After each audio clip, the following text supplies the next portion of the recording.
Get that when I'm traveling. Six-pack run when I'm traveling. Seeking a place where young free, and I got what it takes to round the mic right up on the shoot. Seeking a place where young free, and I got what it takes to round the mic right up on the shoot. Seeking a place where young free, and I got what it takes to round the mic right up on the shoot. Watch what you say, I'm shit mouth, cause 50 shots still, you turn the gun out. I'm Mr. Hood when I'm traveling. Hood when I'm traveling. Hood when I'm traveling. Hood when I'm traveling. Get that when I'm traveling. Six-pack run when I'm traveling. Hood when I'm traveling. Hood when I'm traveling. Hood when I'm traveling. Hood when I'm traveling. Get that when I'm traveling. Six-pack run when I'm traveling. Seeking a place where young free, and I got what it takes to round the mic right up on the shoot. Seeking a place where young free, and I got what it takes to round the mic right up on the shoot. Seeking a place where young free, and I got what it takes to round the mic right up on the shoot. Watch what you say, I'm shit mouth, cause 50 shots still, you turn the gun out. I'm Mr. Hood when I'm traveling. Hood when I'm traveling. Hood when I'm traveling. Hood when I'm traveling. Get that when I'm traveling. Six-pack run when I'm traveling. Hood when I'm traveling. Hood when I'm traveling. Hood when I'm traveling. Hood when I'm traveling. Get that when I'm traveling. Six-pack run when I'm traveling. Seeking a place where young free, and I got what it takes to round the mic right. Perfect. Seeking a place where young free, and I got what it takes to round the mic right. Seeking a place where young free, and I got what it takes to round the mic right. Wow.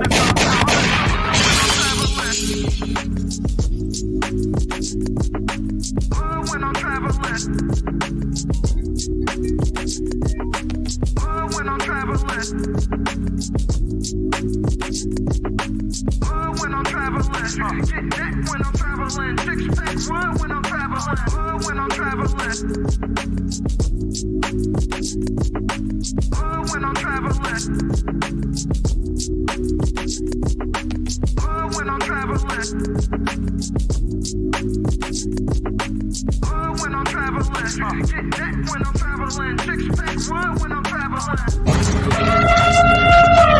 Run! It's a stampede! DJ Ham the Stamp. DJ Ham the Stamp. When I'm traveling. When I'm traveling. When I'm traveling. Get that when I'm traveling. Six-pack run when I'm traveling. When I'm traveling. When I'm traveling. When I'm traveling. When I'm traveling. Get that when I'm traveling. Six-pack run when I'm traveling. Seeking a place where young free, and I got what it takes to round the mic right up on the shoot. Seeking a place where young free, and I got what it takes to round the mic right up on the shoot. Seeking a place where young free, and I got what it takes to round the mic right up on the shoot. Watch what you say, I'm shit mouth, cause 50 shots still, you turn the gun out. I'm Mr. Hood when I'm traveling. When I'm traveling. When I'm traveling. When I'm traveling. Get that when I'm traveling. Six-pack run when I'm traveling. When I'm traveling. When I'm traveling. When I'm traveling. When I'm traveling. Get that when I'm traveling. Six-pack run when I'm traveling. Seeking a place where young free, and I got what it takes to round the mic right up on the shoot. But what can't be fleeting? And then you're letting him lead you. It doesn't matter how you feel. Saying he's led by God, but you feel like God is not telling y'all that. Do you still follow him? You said something interesting, Ish. You just said like men don't think the way that women do. So it almost sounds like you don't fully trust their expertise. So how could you successfully be led by So the women? majority of men don't have kids. Y'all are picking wrong. Y'all are literally picking the minority. Every man that's on this panel, y'all have more kids than all of us women. 51% of black men are single and childless. It's excuses for the statistics. The statistics don't go well in your favor. So you say things like, okay, are they shooting blanks? Or they because men, I don't feel like men are overall passive aggressive. The majority of men. Do you think that silence is that passive aggressive? Because we will do that. Yeah, because there's niggas that'll use that as a way to trigger a woman. Like, because a lot of time a woman will tell you like, when you're silent, it makes me feel like I'm ignored. So a nigga will do that intentionally. Yeah, no, I'm just because I didn't agree with the passive aggressive part until Mary said that. I'm like, okay, I can see men and be like, you know what? I ain't saying nothing else. Will unsubscribing from the Democratic Party help fix Black America? Let's just unsubscribe. No, you got to know why. I don't think so. That's the only thing that get black people together. You know what I'm saying? Like that's Shit like that. Shit like that. Shit like Wow. that. What I think will fix is if black people truly understood politics. Because for a guy, because listen, it's so many different reasons for a man to want to hang out with his friends. Adrian, I'm not gonna let that slide. I heard you. Why do you think that it's older single women who share that opinion? Sometimes that's the case. There has to be balance. Explain what White History Month is. It's honoring the achievements of the greatest ethnic group in human history. Wow. I think all of that shit deserves a put him in the bathroom. Would you rather have a whore of a daughter or a gay son? Let's see here. Bruh. Because if she's a hoe, that ain't my problem. Hell, she just be a hoe. Shit. That's a whore. Definitely. Like, yeah, it's going to college a waste of time. Absolutely. I wouldn't think for biology. And can I just piggyback on that? Read this for me, Q. Okay, $5 super chat from Omega Green. Depends. Go for STEM, medical or law. However, if you go for BS degrees like communications, is that supposed to be policies or poli-sci, political science? Poli-sci, okay. Yeah. Or criminal justice, it's wasted time. Final thought. When you take a man's time, it's like taking his money. When you take a man's money, it's like taking his time. Simply put, we want something for it. If you're not interested, don't go out. Sis, hit me up. Let's clear your coochie balance. Do women, should they still be covered by men? Do women need to understand what it takes for men to feel like they should be covered by men? Yeah, absolutely. Like, women don't value men anymore, and it's evident. For women to admit that they're not equal to their men, women have to come to that conclusion that you are not equal to your man. Are you for spanking? Let's go around the room, yes or no. Q, you for spanking? Absolutely. Age. Mm-hmm. Okay, so big kids don't get spankings? You gotta fight them niggas. There's no difference between divorced women and single mothers. The man will, in both circumstances, suffer comparably with no benefit to himself. The benefits don't outweigh the cost. But it's still better to go with someone who hasn't gone through that. It's still better to not choose them. Have men been getting over on household duties all this time? Listen, but I don't touch a trash bag to save my life. So let me ask you, could you and your wife switch roles and what you do versus what for that person hold y'all back or let y'all go? Physically, can't nobody hold me back. Ain't no such thing as a fair fight. for each. What direction? Choose your own path. Don't just wear anything. Wear garments that mean something. We got hats. We got sweatshirts. We got jackets.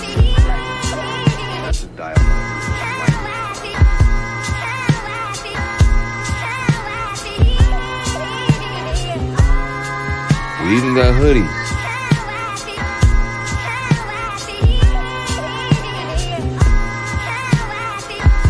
Let's not forget our classic tees. Direction, choose your own path.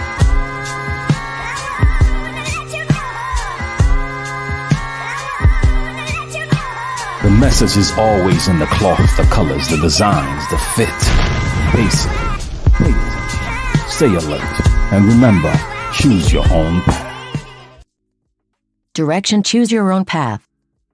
You know, this is the home of We Major, Me Frosty, Unfamous, and the restricted clothing brands. Let's get it.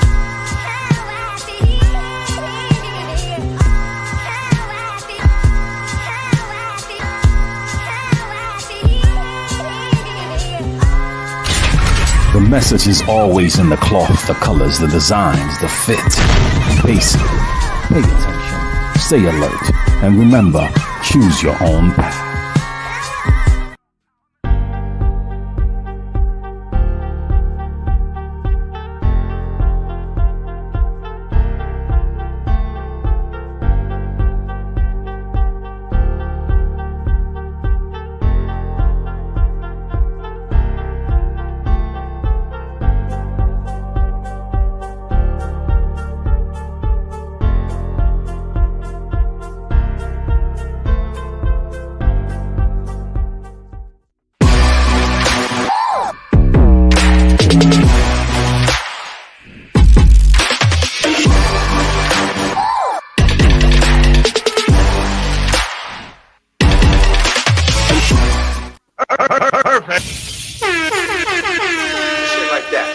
DJ Hampton Stampede, we in the building. Run!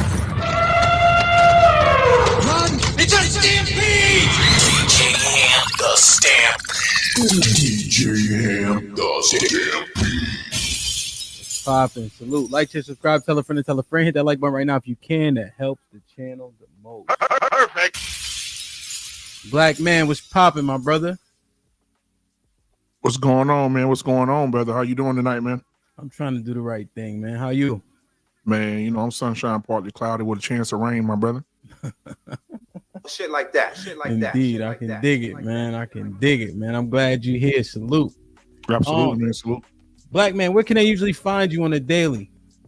Man, Black Man Unfiltered Network, brother. We on 7 days a week, different shows every day. What time? Well, on Mondays, we got Mr. Boomer with R Payne. You know, that's a long show. Yeah, that's Monday at 6 o'clock Central. On Tuesday, we got Flipping Tables, 8:30. Wednesday, we got a sports show at 7. We got what we know Wednesdays with JT on Wednesday night at 8:30. Okay. Thursday, we got Dr. Nkumbe and Coach K. They talk about the mind and therapy. On Thursday, Friday, we got Barbershop Talk. Saturday, we got Miss Jenny talking about candid conversation with a housewife. She comes on at 9:30, and then 6 o'clock during that day, we got Alexis from Texas talking about what to buy and what to sell. Sunday, we got what's on Sunday? Shit, I forgot. Oh yeah, Sunday we got the gray area with Peter and Paul. They talk about cultural stuff, cultural backgrounds and things of that nature. Okay. So we on 7 days. Shit like that. Shit like that. Shit like Moderators, do me a favor. Please drop all the content creators links in the chat. They will also be in the description. But that's what's up, man. That's what you call grinding, man. Salute, my G. Uncle Rick was popping. What's good with you? What's good with you, man? I'm trying to do the right thing. How about yourself? Trying to do the correct thing, bro. Indeed. Shit like that. Shit like that. What's the schedule looking like, Uncle Rick? When you live and all that? I go live on Thursdays. We have an open panel on Thursdays. Right right now, what I'm really concentrating on is book club. I was supposed to be doing that, but I'm over here with you today. You know, respect. Shit like that. Right shit now, like we that. reading Self-Made Man by Nora Vincent. Okay. So that's what we doing. So Wednesdays and Thursdays mostly. Do you still do the music on? Nah, man, nah. People don't fall through like they supposed to. So time is money and money is time. Yeah. Put him in the fucking bedroom. Get him out of here. Come on. Please drop Uncle Rick's link in the chat. Everybody go like, share, and subscribe. It'll also be in the description. Hank, what up though? What's going on, big brother? What's good with you? I'm trying my best, man. How about yourself? And I'm above water, above the ground, above everything. Right on. Shit like that. Shit like that. Shit like that. Indeed. When can they catch you, Hank? Shit on Mondays and Wednesdays, 7 p.m. Eastern, 6 p.m. Central in the basement. That's where I rock out. Okay. You're more than welcome to tap in, hit the like and subscribe before you come through. It's a fact, though. What's the Monday show? We talk about some good sports, man, on Monday. Talk about what's going on in all sports that I like to talk about, which is basketball and football. So if you want to talk about any other sport, we can talk about it. I ain't gonna say I'm that knowledgeable about it, but we can definitely have a conversation. Why basketball, though? Because my son played it, so I got to respect that. Okay. All right. Shit like that. The Shit big like boy. that. Shit like that. I understand. Right on. You know the best thing about watching basketball on TV? You could change the fucking channel, man. You know what I mean? Shit like that. Shit like that. Shit like that. Boring ass basketball. God Will, damn. what's popping? You on mute, Will? Put him in the fucking bedroom. Get him out of here. Come on. What it is? What's popping, G? What's goody, man? You tell me, man. When can we catch you?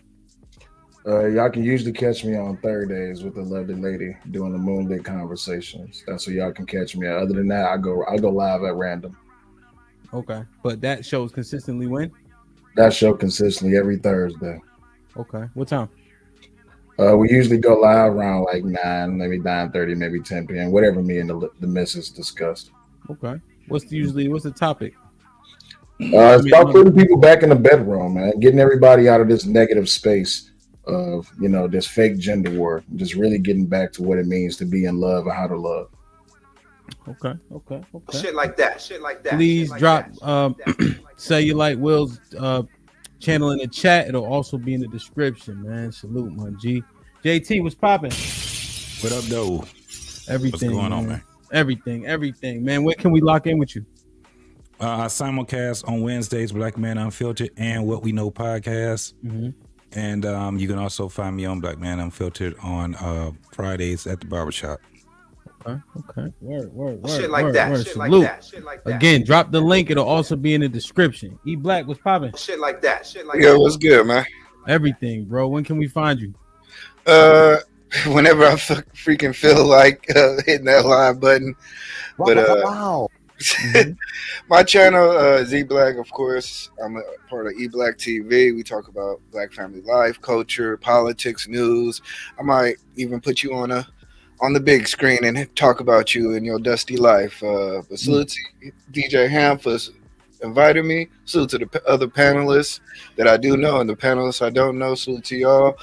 Salute to the Black Pride, you know what I mean? And also I do a show on Wednesdays. Okay. We forgo this process this Wednesday to be here, of course. Yeah. But I do a show on Wednesdays with Robbie, Christopher J, sometimes Will, whoever wants to pop up, but called Strongly Agree to Strongly Disagree. It's a great show where we've taken the StreamYard abilities and we ask questions and talk shit and have fun.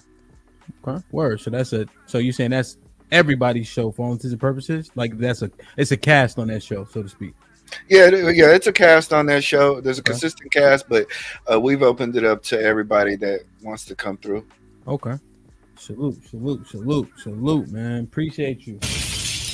Mr. Fantastic, what's popping? Brother. Yo, what up? I'm coming in clear? Yeah, you good. What up, though? Hey, I can't complain, man. Y'all know me, man. EABG. I'm live usually Monday through Friday, whatever type of time. Early in the morning, most likely. Only dedicated day I got for anything is 10-4 Tuesdays. You know what I'm saying? All the conspiracy stuff, whatnot, what have you. The so-called conspiracies, but it's real. Other than that, all of my panels are open.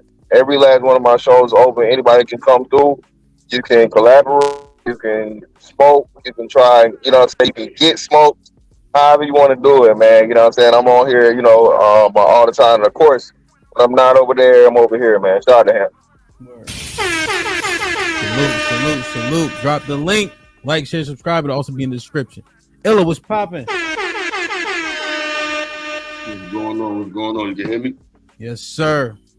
Yes, sir, man. Glad you here. What when can we tap in with you? I mean, right now I'm kind of like playing it by ear. You know, my schedule is kind of fluctuating with work, so I just try to find a good time. But I'm trying to really stick to like Monday, Wednesday, and Friday. That's the kind of vibe I'm trying to create. But right now I'm just going playing it by ear. You know, I'm starting to have open panels, try to get some dope interviews. You know, people are definitely open to pull up if you want. I try to talk about, you know, not just relationships, but more so how we got here historically, culturally, you know, patterns in the culture that has created some isms and schisms in our society, whether it be the music, whether it be the media. Just, you know, we already know where we at, but I like to try to go back in history and try to do a little paper trail of how we got here and just talk about things from more of a macrocosm than a microcosm. Indeed. The why has to matter for sure. That's what's up. So the link is in the description for Illa as well. Please drop the link. Thank you, Impress. Logic he's supposed to be here. We got confirmation. I tried to hit him. I didn't get a response yet, but hopefully he'll pop up. You feel me? The party must continue. Like, share, subscribe, tell a friend, hit that like button right now if you can. That helps the channel the most. So we are at 250 people in the building, and we have 121 likes. Hank, is that an issue? Brother, if you say it's an issue, it's an issue. Right on. Shit like that. What's up? Did they put a price tag on the thumbs up, or am I missing something? Nah, I just think they being lazy right now. That's okay. We're going to get them together. Yeah, man. Come on. Click off the chat real quick. You haven't missed a damn thing. Hit the like button. Come back in the chat. That's how it works. All right. Get the likes up, man. That's what helps the channel the most. That's what puts us in the algorithm. Salute to the 254 people already in the building. You know what I mean? I kind of want to slow walk until they get the likes up, honestly. Shiesty was popping with the 2000s. Hemp is exceptional. Support struggle channels. Come on, man. Shiesty, are you ever nice? Jesus Christ. Eugene with the $5 said, he said, Hemp, you always have these all-star panels and you have one-on-one here. You have one here tonight. Keep that up. Salute my brother. The brothers, man, they humbled me by coming on, man. It was pretty seamless, you know, when I reached out to the brother to see if they was willing to lock in tonight, you know, so I appreciate that. Raw B was popping with the $10 says, much love, Hemp. Shout out to the Will, you gotta read that. Ain't gonna click me talking about Will. Don't worry about it. I got it. Much love, Hemp. Shout out to the Texas Cellulite and all the men on the panel. Hey, baby. Oh yeah, motherfucker. Salute, Raw B. Is what it is. Appreciate you for becoming a member, my G. What up, buzzing, birds flip a dozen. Holla at your boy, you thought your cousin wasn't? I like it, man. Let me check the likes, fellas, before we get it popping. So we got 160 likes, 260 people in the building, man. We need to get to 200 so we can start this conversation, man. Let me know.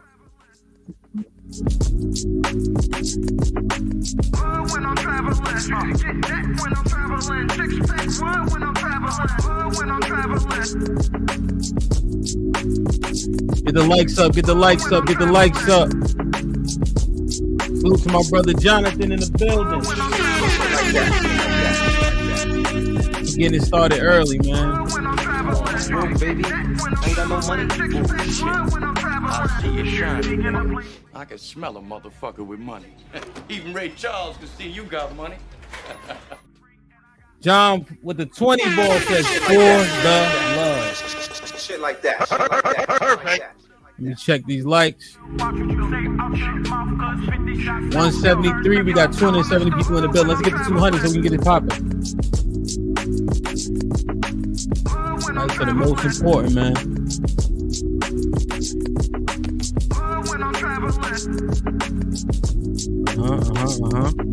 Spam the chat with the link before we get started. We need 30 more. Yeah, you being too nice to the people. Say again, please. You being too nice to the people.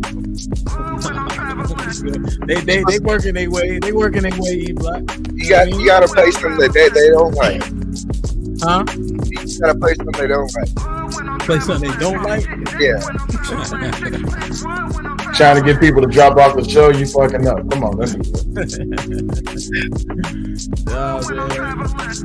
I don't know. You know, it's so diverse too. You know, I be doing like a DJ set on Fridays, and anywhere I go in the country, for the most part, it's people in the chat that are in tune. You know what I'm saying? I will say, when I went up top in the early 2000s, pause, I was playing like Freeway, you know, shit like that. That probably had the most energy, you know, overall, I would say. You know, but shout out to Lauren. It's like she never left Texas. Like she didn't know half of the songs. I'm like, yo, Put him in the fucking bedroom. Get him out of here. Come on. you know what I'm saying? So, all right, let me see. All right, 190. Let's get it started, man. Like, share, subscribe, tell a friend to tell a friend. Hit that like button right now if you can. That helps the channel the most.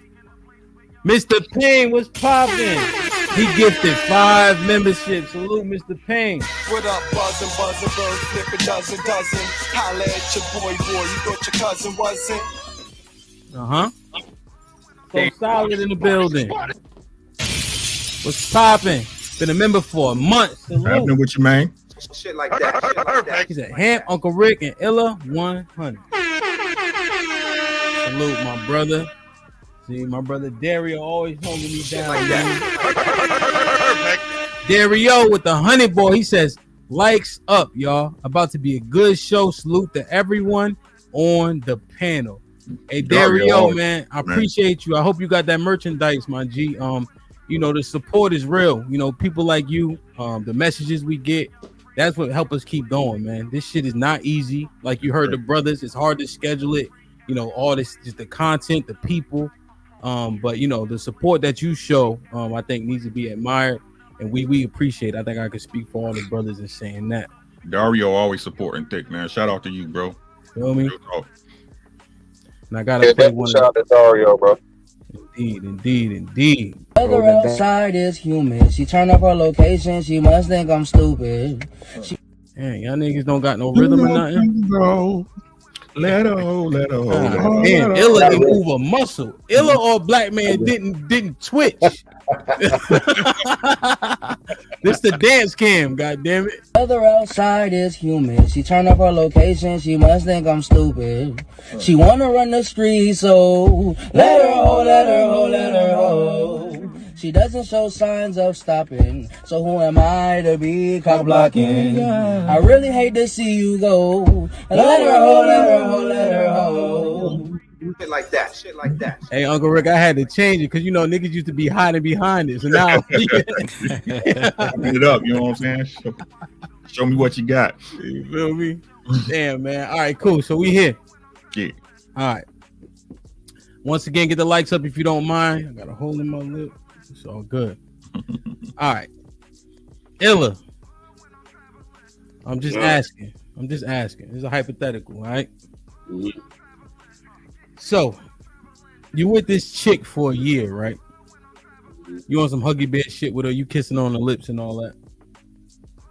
Your man he just came home. He did 2 years. Right?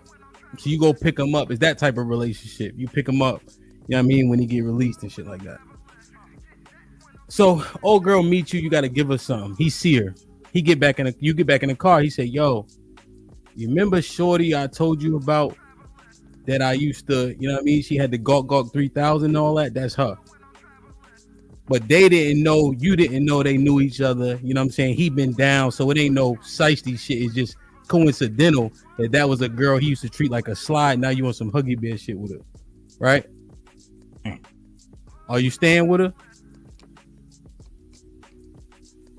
Oh man, I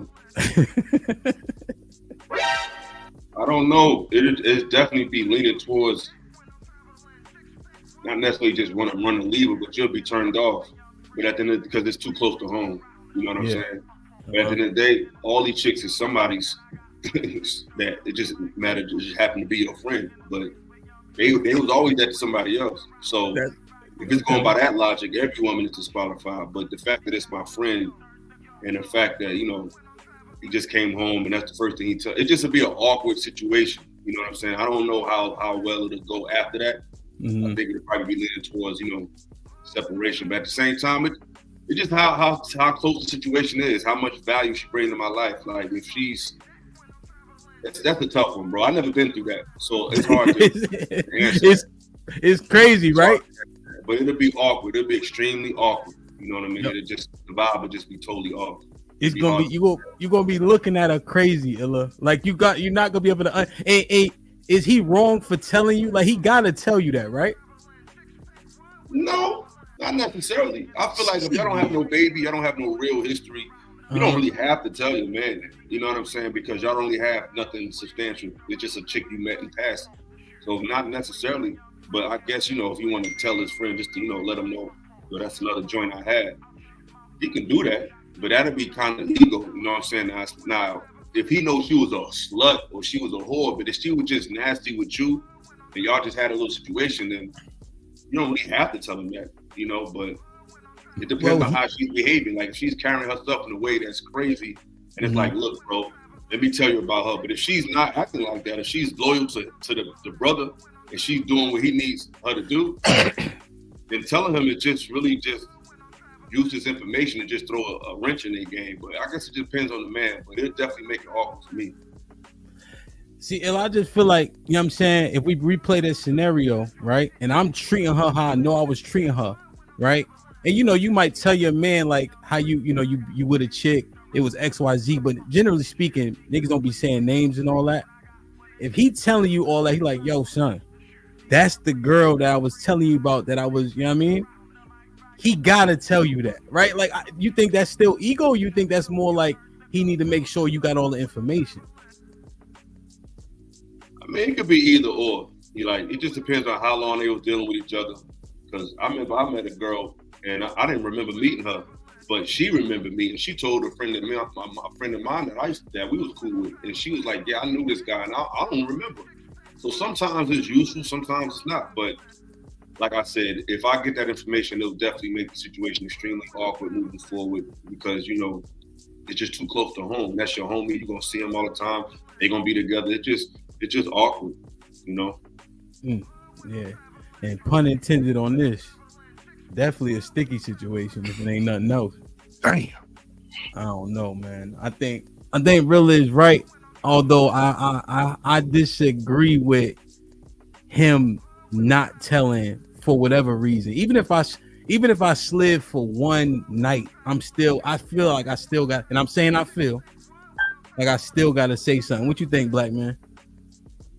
Yeah, you got to say something, man. Especially when you know the science behind it, man. You know that sperm live in that DNA for about to some of them till they dead. Shit, you damn near and sucked all the dicks anyway when you kissing in the mouth. So you just got to retire from sucking dick. That's what it is. Shit, you didn't kiss. She didn't suck the damn dick at the grocery store, at the movie theater, behind the damn. I mean, you already got half that DNA in your mouth. Shit, just go to the dentist and clean you out real quick and leave our ass, bro. Wow. Right, man, wilding. Ain't nobody gonna say nothing to that nigga. He's wilding right now. It's a ton of pause in there, but I'm gonna just let him rock though. Yeah, hey, man, I was just so taken back, man. I'm like, man, what the hell can I say? Listen, it's 6 degrees of separation from everybody, right? You never know who you can run into. The thing is, your man should tell you, hey, yo, shorty that you with, remember that video I showed you? Yeah, when you couldn't see her face, that's her. Like, oh man, damn, that's fucked up. Cool. But should it change the dynamic of the relationship? That's for them to figure out, not for me. Anybody else want to comment on it? Nah, you gotta let her go, man. If this is your partner that you've known and you picking him up from prison and all that stuff, and if it's anything like my partners, man, I'm not trying to have the visuals in my head, man. I'm not trying to watch you in the barbecue making sure y'all not sneaking off. There's a lot of insecurities that can breed into it, especially if that's your partner. And then if we gonna be kicking it again, I don't know. Every time you look at my girl, you like reminiscing on something, or she reminiscing on something. I think it's definitely a way to say, you know what, it's time to let it go, man. It's time to let it go. I appreciate the time we had together, but for my own sanity, I definitely need to move along. But we know that relationships move pretty fast, right? Yeah. And in this temperature and climate that we in within the dating space, you can meet a girl and have a baby within a year. So does the dynamic change now that a child is involved, or do you still say let her go? Now, you add to it. You can't add to it. No, no additions. Yeah, all right. Because I'm just saying, like, the thing is, listen, so if you find out your girl suck one dick, you like, all right, you suck the dick, it is what it is. You find out your girl sucks your man's dick, now you just like the relationship is over. It's done. Oh, yeah, it's over. Yeah, that's your man. Will, I never been in that situation. The key about it is, go ahead, Mr. Fantastic, my fault. I'm saying, yeah, man, you got Uncle Phil ass up out of there, bro, immediately, bro. Get him out of here. Listen, that's my brother, like my brother. You know your brother that's not your blood, brother from another mother. Bro, you know that's law, man. You can't even do that. So, like you said, your man is looking out for you, letting you know, hey, man, and especially, like you said, this is your lifetime, you know what I'm saying, your lifetime man, and the girl's only been there for a year. Bro, you have a bitch on the roster for a year. That's like probationary period. So, hey, it was no matter what. You know what I'm saying? I know that neck must have been fire. That's why she got your ass down within a year. The same neck she was giving him.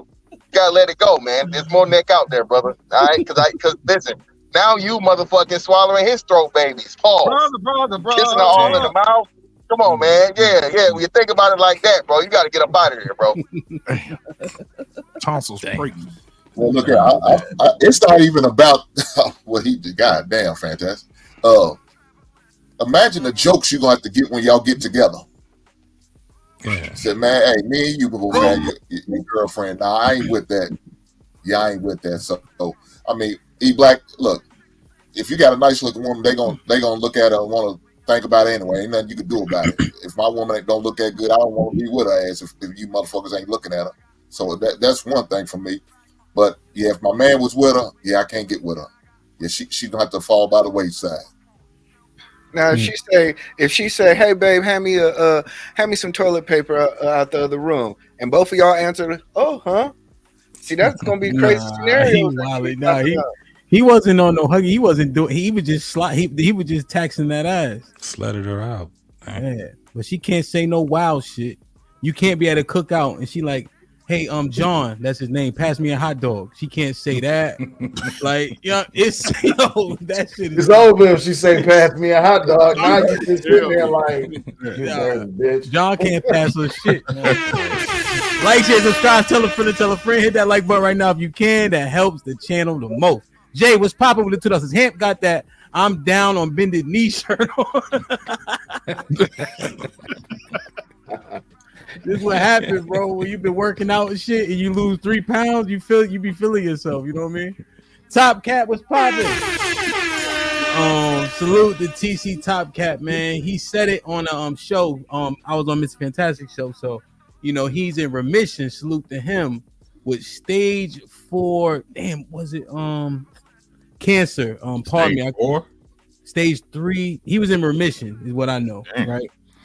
Salute Mr. Fantastic. We was on the show. He's 67 years old, so he listened to me, Mr. Fantastic. He showed a lot of people love in his space, and he was just saying how much energy us as younger men give him by just doing this. So I wanted to say salute to the OG. You know what I mean? Because people be acting like we just up here talking shit, but people are actually listening and understanding, even if it is a element of entertainment. So keep fighting, God. Keep fighting. Keep fighting, brother. For sure. Here for you, God. Son Kid, Shalom. Salute with the $2. Mr. Payne with the $5 says, you can't stay with a honey if she drank from my boy's straw, especially after you know how nasty a boy is with the honey. Pause.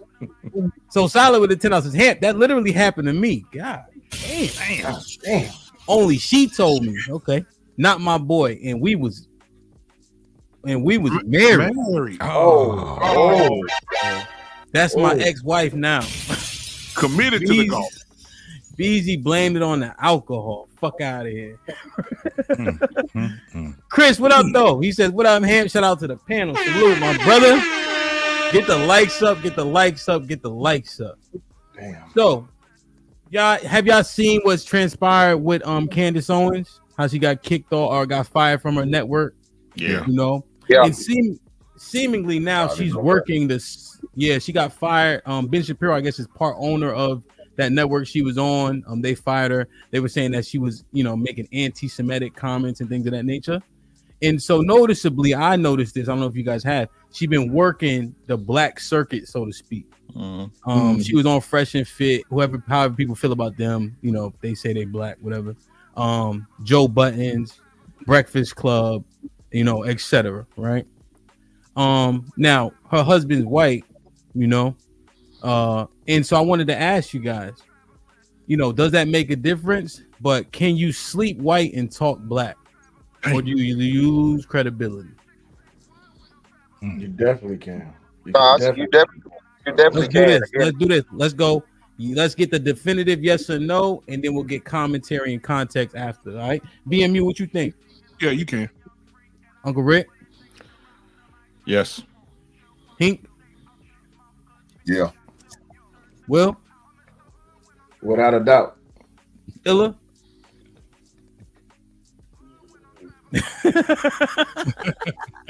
Ella, what's good? The question.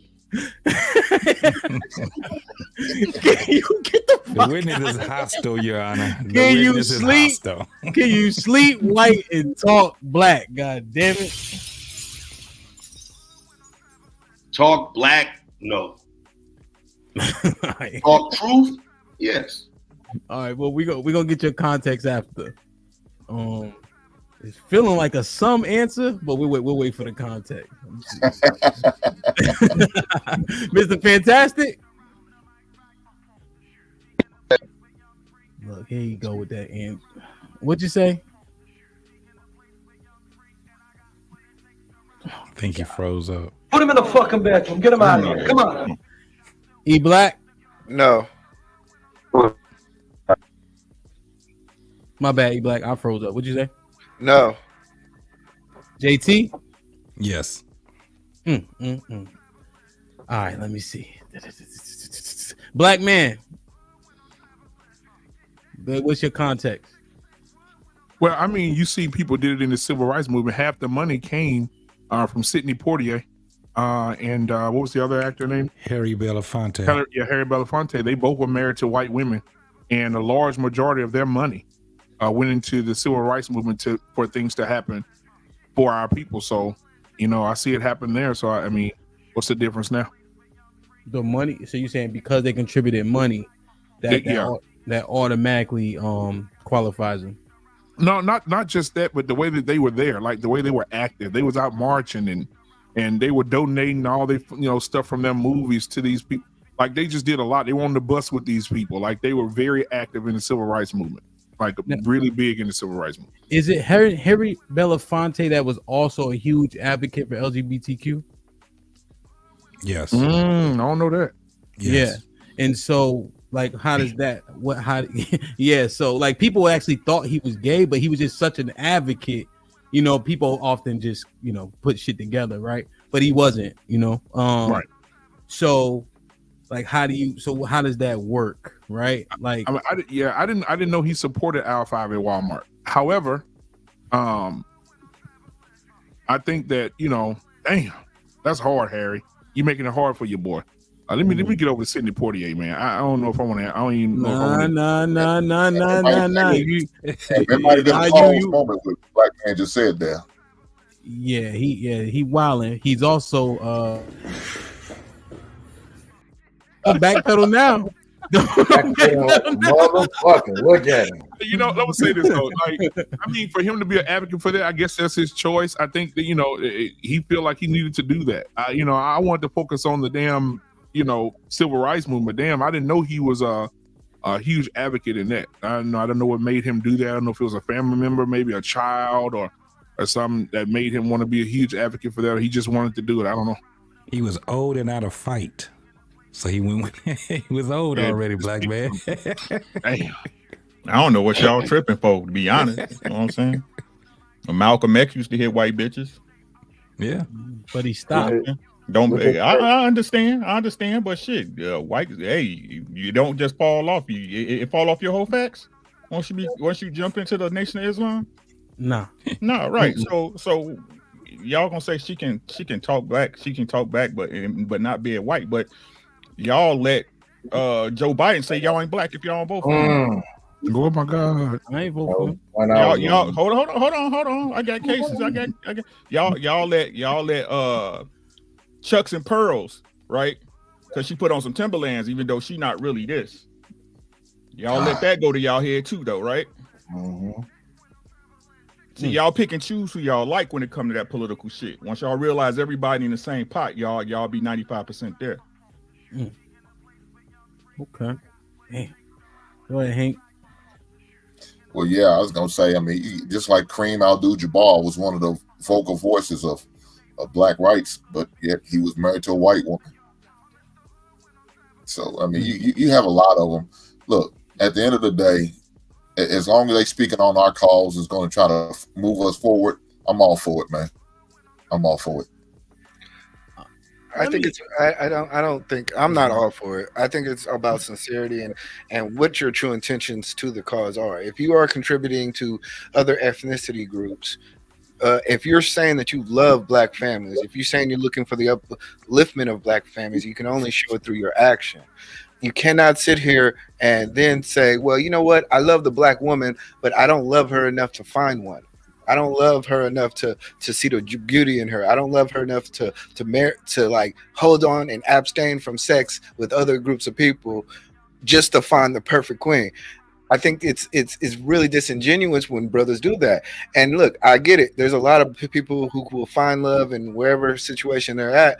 But I think when you're talking about authentic movements and actually trying to influence, especially black family life and culture, I think you have to put your proof in action. You have to be that. I can't sit here and say I love black business and never shop black businesses. I can't sit here and say I love black clothing and never own a black brand. I can't sit here and do a lot of the things without actually showing proof with my actions. So no, I think it's cool. Look, everybody can sleep with whoever they want to, but I just want to say that I'm going to give you the side eye. I'm going to give you the Umar Johnson side eye. Like, not the Umar Johnson. That's a bad example. So E-Black. So you don't think these people still don't have the black experience? Just because I married a white woman don't mean I ain't deal with the same black issues as a man as you ain't. Well, you look at one of the prime examples, which is Jack Johnson. He's the reason that the Mann Act even came about in the first place.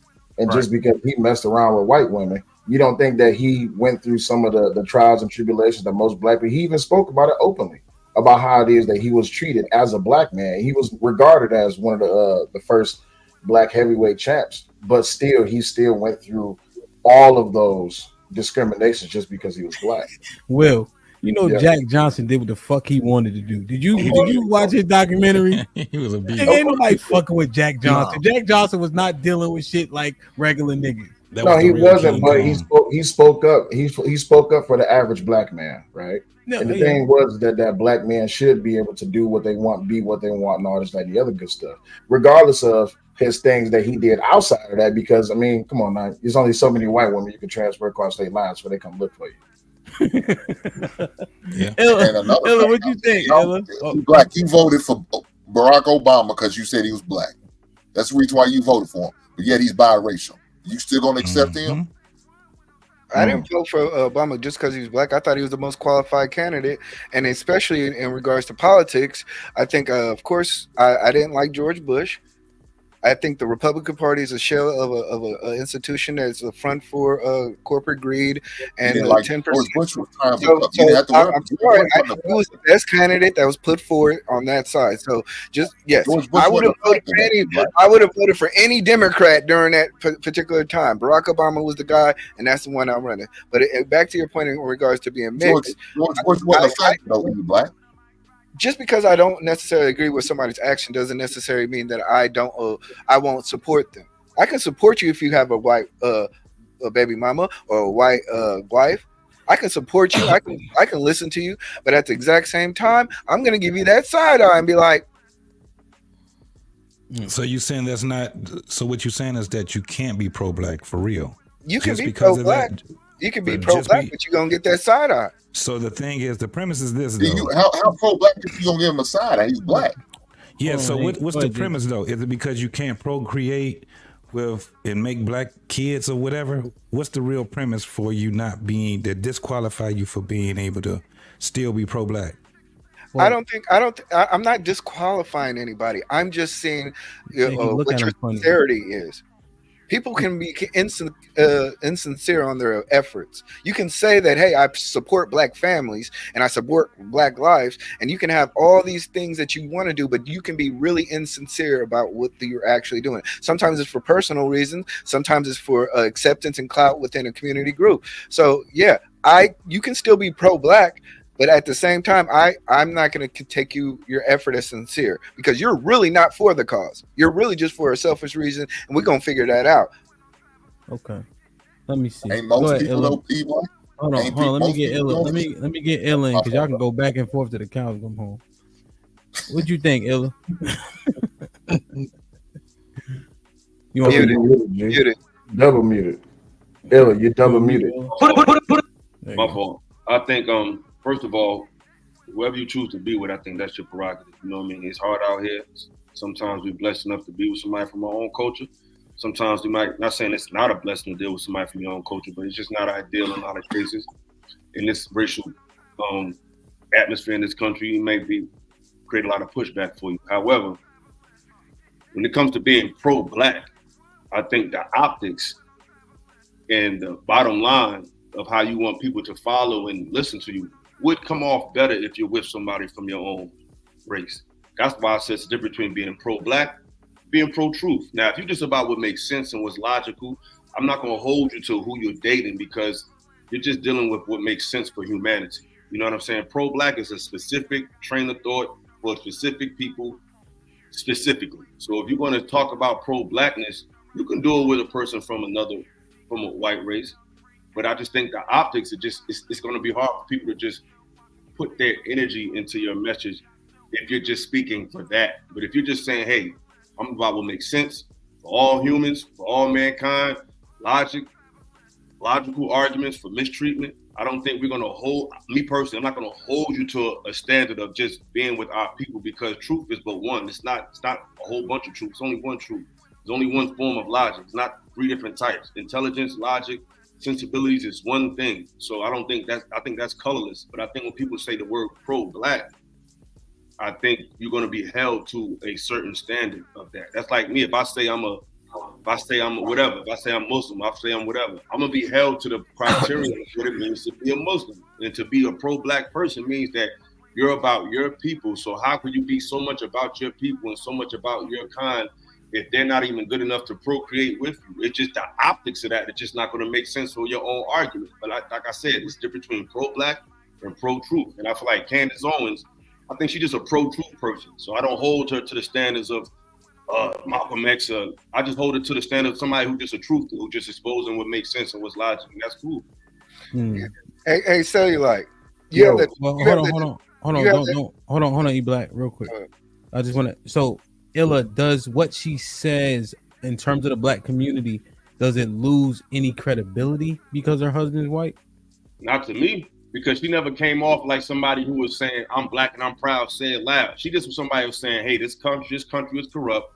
These are certain groups of people and groups of organizations that are corrupt and they're undermining American values. I don't hold her to that standard. You know what I'm saying? Like Rick said, motherfuckers be picking and choosing anyway. It's like people don't be doing their homework on politics. They vote by based on somebody's black. It's the people that's black that mislead us the most, because we don't think when we see a black face. We just align ourselves with us. They could be ratchet, they could be gangster, they could be disrespectful. If they were a black man or black woman, we listen to them as if they got something to say. So I'm not judging your validity of your argument based on who you land with. If you make sense, you make sense. If you look like me, that's a plus. If not, oh well. It's about the truth. So Our people don't be really doing their due diligence on anybody that speaks in front of them. They automatically discount a white person. They automatically include a black person. They don't know these people's politics, and they don't do none of that. Like Ricky said, like they was cool with Joe Biden saying you're not black. So who is pro-black at this point? I see. Go ahead, E-Black. My bad. I was gonna say, Will, you got a Detroit hat on. That's for the Tigers, right? Well, who you talking to? Will. The D on the Detroit hat is for Detroit. Okay, so that's your city, that's your team, that's what you represent, right? Now, if I see you tomorrow rocking a Yankee fitted, and you talking about I represent New York, won't I look at you kind of funny, like, man, you really don't represent the team that you supposedly represent, because you're not gonna see me with a Yankee fitted on. I don't care. I mean, and even in that, if I'm just taking the context of what you just said, my girl is from New York, so if you see me in the New York hat, I'm just representing her. Maybe he just bought the cap because it was on sale. You see what I'm saying? See, when it comes down to representation of physical constructs, even in the premise of the black community, we understand that optics do play a huge part in a lot of things. It helps. It makes people cast judgment onto the things that you say, because especially when you present in one way and you're speaking another, it will make people question the things you say. But if you remove the person, just like right now, we're all up here on camera. If all of our cameras was off and we was all speaking in white terminology or speaking about white problems or speaking about white politics, and no one never knew us, no one never knew we was white until we came up on the camera. Or so hear our voice though. What you saying, like taking out that you can hear if somebody's black? If you remove the representation, right? I'm sorry, not representation. If you remove the presentation and you only listen to the message, okay, regardless of how the vernacular comes out or the dialect comes out, that would, okay, yeah, I see. Yeah, but the fact that you can't do that is the conversation we're having. So the fact that you can't unsee certain things, and you know she has a white husband, and when Illa and E-Black are expounding on pro is for, right? And so we look at the marriage construct with people still heavily agree that is the quickest way to wealth. So you use that construct with a person of a different race, you would just be disqualified from being pro-black at that point, right? Because technically, for black people would mean being with a person that is of the same ilk as you. But that would also mean that if you had a white wife and she dated or married you, that means she's pro-black because she's for black. She's with you. Not necessarily. Are you taking away from the person? Because I mean, if we stick into the white wife concept, or in this situation, we're talking about Candace Owens and a white male husband. Just as an example, but go ahead, go where you want to go. Right. But yeah, does that mean that takes away from what it is that we as black people are trying to reach just because of who she dates? Or is it really a problem that we question her relationship, or are we questioning the ethics behind like the goal that you're trying to push? I'm trying to figure it out. Well, let me ask you this, Will, right? Sure. You know, like if you run for mayor or something, like in DC as an example, you have to live in the city to run for mayor, right? Yeah. And so to understand and speak on the issues, you have to be in it to an extent. Right? So when you remove yourself with the most important construct for most people, does that take away from your credibility? Does that line of logic, you know what I mean? It lines up, but here's where I would call question. Does it take away from the accreditation of the person, regardless of where they at or where they coming from? It's all about where they've been. So in Candace Owens' situation, she comes from a black community. She comes from a black family. I don't know where she was born and raised at. Y'all know more about that than I do. Yeah, she come from West Hartford. That would be majority white. Okay, so but her family is black, right? Yes. And her family has a black background. I don't know where her family's from. Do we discredit her blackness just because she married a white man? No, that's a problem. They do, but they shouldn't. Yes, we should. No, you shouldn't. And shout out to Black Man earlier, right? He talked about Harry Belafonte and Sidney Poitier, but your most famous black leaders were all about the pink toes, bro. MLK was fucking with them white girls before and during his marriage. Shall we begin? So are we gonna throw MLK out the door? Of course not, right? So again, he's the epitome of you can be for the cause and still be in them white draws, brother. So no, man, if the person is making sense, they make sense. The biggest issue and problem that niggas have is niggas are quick to disqualify someone over something that's irrelevant to the point. Truth is truth, no matter who's telling it. And especially if that, Yeah. They look to disqualify somebody because of the optics. They don't agree with the optics, Mr. Fantastic. So it goes even well, again, like I said, there's no better optics than the example of both MLK and Malcolm X, two of the most prolific leaders of blackness, black thought, black everything. So unless you're gonna throw those two men out the window, which of course you literally can't do it, the argument is nonsensical. I think you're confusing dating. I think you're confusing dating and marriage. Let's do this real quick. Let's do E Black 30 seconds, Illa 30 seconds, all right? And then I got a couple more topics. I think you're confusing dating and marriage. Yes, Malcolm X may have slept with some white girls. Martin Luther King may have slept with some white girls, but they built black family institutions in life. This is what they put in their actions, their words, their speech, their motivations were put into action with how they lived in their personal life. Yeah, every man is going to sleep with women. That's a given fact. But what they chose to build with and what they chose to leave on this earth is still black family and still black life. So that's that. I don't agree with that point. Frederick Douglass married a white woman after he married a black woman. Thank you. And he had children with that black woman. Let's go ahead, Illa. Go ahead. I think the problem is people keep mixing the messages. You can be pro-truth. I think when you try to put Candace Owens in a category of being pro-black is where things go left. And we don't have to put in that category because she never put herself in that category. Malcolm X and Martin Luther King put themselves in the category of being a face for black people and black culture. And that's what they was held to, and that's what they married. So if they wasn't talking that'd be different. But Candace Owens never came out and said, I'm pro-black and I'm all for the black people and the black race. So I don't even think she need to be put in that conversation. She's about American people. If you happen to be black, if you happen to be white, she's about Americans first and American standards and American politics and Americans first. So I don't put her in that category. I think the only issue is when people try to put her in the category of being a pro-black person when she never said she was. Can I speak to that also? Let's do this. Let's get two more responses and then we got a few more topics. But it's interesting. But I think that we gave we have 432 people in the chat. We gave them enough to think about to where they can make a sensible decision about who's right or wrong so far. So let's get JT, Mr. Fantastic, and then we'll move forward. Feel me? All right. So people, black folks, they consider Maya Angelou pro-black, and she married a white man twice. She married two white men, and she married one of them twice. Yep. You also have what's that guy named Bayard Rustin? He's supposed to be considered pro-blessed. Bayard Rustin.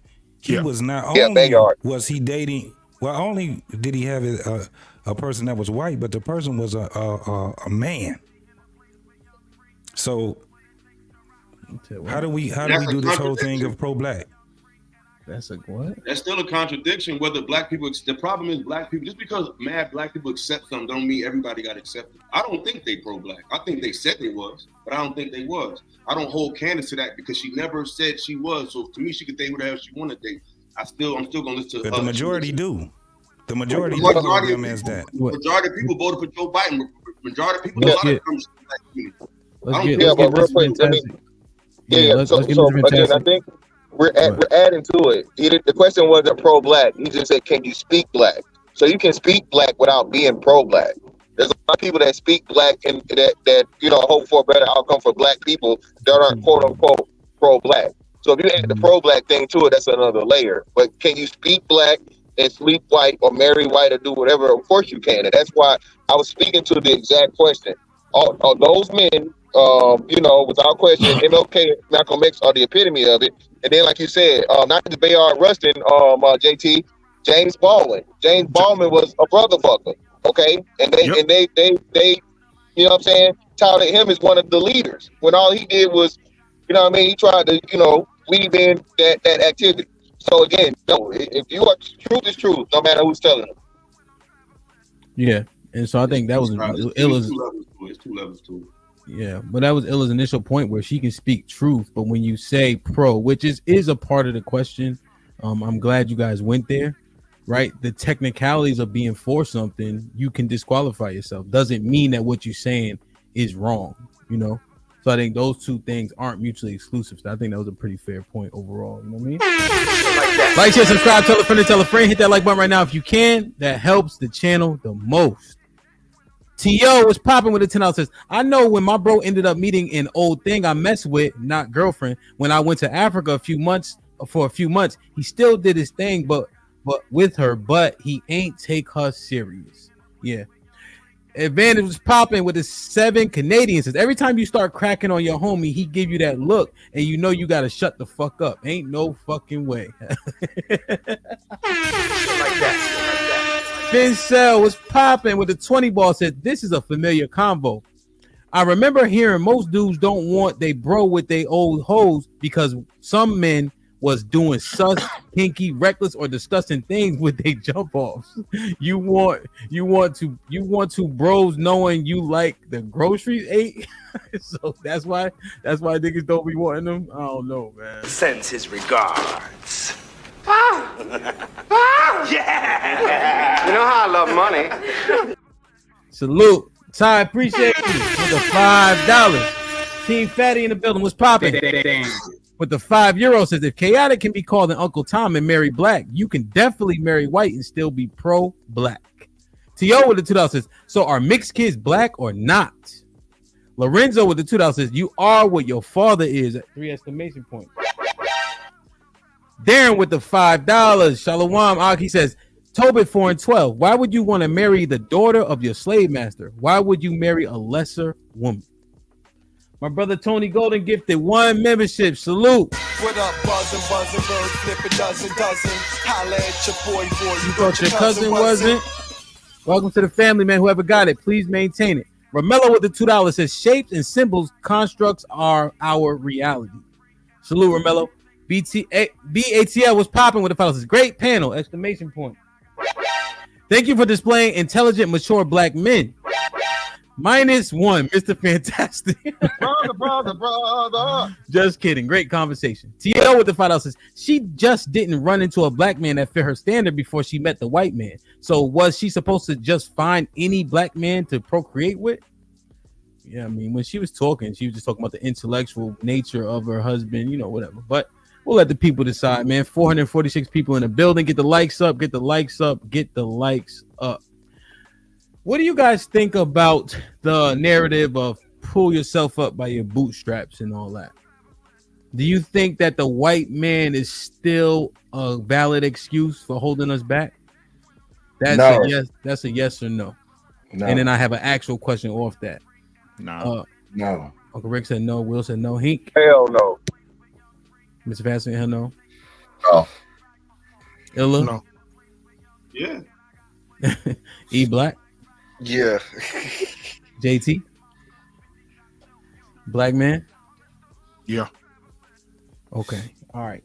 Okay. So we have JT. You said no, right? Sorry. 1, 2, 3, 4, 5. So the majority say no. We can actually have that conversation. I was slightly assumptive, but since it's majority, I can still ask the question.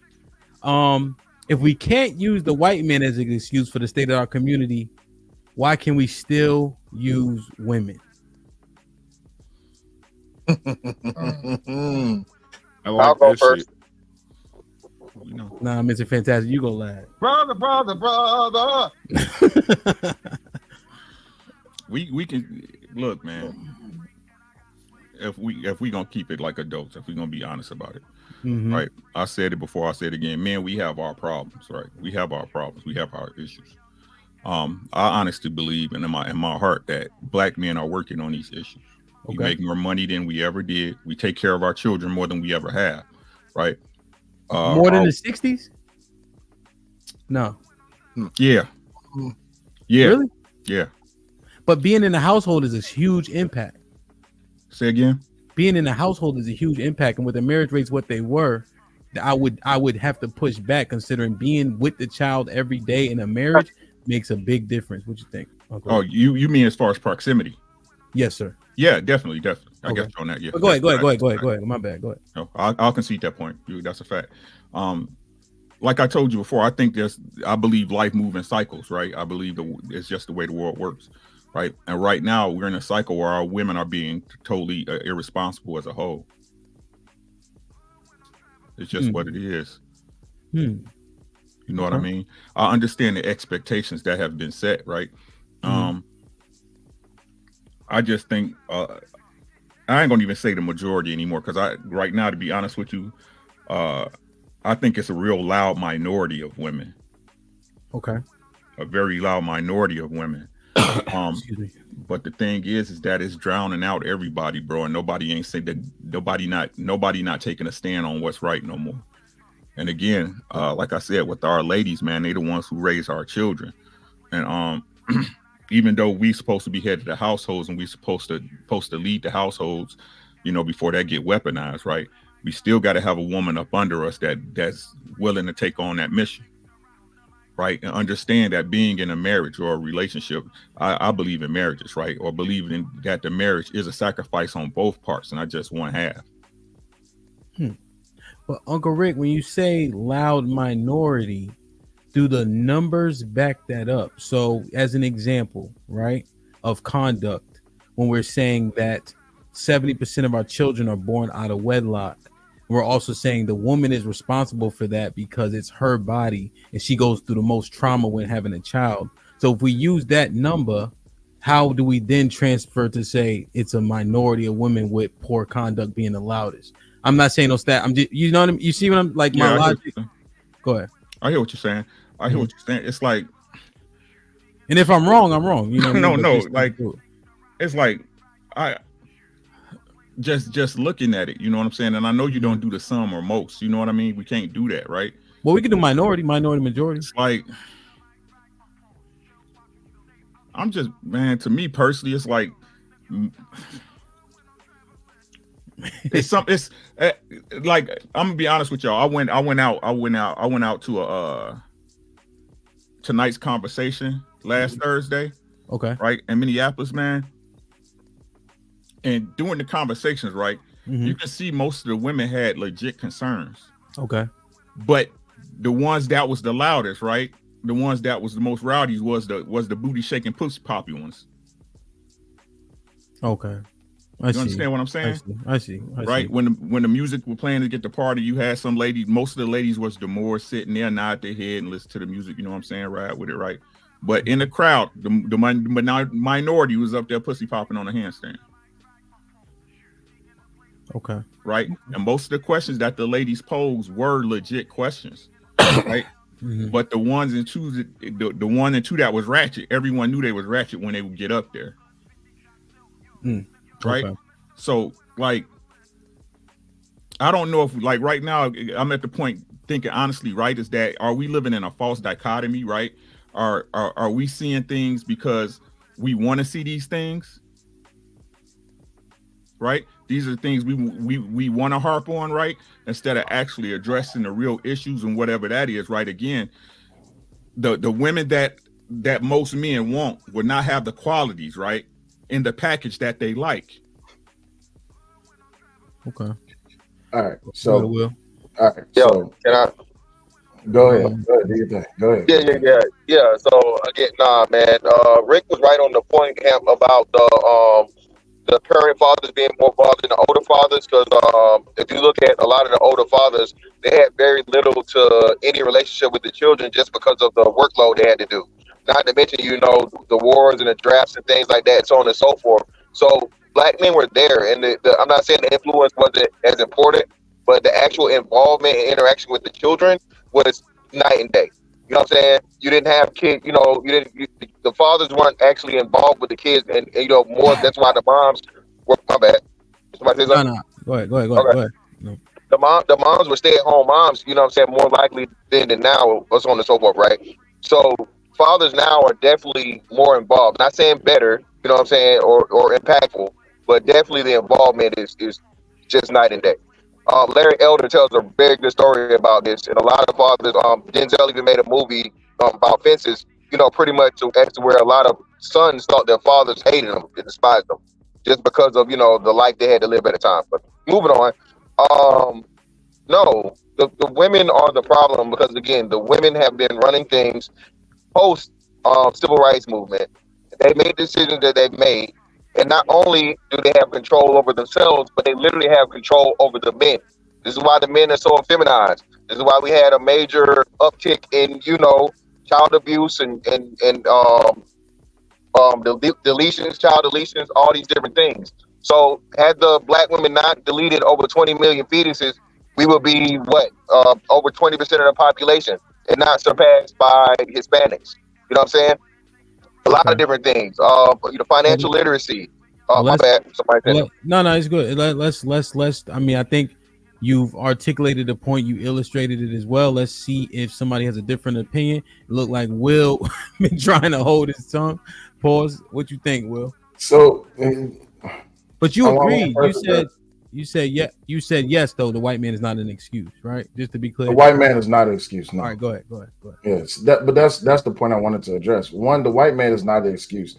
Not having the forward-thinking movement of responsibility and blaming someone else shows lack of representation of yourself. If you don't have enough faith and belief in yourself and you want to blame someone else that's halting your progress, I question the position and the stature of that man. And when it comes down to the women, I understand how in certain flavors or sectors or factors, it can seem like women have the upper hand. And I understand that throughout time, it has shown that in some cases, in a minority in a minority of cases. But when it comes down to it, you have men who are pushing the boundaries and to get away from that scapegoat of, it's the women's fault, it's the white man's fault. No, have you taken that responsibility upon yourself? Blaming someone else for the inhibitions of yourself is the first step of failure. Damn, go ahead, be black man. And yeah, I got a little pushback on that simply because I don't think it's more of the blame. I think it's more of the blueprint. And what I mean by that is that if you go look at the blueprint, you'll see we need all these niggas in one area of the town. Mm-hmm. Everywhere you go, you drive into a neighborhood, you will say niggas live here, right? You know where they put them at, right? It was called redlining. You know that. Philosophical knows that, right? Redlining, right? They put you niggas are gonna be in one area, and you're gonna be in the South. You come to Dallas, I'm in Dallas. You go to South Dallas is niggas. South Atlanta, well, Atlanta full of niggas, but South Atlanta is gonna be the worst niggas, right? You go to South anywhere, it's just full of niggas, right? And so we know that happened, right? And in some cases, you don't blame anybody for that, right? You don't say, we go back and look at the early start of Planned Parenthood. They went into the neighborhoods. The white woman came over, Mr. Margaret Sanger came over and told the black nurses, go in there and tell them I got an idea. They ain't got to carry that baby no more. Mm-hmm. I cut it up out of them. Guess what? Guess where they put all the first Planned Parenthoods at? They were in the hood. The first one was in Harlem. Yeah. Right? So you see what I'm saying? So you when you get set up to fail, you fail. And then over years, when you don't go, black people don't sit on no couch. And back then, grandmama didn't go to no therapist, right? So when you get that kind of pain in you, or you get that kind of mindset in you, you get up and you hear the older people say, hey, don't look at them white folks when they come on the elevator. Put your head down. Like them older, like they still got that mindset, just because they didn't go through a process of healing and they pass it on to more generations. So I don't think it's more of them blaming or pointing fingers. I think it's more of the blueprint of how it was set out. Well, let me give a little bit of pushback. But deprivation does not motivate you to fail. Do you need to be motivated to fail? I think that's the biggest factor when it comes down to this, because you can't motivate someone to be unintelligent or uneducated. You have to motivate someone to get educated, to be inspired, right? Mm-hmm. So even in those situations where the white woman came to the neighborhoods, even in the situations where you try to move into the white neighborhoods, so you just want to get out of hood, excuse me, you have to be at a certain level of intellect to say, you know what, I'm going to just go along with the get along program. I'm going to go where the niggas is at. I'm going to gravitate to where my people is. And when you do gravitate to where your people is, what's bound to happen? The same thing that's happened in some of the most prominent black cities all across America. But that same point cannot be made for all the black people that's living outside of America, that's living in these certain sectors. You look at Japan, you look at Germany, you look at France, you look at all of these different places. Black people don't resort to themselves. I'm sorry, they don't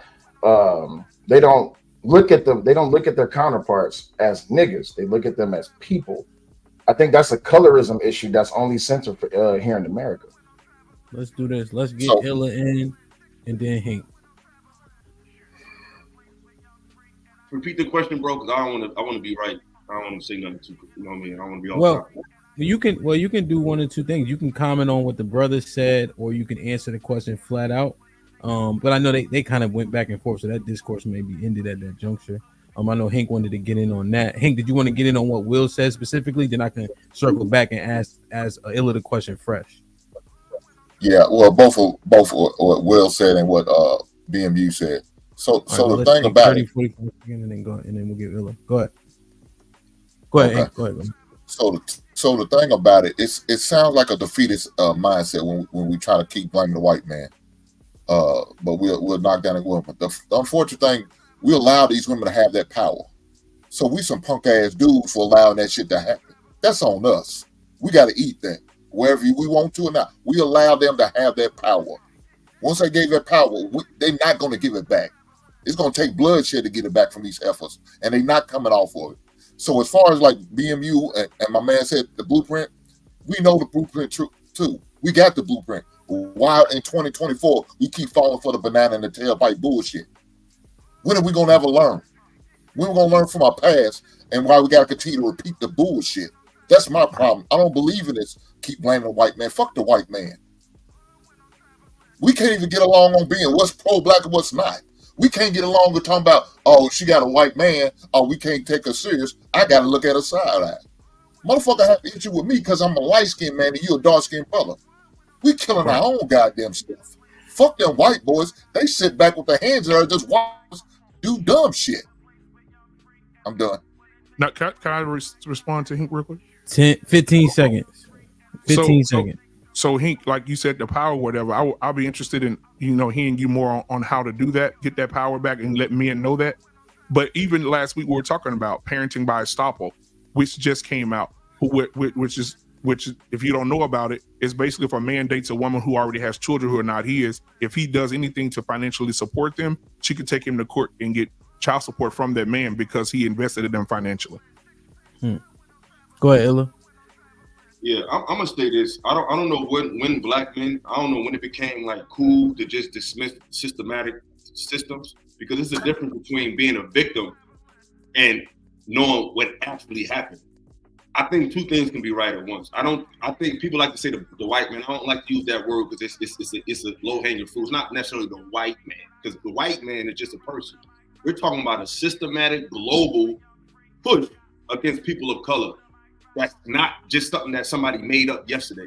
Right now in the Congo, they get the chips for all these iPhones from them people in the Congo. They don't get shit from that.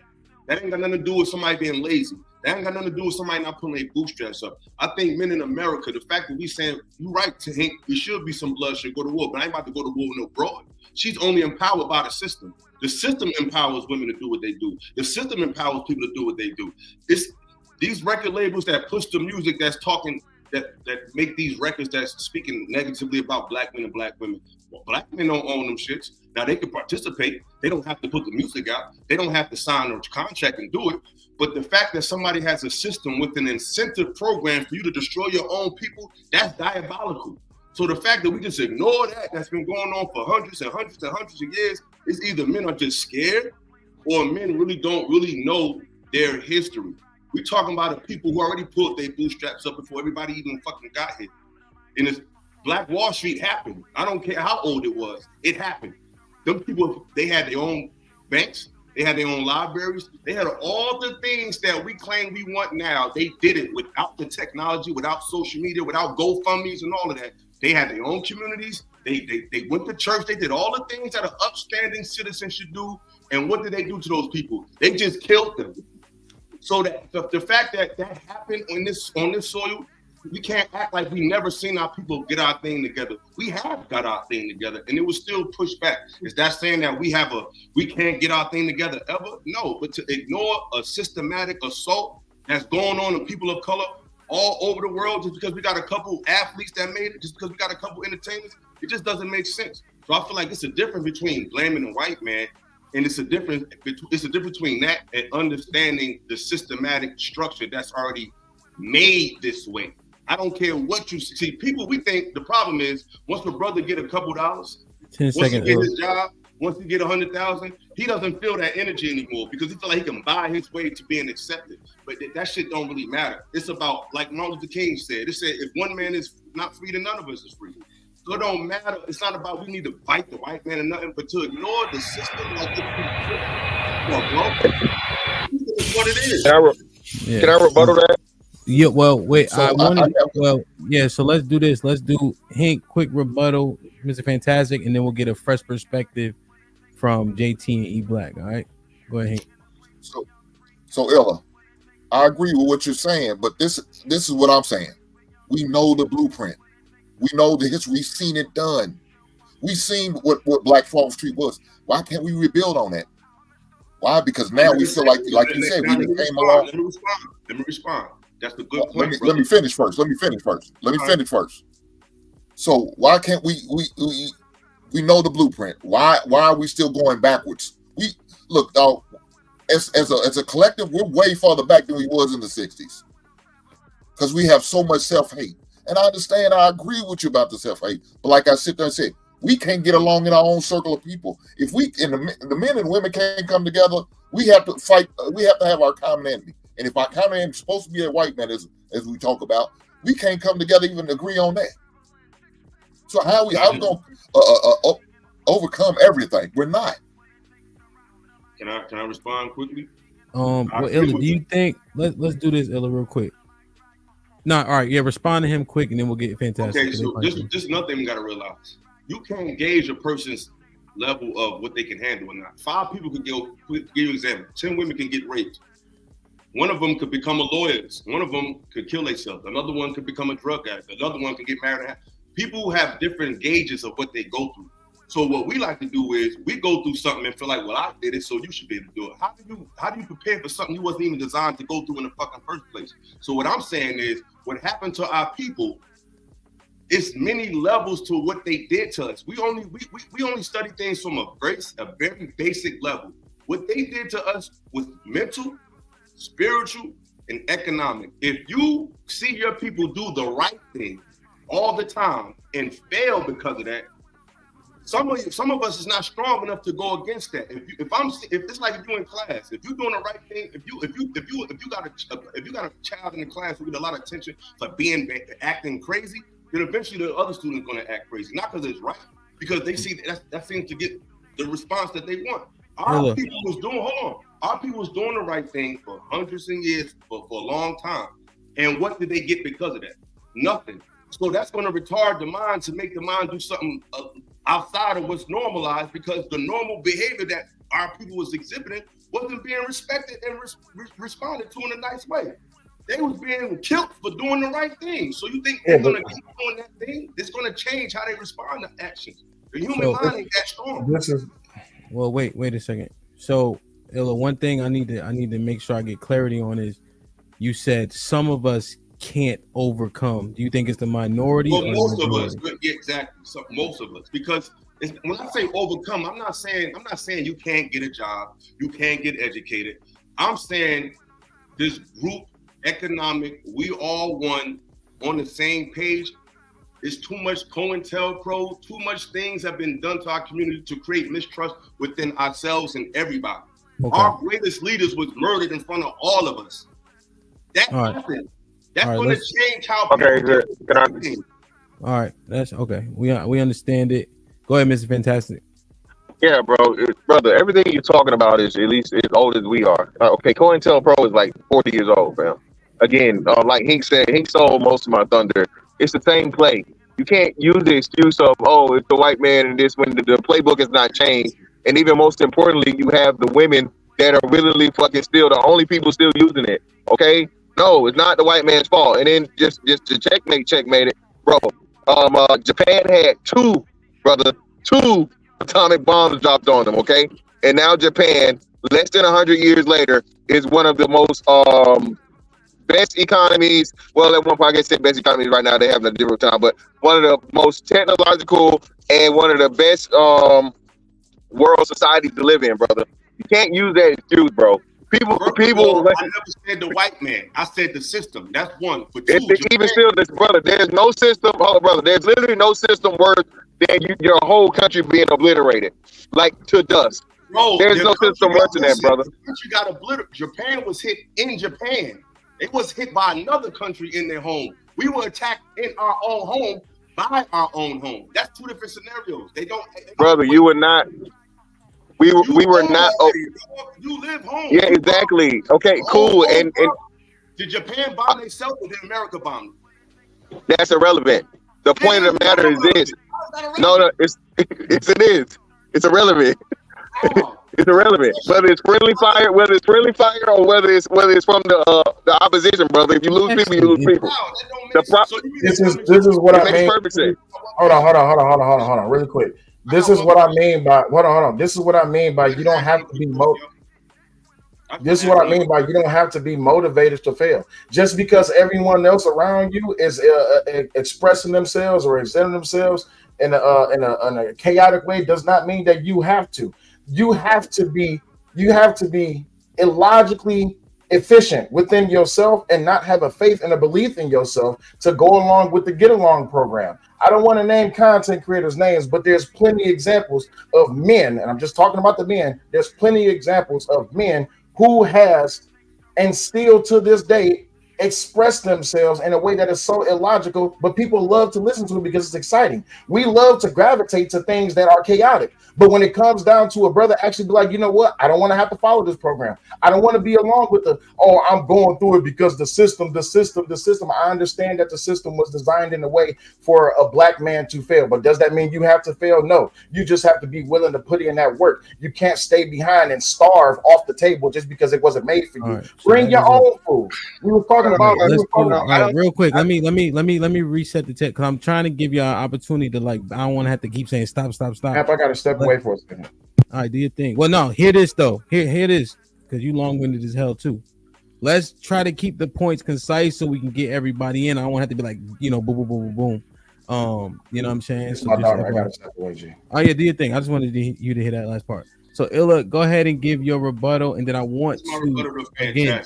Okay, and then JT and E Black are going next. I know Mr. Fantastic is gonna want to respond. We can open it back up once they give a perspective. I also think E Black may align with Illa to an extent, so his commentary may also help the conversation in a way as well. Go ahead, Illa.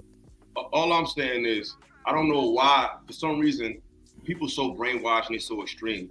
Now, if you bring up any type of racial injustice, you're a Democrat instead of you're just a person with an opinion. It's like everybody's an extremist. You can know that the system is real and it's great setbacks and still want to do better for yourself and still not make excuses. Not making excuses. The rules of the game is the rules of the game. But it's a difference between being bombed by another country on your soil than being bombed by your country on your soil. That's two different things. That's like if you get attacked by an outside family, it's not going to have the same ramifications as if you was abused by your own people and your own parents and your own family. That's going to have a different mental effect on you. So we're not saying we're making excuses saying we can never get our thing together. That's not the case. But to ignore actual history, where it's still stories that pop up today of racial injustice and it doesn't make sense. It's just that we're so enamored with luxury and people getting money that we think that everybody's good and everybody can make it. And we could talk all that. If you see a brother do it, you shouldn't do it all you want. But they do experiments on animals and people all the time that most people are hive-minded. Whether we so focus on ourselves and think because we did something that everybody's not like that. Most people want to be a part of something. Most people want to fit in. Whether we call it cool or not, most people are like that. So most people are going to fall for things in the average. So I'm just saying, when we see in the hood, most people, it's a few of us that make it out. But a lot of brothers with two parents or with a lack of a parent, they might have to go to jail. They might join a gang. They might get their hands dirty. That's what most people go through when you're in that certain environment. So I think they created an environment where some of us fall through the cracks, but a lot of us don't, and that's by design. Let's do it. Uncle Rick, I see you. I just want to get JT and E Black in just to at least get their commentary, then we can go back to the discourse. Go ahead, JT, and then E Black.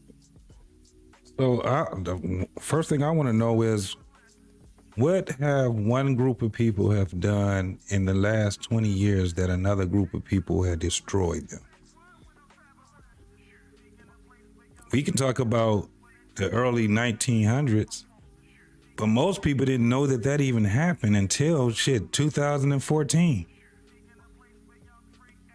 So when we're talking about something that's done to us on our own soil, we had the Civil War. That happened. We were involved with that also. We had slavery and all these different things. So my thing is that nowadays people are using it as an excuse. Because when you hear Generation Z, they're using the same talking points, and they ain't been living for 24 years. They're using the same talking points as if it actually happened to them. No, we're being affected by what our people, we keep borrowing other people's laurels. We keep borrowing other people's pain. And then we would take it and make it act like we were the ones that was affected by it. Directly affected by it. But that's not true. Okay. I landed right there. Okay. E Black? I think it's hilarious that we find a group of men who will say, yeah, pull yourself up by your bootstrap. There's nothing preventing you. But then at the same time say, women are our issue, or we're blaming the systems that the women take advantage of. You're not even acknowledging the simple fact that the white man has created these systems, or these systems have been put against you as a weapon for your own development as a society. We still have lawsuits. There was a lawsuit for two black doctors. They had houses in, I think, Baltimore. They had to get their white neighbors in their house just to get the proper appraisal for that. That is black wealth. We can sit here, and mind you, these are not just two hood people. These are just regular black people, working class individuals. We acknowledge the systems that really affect us, but then we move through a propaganda system which will say, black man, blame your black woman for all the issues that you have in your life. Black man, you're not getting a job because the black women are getting jobs. Black man, blame your household for not being in order because black women are working. Black man, blame yourself. It's the most ridiculous thing. Think about it. You are literally diverting attention from a person who has done physical harm, who has done spiritual harm, and who has done so much. And we are the one group of people who have laws specifically for us and against us. But then they want you to divert your attention from those groups of people to the person right next to you, who sleeps right next to you, and who's fighting the same fight as you. I like that point. Uncle Rick, and then I'm sure Mr. Fantastic has a rebuttal. Black man, I see you. I know Uncle Rick had raised his hand probably 10 minutes ago. That's all.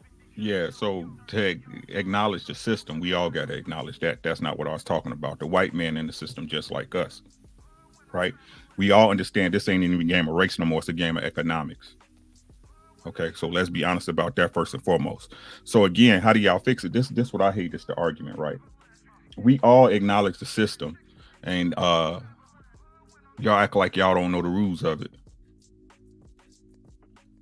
right?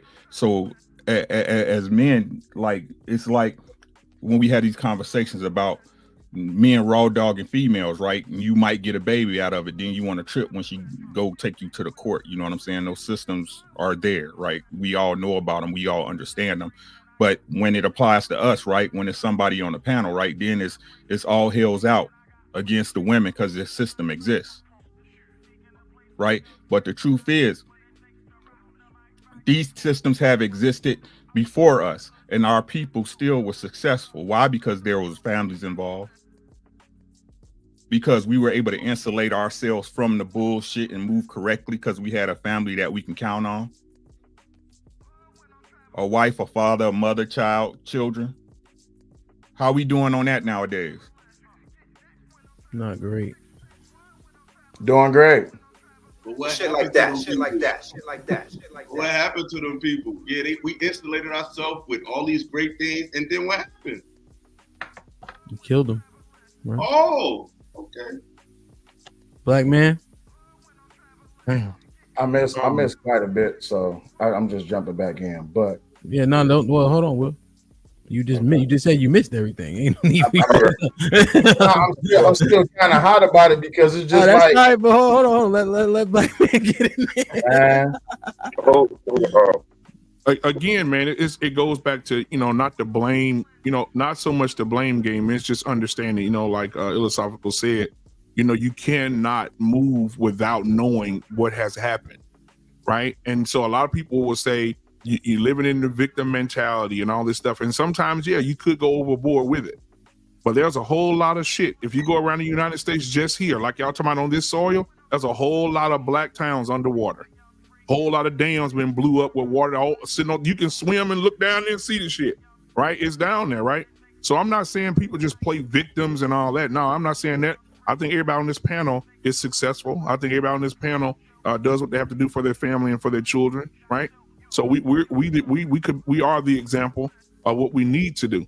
But I'm saying we can't say, that some of these things still don't exist. And I saw that video, sir, about that property where those people had somebody come out and look at their house, and they lowballed the shit out of them. And then they took all their pictures and shit out and put them white pictures in there and had their white neighbors go in there. The shit went up 35%. So yeah, I mean, things do happen here and there. So I'm not saying play victim. I'm just saying these things do happen. All right, let's do this. All right. Real quick. It's on me, right? Let's get Mr. Fantastic. See, we could go on this one all the I got a couple other questions, a little bit less heavy, because this panel, I respect all of y'all. I love all of y'all. I love my brothers, and I want to get y'all perspective on some of the shit that we always talk about too. You know what I mean? So I got different questions. They don't even go together. You feel me? Like, I just got shit I was thinking of. Like, I was driving today, I almost crashed. So I'm gonna ask that question today. You know what I'm saying? Because I wasn't paying attention. So go ahead, Mr. Fantastic. Let's do that. Mr. Fantastic. And then we'll give Illa 30 seconds, and we'll give Will 20 and a half seconds because I want him to, let the shit breathe. Feel me? Go ahead, Mr. Fantastic. Cool. So yeah, man. No, again, here we go again, using the minority, the 1 in a million thing as the standard. No, brother, do you know? I literally woke up one day and I gained $20,000 on my fucking property value. Okay, most black people do the same thing. So we're not gonna act like the one situation of clear racism, okay, is the standard. No, bro, it's always gonna happen. Just like, hell, white people can make the same excuse when it comes to niggas killing them. Okay, no, the white ain't no white man making a nigga pick up a gun and have us have the highest motherfucking murder rate when it comes to each other, bro. Intraracially, we have too many intraracial fucking problems and issues that we need to fix. And y'all kill me with this man shit. When the man says that the woman is the fucking problem, that's a man speaking, isn't it? So when men are finally realizing where it is and holding feet to the fire to get the situation fixed, like Hink said, I don't agree with no bloodshed. Now he going a little too far with that one. But power is never given; it has to be taken. Black men are finally in our proper place, trying to motherfucker take the power back that was lost. Okay, you can't pull this bullshit and blame the fucking white man when the white man not even looking at you, dog. The white man got much bigger problems. The white man is being out reproduced. He's being replaced, and he's and the agents are out earning them. Again, this ain't even a white man's country, bro. For real. If you were looking at it, so you guys even speak from that shit. It's a place of weakness because again, saying that is acknowledging the fucking concept of white supremacy. And ain't nobody motherfucking better than me, bro. Just off the shit of that motherfucking skin tone, okay? Just because of the fucking, they ass motherfucking burn up when they go out in the sun in the summertime, that don't make them have no control over me. And I've been in the belly of the beast, the most motherfucking white fucking shit of it all, and plenty of other black men have did the same, bro. If you can fucking make it in the fucking United States military, bro, that is the most whitest shit you can ever get into. So no, bro, I don't want to hear that bullshit.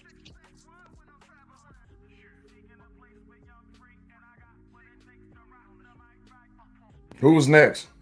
Muted him. I'm on mute, my fault. Illa was next. I was next. No, well, you last. You got 20 and a half seconds. Go ahead, Illa. I just feel like people here, they run their head. Nobody blamed the white man. Or everybody's saying system. Everybody's saying responding with white man. Like niggas here with their feelings. Who the fuck said white man? We said a system. They just happen to be done by those people. It ain't every single white person. Well, I got some good white friends I know. But this system on a global level is led by Europeans. And they're always dealing with colored people's political issues. In South Africa, they not saying kill the Boer for nothing. They getting rid of the European influence because they feel like it's bringing down their economy. They've been using their farming. They've been taking advantage of them. So we're not blaming a person. It's systematic. And I heard a brother say something about what that got to do with you today. First of all, we talk all this bullshit. Right now, black people only got 2% of the nation's wealth. Right now, 2% of the nation's wealth. The top 10% of black people got 10% of that. The bottom got 50%. So we got 90% of black people sharing 2%, half of 2%. So I don't know what we're gonna make out of that, but be my guest. Secondly, one of the biggest wealth transfers in the history of the country is why a lot of these Europeans got money, ain't because they outworked you. They inherited wealth. But if your grandparents had land, if your grandparents had businesses, if your grandparents had things in the 50s and 60s, if they kill them and take their wealth, that's going to affect you today. So it does affect you today. We think because of cross not burning on our lawn right now that it's all good. Nothing's affecting us. Everything in this world is based on the past. All these laws is old. The Constitution is old. Most countries are holding themselves up to old principles. It's not the modern world that's running nothing. The modern world is a product of historical phenomenon and historical events. It's just that niggas don't have the heart to admit that they don't know them shits. They haven't took the time to understand them shits. So they rather just go with the narrative because it's easier to do that. It takes time to read. It takes time to study. And niggas just ain't got the heart to say, you know what, brother? I don't understand. So they rather call you this and call you that. But niggas don't read shit and they don't know shit. And they just be talking from emotion, period. Damn, so. Yeah, wait. Sounding the victim alarm to rally the victim troops to create a victim army will not change the whole entire scope and/or scope of this. You're a victim. Complaining about the system is not doing anything. We can all come together and we can sound beautiful in our victim voice until we do what? Nothing. Because at the end of the day, how long we've been dealing with this problem? Y'all say hundreds of years, tens of years, 50 years, whatever. Complaining about it is not changing. So where is the solution? The solution comes when we can get up out of our victim bootstraps and we can get up out of these victim neighborhoods that we keep gravitating towards, and we keep producing the same problems that we complain about. We keep complaining about, black single women, black baby mothers, all this, that, and the other. But yeah, you still go run your dick up in the chick raw. You still complain about, the system is against me as a black man. All right, cool. Well, then go to your bank, withdraw all your money and go put it in your house. How many niggas see you walk in your house with your $50,000 while you living in your victimized neighborhood? Victims love victims for this whole entire purpose. This is why I say, and I will leave it at this. When you get out of this victim intellect and you stop being motivated by the victims around you, and you start to become acclimated to the fact that you can become successful if you just stop thinking of yourself as a victim. Since we're talking about education, where's the motivation to get educated? Where's the inspiration of the people? Because you know why? I can tell you exactly what happens. When a black man steps up to lead others, guess what? The other people look down on him. We was just talking about Candace Owens and how she married a white woman. Married a white man. But if a black man steps up right now and he says, brothers, this is how you can get out the neighborhood regardless of who I looked at. Regardless of who I married. Most people will look at him and say, he's not for the black community because he married a white woman. And I land my plane. Black man, so if I feel it's because I want to move on to the next topic. I feel like, and I'm saying I feel like black man, your and Illa points align a little bit more. Will's and Fantastic points align a little bit more. So it's only right that we get two ending perspectives from like two sides of that table. You feel me? So go ahead, black man, 30 seconds. Yeah, I just want to say, I agree with Will to a point, right? Because I understand what he's saying, right? The victim man, the victim this and victim that. But a lot of us, we talk from, say, victim, but every day we clock in at the plantation, right? I want to meet the guy that's got the black bank in my neighborhood. Where you at? I want to meet the guy that owns that apartment complex that the government's making all the money off of, right? So we got to talk on a larger level. If we're talking about making change, you got to be able to have ownership. We don't have no black banks. You don't have no. Black people don't own anything, right? We can argue the fact, but we don't own anything. Half of the people that get up in the morning got to go clock in at a place that somebody else owns. Yeah. I'll agree. I'm sorry. Perfect.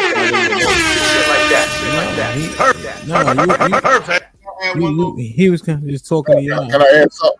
God damn. All right, let's do this. All right, let's do this. I think I want to move on, but all right, I'm gonna run this minute, man. Don't be selfish in this minute. Take 12 seconds to say your point. All right, go ahead, Hank. So the thing I'm Hank, the stutter and all that, you gotta eliminate that shit. Just say the point so we can get to the next person. All right, we don't need you to add no drama to what you're saying. Just go ahead and say it. All right. My bad, big brother. Let me get my shit together. The fact that we are using and saying what we are saying, man, will we allow our kids to have these same reasons and excuses? Oh, daddy, I couldn't pass the test because the system was holding me back. No, you didn't prepare. You didn't take advantage of the open class, the study halls that there was about it to you. You didn't take advantage of the tutor that I got appointed to you. Why didn't you take advantage? So no, we can't keep using these excuses because I definitely wouldn't have my son making these goddamn weak ass excuses. Oh, well, this and that. No, I'm not doing that bullshit. Look here, we know the game plan. We know the rules. We know what it is. Hank, it's a plan. You ain't shit, Hank. You ain't shit. Hey, mine actually be on my back. All right, yeah, go ahead. Illa, fantastic. Anybody want to make a final point on this shit? I could take 12 seconds. I'll wait. It's gonna be right at the same time. You can still be proactive and be about what's going on and be about uplifting yourself and still know that there's things put in, because one thing you can't regulate is a person's mindset. People's mindset is, and it's people that have a mindset that's always going to be anti seeing us where we need to be, no matter how hard we work. And there's a body of work and there's proof of that. It's not like it's just something we made up. There's more proof of you getting pushed back from doing the right thing than not. So it's not like, it's like the people that's saying opposite, where's your proof of that? There is no body of work. There is no evidence. There is no paper trail to show that when you do your thing all the time, we get received. There's more of the opposite. There's more evidence of us doing the right thing and getting penalized. There's more evidence of you doing the right thing and landing from. Yeah, but herd mentality only goes so far. When that herd runs off the side of the cliff, does that mean that you run with it? No, you have to do. You got to. Brother, you stampeding on me right now, brother. It's my time, brother. Just real quick. Respectfully, brother. So again, shout out to black man and saying that black people have a higher $1 trillion spending rate of a budget that supersedes plenty of countries in the world, bro. We don't own things because we don't want to. Niggas can buy this, can buy that, and all these other things, and so on and so forth. The things we need to be focused on: finances, economics, politics, all these different things. We choose to stay ignorant. Just like the brother was talking about people not reading, you literally have a library of all libraries in your hand, and motherfuckers would rather watch porn and like motherfucking BBLs and whatever on it every day. So that again, no excuses, bro. The white man ain't keep making you do that. And I just want to say, we gotta move. We black. We gotta move. We gotta move. I can make it 12 seconds. All right, let me see.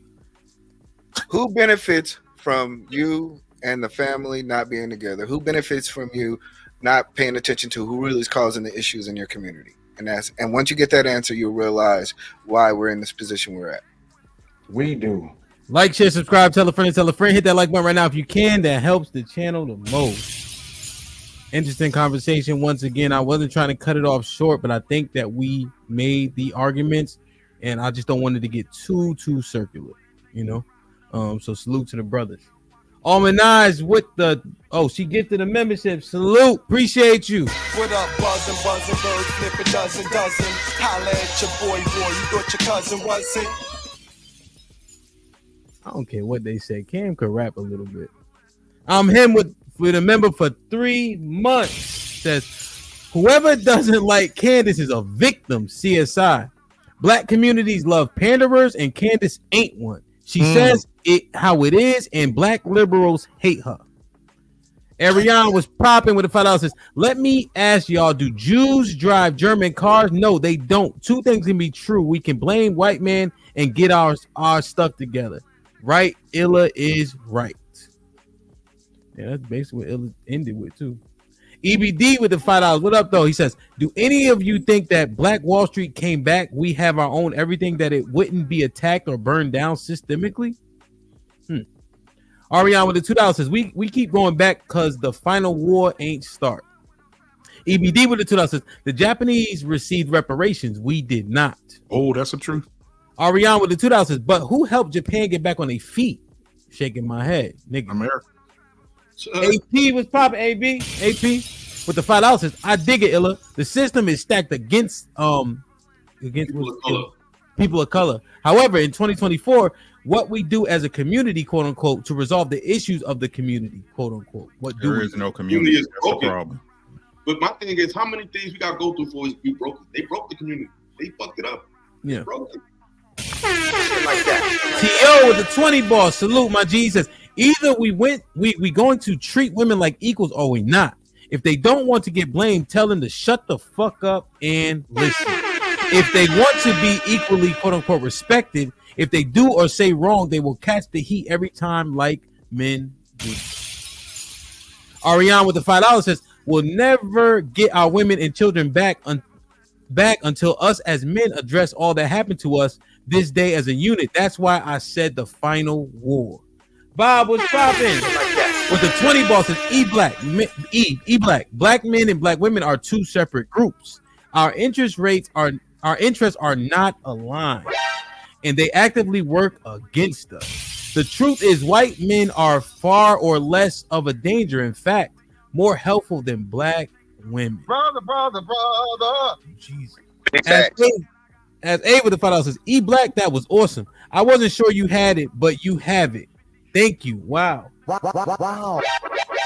Philosophical, you ain't scared. Let's get it. Let's go. As A with the $2 says, at Philosophical, it takes time to read and study. Awesome. Devin D with the $5 says, small hats are the real problem. Ellipsis. We still playing checkers. Shaking my head. The devil for the sticker. True. Black Built and Conquering King with the $5. What's popping? At Ella, you must understand the past to improve the future. If you fail to do so, you are doomed to fail. Raw B with the $10 says, as of 2023, there are 22 black-owned banks in the United States. Black-owned banks in the United States, according to Lantern by SoFi. The Federal Deposit Insurance Corporation identifies these banks as minority depository institutions. Correct. Yeah. Dre with the $2 says, salute to Philosophical. Come back to the show. Ella, how long ago we talked? Like a month ago, right? Word. As A with the $2 says, the woman has the power, maybe 2 months ago. The woman has the power, I2C, maybe too much you want to say. That's weak. Stop. Ariane with the $2 says, none of y'all putting money in no black bank. Shaking my head. JP. A black bank is the same as a white bank. Yeah. Industrial bank is actually pretty big in like DC. God damn. John the Baptist gifted 5 membership. Thank you, John. What up, buzzin', bird, flip a dozen. Holla at your boy, you thought your cousin wasn't? Appreciate you. Shit like that. Ariane with the $5 says, y'all lucky I got a case against my job. I have to fight first, or I would be up there schooling y'all. Shaking my head. The damn system. LOL. Hamp, check my email, big bro. I got you. Like, share, subscribe, tell a friend. Hit that like button right now if you can. That helps the channel the most. We have 430 people in the building. We have 346 likes. Not terrible. I guarantee there's a commercial coming, probably playing at this moment, because it's gonna jump back up to 400 and been average about 480 people in the building. So salute to y'all.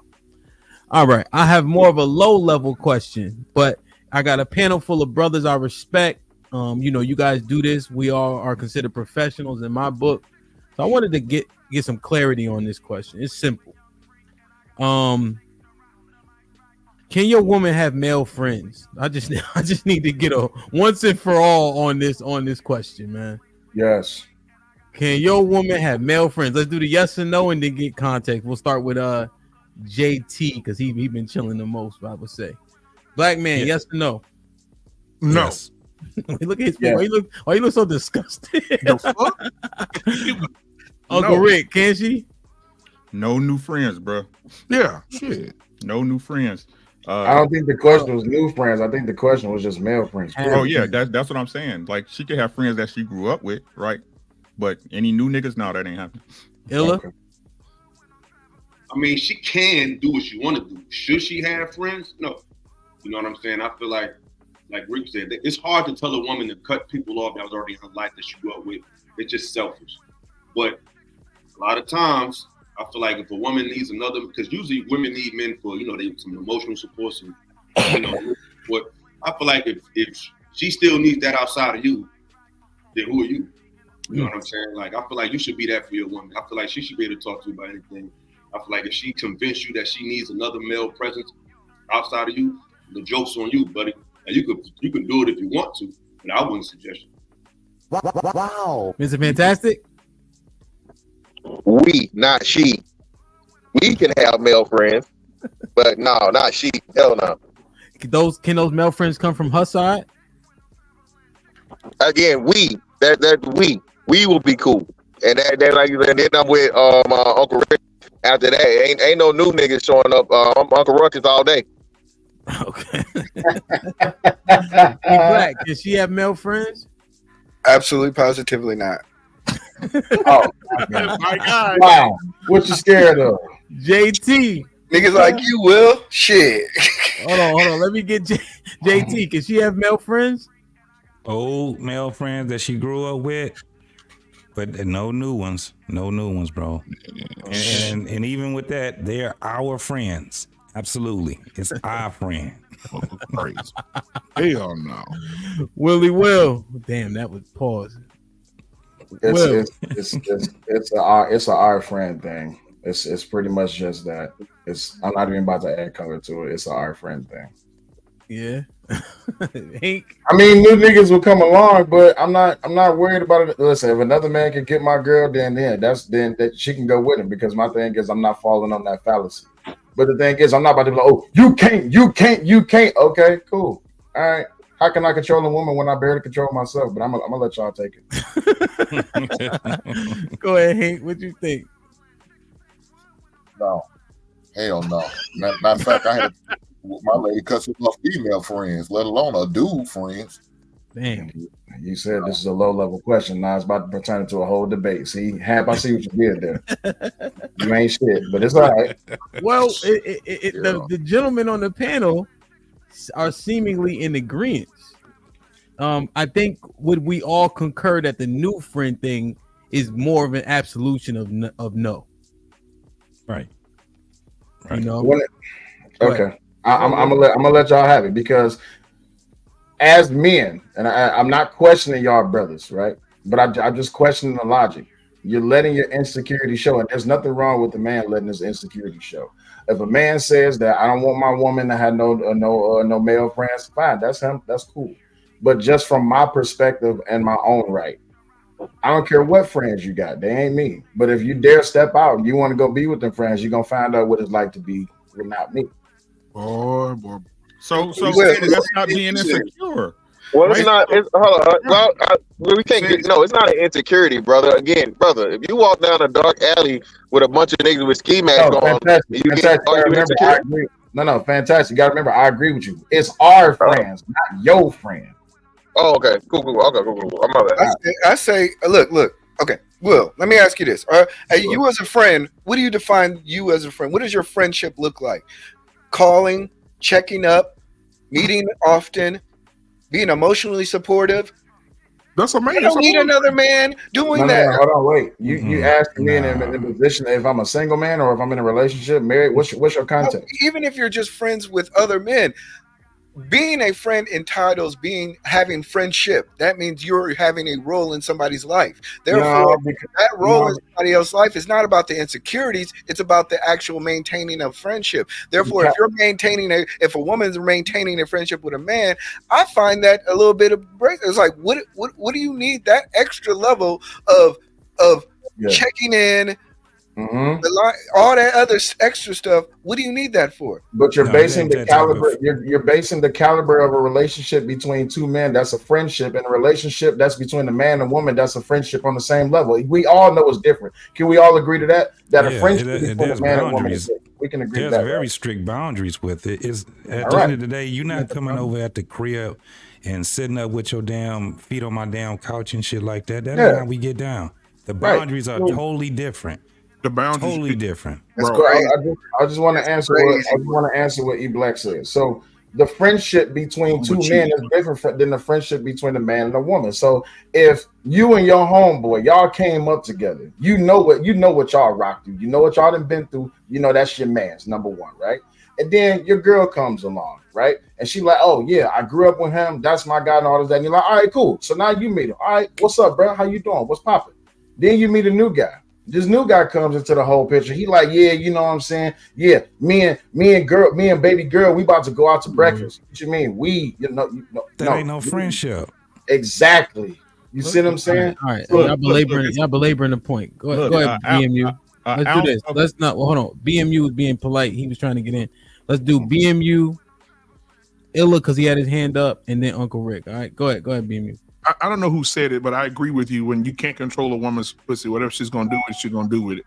However, I will say no male friends simply because of this. Shit, I'll say old and new because some niggas playing the waiting game. Some niggas been cool with your girl for 20 years. Some or most. Most of them niggas are playing the waiting game, right? And so if you feeling like your wife or your fiance, whatever your girl wanna play, have male friends, just do the male friend test, man. Have your girl call her male friend and say, listen, I'm tired of him, man. And him done really got under my skin tonight. I'm in room 1320 over here at the Omni. I just need you to come hold me and lay with me for a little bit. That nigga is coming. He ain't finna sit at the house. He coming because he know his opportunity is there and he finna get that pussy. He coming. He's not gonna say no. I'm not going one way. Both kind of ways, exactly. Hey, both ways. You coming both ways. All right. All right. Go ahead, Illa. Yeah, I think homie said it's an insecurity. I thought that was funny. I don't think that's insecurity because I think the true insecurity is men being afraid to be men. So I think a lot of men take the high rule because they're afraid of coming off like a man. It's like if I say something, she gonna think I'm being too overbearing. So let me just shut the fuck up and let her do it. That's insecurity. A real man is gonna say, nah, baby, I don't like that. I'm super secure in myself, and I'm so secure in who I am that I'm willing to tell you what I don't want and I don't like. That's security to me. Two, any man. First of all, I'm assuming you got a nice looking woman because I don't deal with ugly women. So I'm assuming y'all deal with attractive women. Any man that wants to be friends with an attractive woman who got a boyfriend is a weird ass nigga. Because why would you want to be friends with a beautiful woman who already got a man? Unless you're gay or something, you're just waiting in the wings because a lot of dudes don't have the heart to be and come out and say, I want to be with you, and they can't. People will wait in the wings. So any man who got his thing together, he's not hanging with a beautiful woman who's got a dude. He got other shit to do. He might see her in passing. They might have a mutual friend, but he's not hanging out with no bad chick who in a relationship already. That's a weird ass nigga. So that's just my 2 cents. This is why the complexity of the question. Uncle Rick. It's an old saying, right? An ounce of prevention is worth a pound of cure. Like it. Right? It's just that simple. It's not about being insecure. It's about setting a boundary. Right? It's about setting a boundary. The same way I can't get no new girlfriends. Oh, okay. You see what I'm saying? I see what you're saying, but I'm gonna let you finish. But I understand. Look, I ain't in your relationship. What works for you, right? Just that plain and simple. But to me personally, it would be the conversation I have with my girl when I'm telling her to cut off. That will let me know everything I need to know. Thank you. I appreciate you bringing that back because it belabors on what it is. That's why I said the insecurities of a man. Let me ask a couple questions though, Will, because you know how you do. So damn, for real. You know you've been rocking with me when they had 10 people watching this motherfucker. Go ahead, ask your question. What's your question? Well, just in terms of even an old friend, just considering what was being said, I think Illa has a point. I think you guys have a point in terms of he been a friend for a long time. In my head, I'm like, the fuck that mean to me? You know, like that's just how my head. Like when I be thinking this shit, I'm a husband now, right? Or I don't. What you did generally, I don't. It is what it is, right? But what can he do for her? Can she go to him for the supports? Can she go to him for money? None of that shit. I'm gonna let you finish answering. Can she go to him for money? No, she can't. That's my job. Can she go to him for spiritual guidance? No, that's your job. Shit. Exactly. Can she go to him for protection? No, so but here's the thing though. So now, since we always talk about how, now we back into this whole gender war thing, right? So the position of having domination or control over a woman involves you cutting off aspects of her life, even if it's a friendship that she has. Am I incorrect in saying that? Yep. No, you're correct. Cut them motherfuckers off. All right. So, and even in that sense, we all know that you can't control a person, because the more you push a person away from something, the more you draw them to it. So you can say, it sounds wonderful. Yeah, I don't want you to be friends with this nigga. I don't want you to be cool. That's fine, dandy, and cool. But then the heartbreak comes along where you have this expectation of another person to treat you the way that you think you should be treated. You're now setting up a mental mold within your head that, oh, she's going to follow everything I say. When we, as ourselves, as men, we barely have control over ourselves. As much as we put ourselves up on this pedestal to say we have control, we barely do. So how can we expect another person to do that? Now, to answer Hamp's question, if it's an old guy, somebody else get in. Okay, go ahead. Do your thing. Go ahead. Let's do Uncle Rick, Illa, JT, Hank, because JT just be chilling, but I need to make sure I get him in. Pause. I hear Willie Will, man, but I gotta push back because he said that the more you tell somebody not to do something, the more they want to do it. That's childlike behavior. Yeah. Right. Okay. That's the case. You're right. I got you. So are women children? No, women are not children, but to have an expectation that someone is going to follow you to the end just because of your words, that would be remiss from actual logic. Oh, no, I hear you on that, right? But again, that's adding to the conversation, right? We're under the guys that as a man, you doing what you need to do, you leading your household, you being responsible, and you putting a boundary on your girl. But even in that position, that we have plenty of examples of a man doing absolutely everything that is expected of a man to do, and she still steps out on him. Right. Well, but that was Illa's point. That was Illa's point. Well, I'm not saying Uncle Rick didn't make that point, but men cannot be afraid to be men. Go ahead. Case in point. What case? Well, hold on, Will, because don't shoot every point. Just let them come out, and then we'll come back to it. All right. What's funny is how homie just said how a man could do everything right, and a woman will still do that. So he's basically saying that he's adjusting his movement based on like how you can still be a good man and the woman will still let you down. So he's acquiescing to that. But you just turn around and talk about how the system is not as truth. When you can do everything you want to do in the system, you can have your good credit, you can have your money together, not even a double back. But I'm just saying how we can acquiesce to these women, but we don't have no smoke for the system though. Because you could be that same person in the system that do everything you're supposed to do and hold your shit together and then still create a stipulation that'll totally turn your life upside down. So I found that very like how we got so much patience and so much acceptance for abroad, but we ain't got no smoke for these actual systems of men that's put out here. But I digress. But we putting the expectation and responsibility on how it is that we move through life based on what other people do. Having the expectation that someone's going to treat you better than you treat yourself, that's a lack of responsibility. You're waiting. Hold on, wait.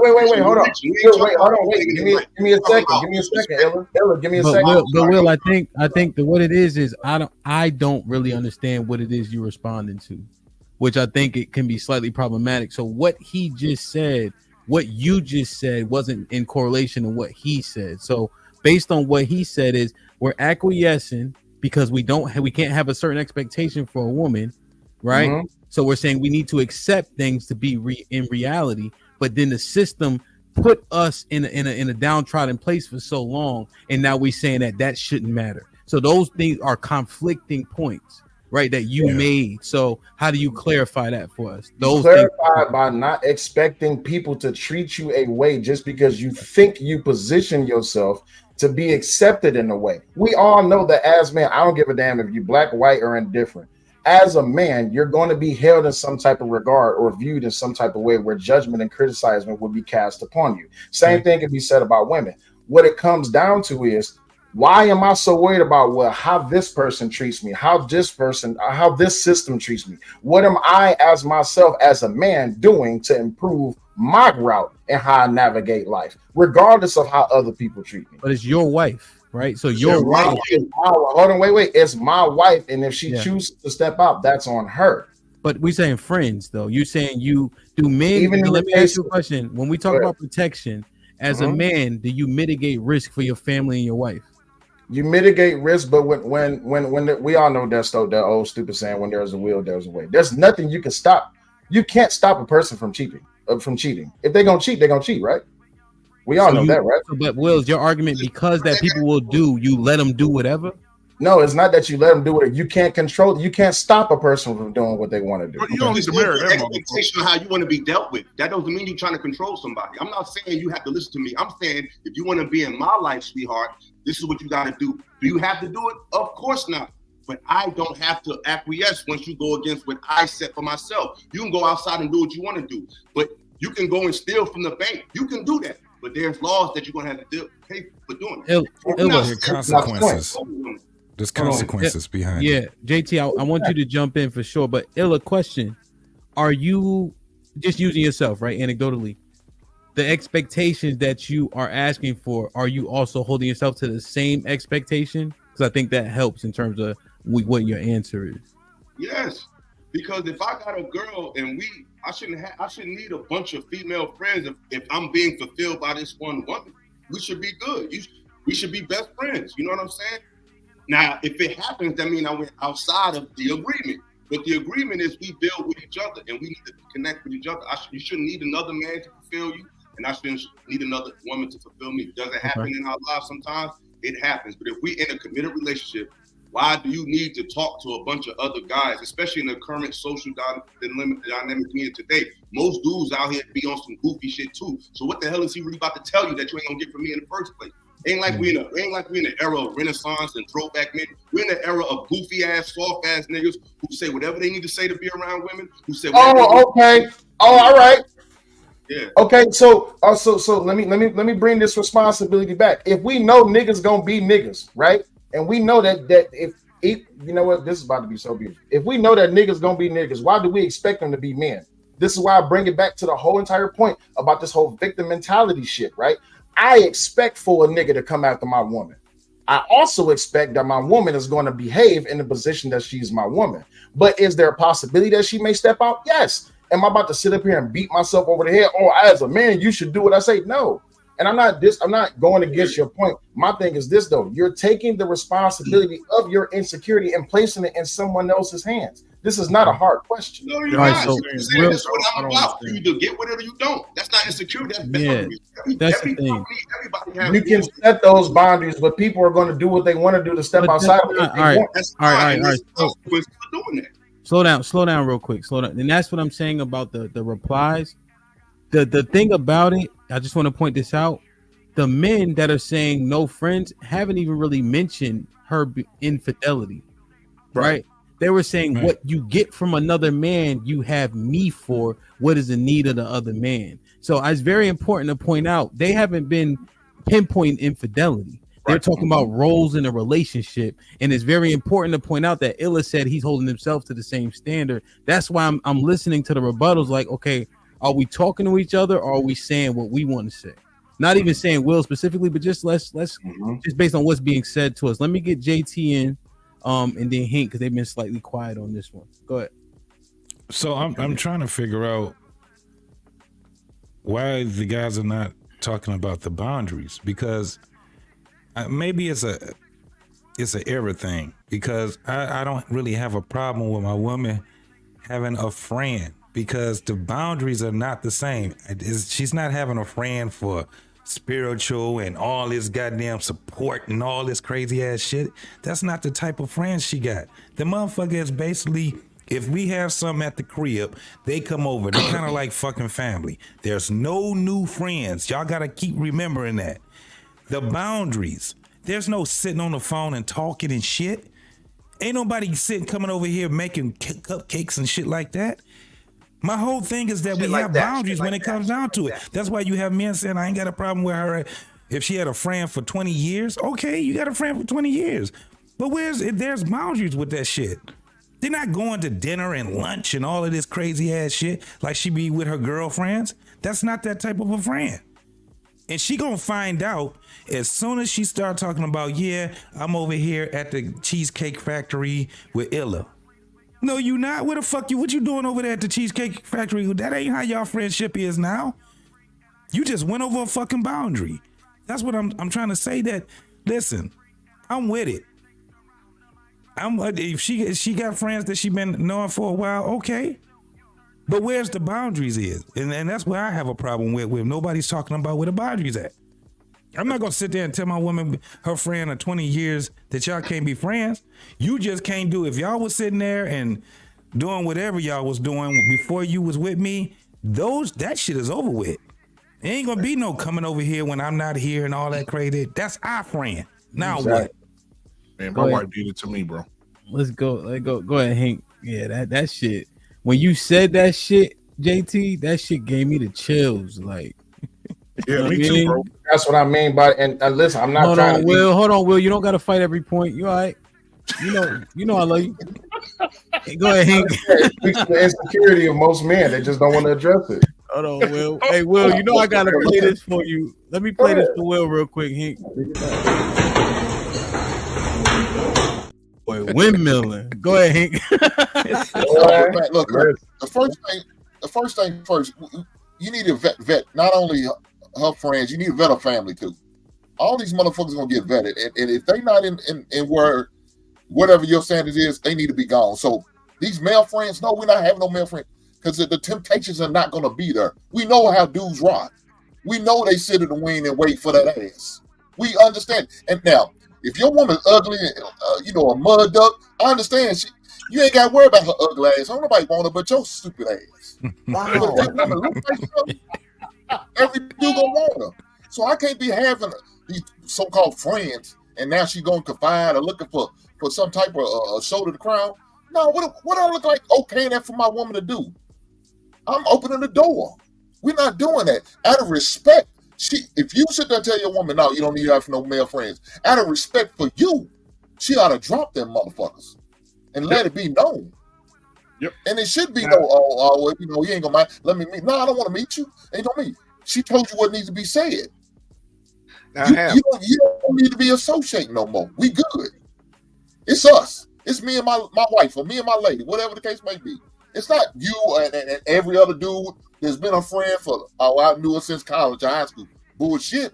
You gonna know it from a distance then. Now, Hap, do you need to ask the question if men can have women friends? Why? I think we might get a different answer. No.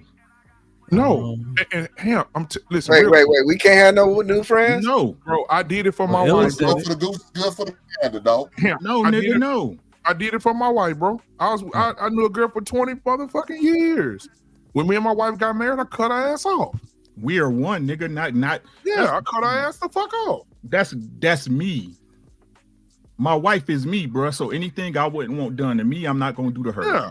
As a content creator, I need to mentor a lot of young ladies. So salute to all my friends. So, well, work. Well, you know what? So if I use myself anecdotally, right? The things I do for work, right? I have a lot of engagements from, obviously the fellas, like we up here now, right? Because we converse, but the ladies also in terms of content creation, DJing, etc.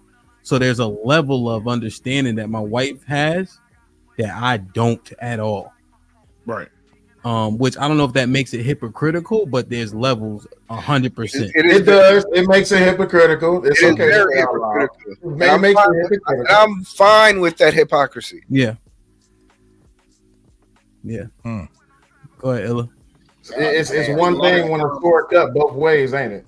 I think no, I don't mind being a hypocrite. That's what it is. A lot of brothers are just speaking on behalf of, from women's perspective, of what they think a man is, because that's what women think. Women think it's insecure when a man don't want you harassment. That's a woman's talking point, and I feel like this new shit now is like the more I acquiesce to a woman and her whims, that's the new progressive male, and it's really a bunch of soft ass shit. That's all I want. Shit like that. Shit like that. That's all right, cool, no problem. But you know, fight back, Will. Fight back, Will. I'm definitely about to fight back because I see it all the time. I see it. That's cool. I see it. Listen, it's not a problem. I see it. And you know what? I'm not even gonna overtalk you. I'm gonna let you get your points out first because I'm gonna be respectful to you as a brother. But I see it all the time.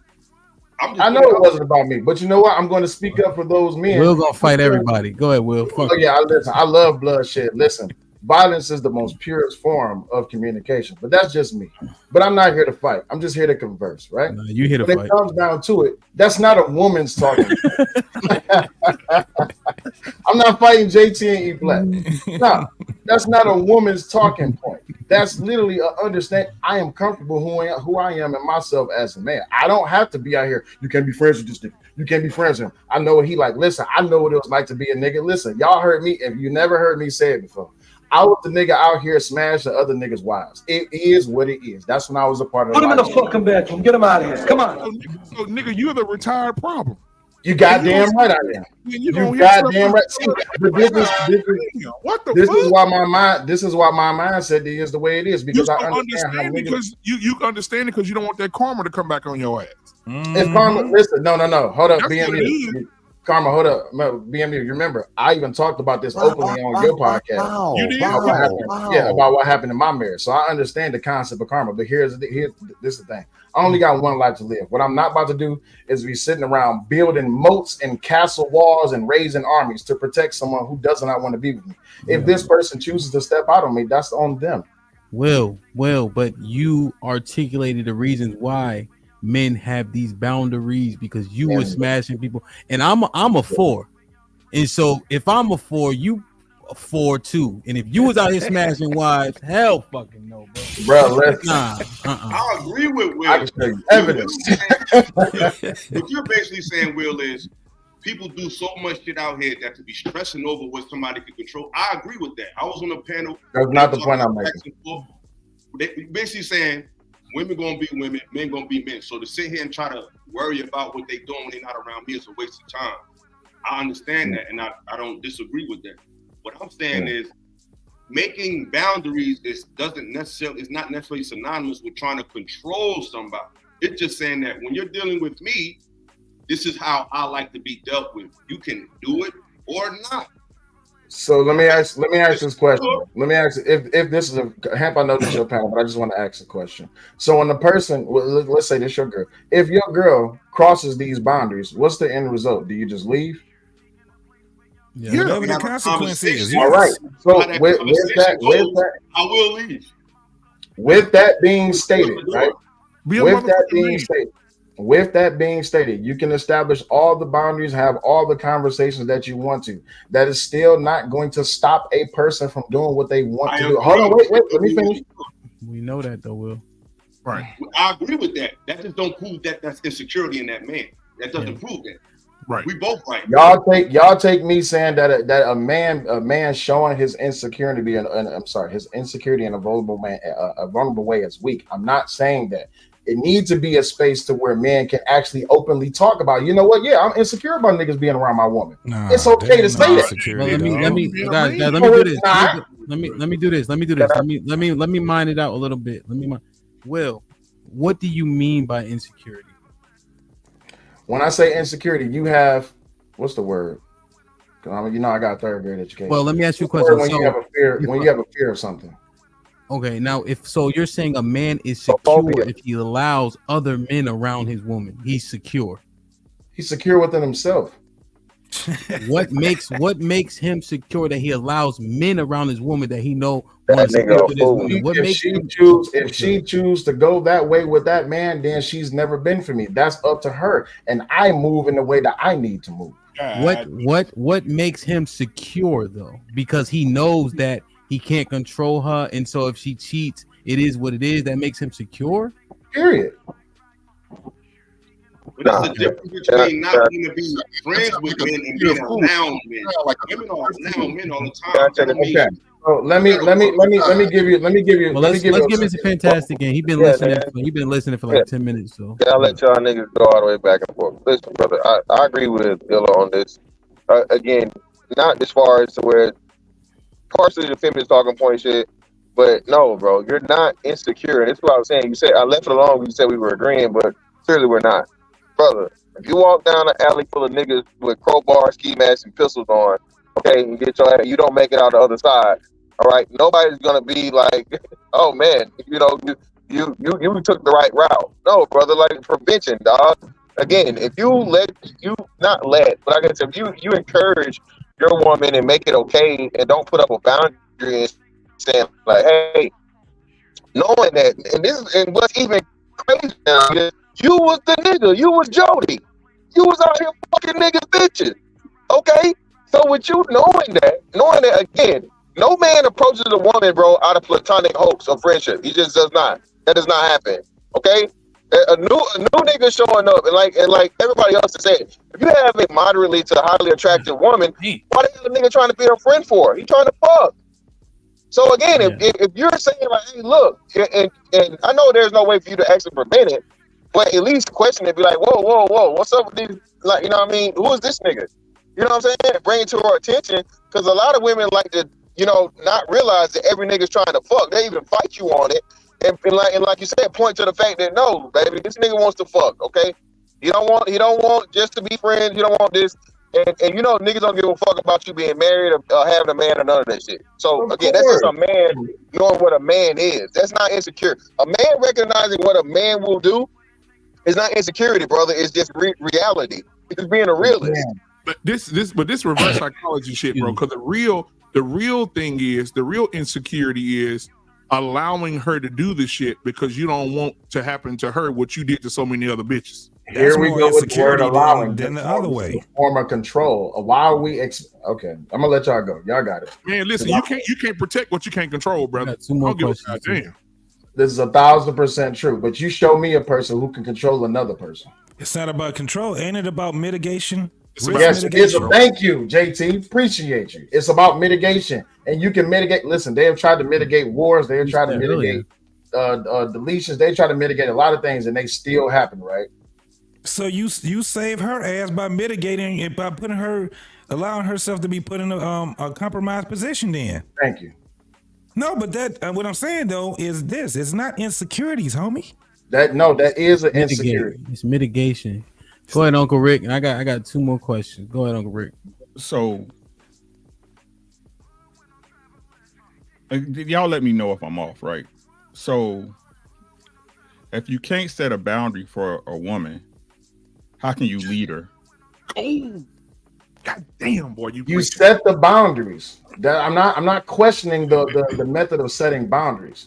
That's not what I'm raising point against. What I'm raising point against is the expectation that a person will stay within those boundaries just because you set them. I mean, that's the point, right? No, that's not the point. No, hold on, Willie. Well, I got you. Just chill out, right? Because like I said, it's the discussion before that will let me know what's really popping, right? Mm-hmm. So if she respects you, it shouldn't be a problem, right? We all understand that. But what you saying is just let it ride because she gonna do what she gonna do anyway. You know? Yeah. Do that. Okay. So I'll just use Uncle Rick as an example. So I bring me and my girl, we out, whatever. And she be like, hey, I want you to meet my friend. Who's your friend? Oh, it's this guy named Rick. All right, cool. I'll meet you, bet. Already within my head, oh yeah, this some fuck shit. But you know what? I'm gonna see where it goes. And then later down the line, it plays out the way it plays out. You try to fuck, she says no. Even though me and her already had this conversation about boundaries, she stayed within my boundaries. I'm secure enough to know that she respects me enough to not want to tarnish that relationship. Now, let's use the other side of that coin. She says, fuck that. I'm going to go fuck with Rick because this nigga Will out of town. So you know what? Rick said he want to meet up for a movie and a dinner because my man ain't in town. I'm lonely and I want to go be with him. Fine. So she goes be with you and then y'all end up fucking. So now I'm about to beat myself up because why? Oh, you didn't stay within the boundaries. No, I understand it. And at the end of the day, guess what? If Rick got you, you always been his. Move along, boo boo. I'm gonna go do my thing. Yeah. Because what's available to me is not what's available to you. It's not. Bro, my thing is this, bro. I think you're assuming men react a certain way when it happens. So based on what you think men do because of it, you call that insecure. Because you think if a man finds out that a woman stepped out on him, that he's killing himself and beating himself up. No, he could calmly just be like, I heard what you did. No, I appreciate your time. That's not what happens. We know that's not what happens. You said beat yourself up. You're assuming that men are going through hell because they found out a chick was with somebody else. Yes, they emotionally spiral out of control and they get out here and they end up in prison behind it.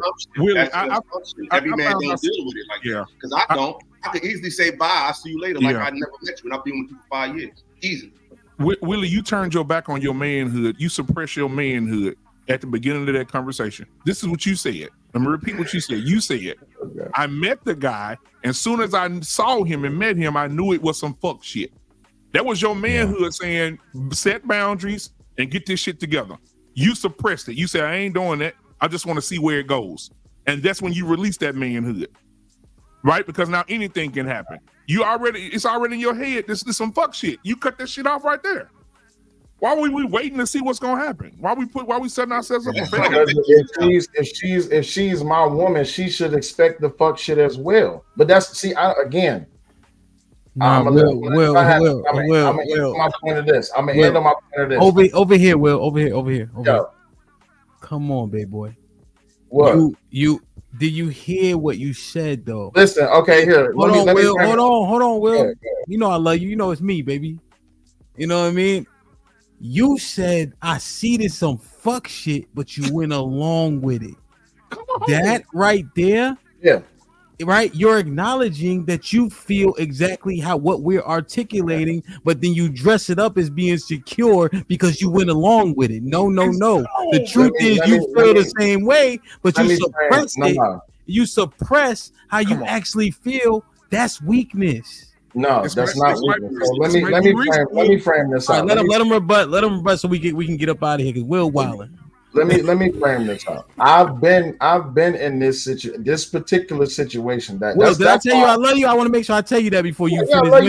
I love all y'all brothers. I appreciate each of y'all's perspective. All right, go ahead. Just making sure you still love us. You feel me? Go ahead. But this particular situation and this particular question, I have very close intimacy with because I've been in this situation. I know what it's like to sit there and to be like, oh yeah, she said there was a friend. Then come to find out, I'm watching videos and all this, that, and the other. People sending me shit. I've been down that road, and I also know what it was like to spiral out. I know what it was like to emotionally beat myself up and to question myself as a man because of what someone else did. So yes, I am secure in my manhood. Because I know now, Uncle Rick, I'm not threatening you, but I know if you come to my girl and you talking about you want to be a friend, all right, cool. But you understand that there's a low level thing. There's this low level thing called violence. So if you step to my woman a certain type of way, it's a possibility that there's going to be consequences. But more so, if she steps out with you, there's consequences to that action as well. Leave it. You can't beat me up. Leave it. No. What are y'all talking about? This is like Will, you good. Don't leave it, Illa. Leave it. Will. You just literally articulated spiraling. You literally say you're going to go fist the cuffs because there's a low-level threat of violence amongst men with him talking to your lady. Man. Will, come on, Will. Come on. No, I'm talking about the situation I was in. Talking about the situation I was in. I know that it's not worth me spiraling out. No, but even in your hypothetical with Uncle Rick, you said, yo, it could go there. That's what I'm... But brother, but what you just said, bro...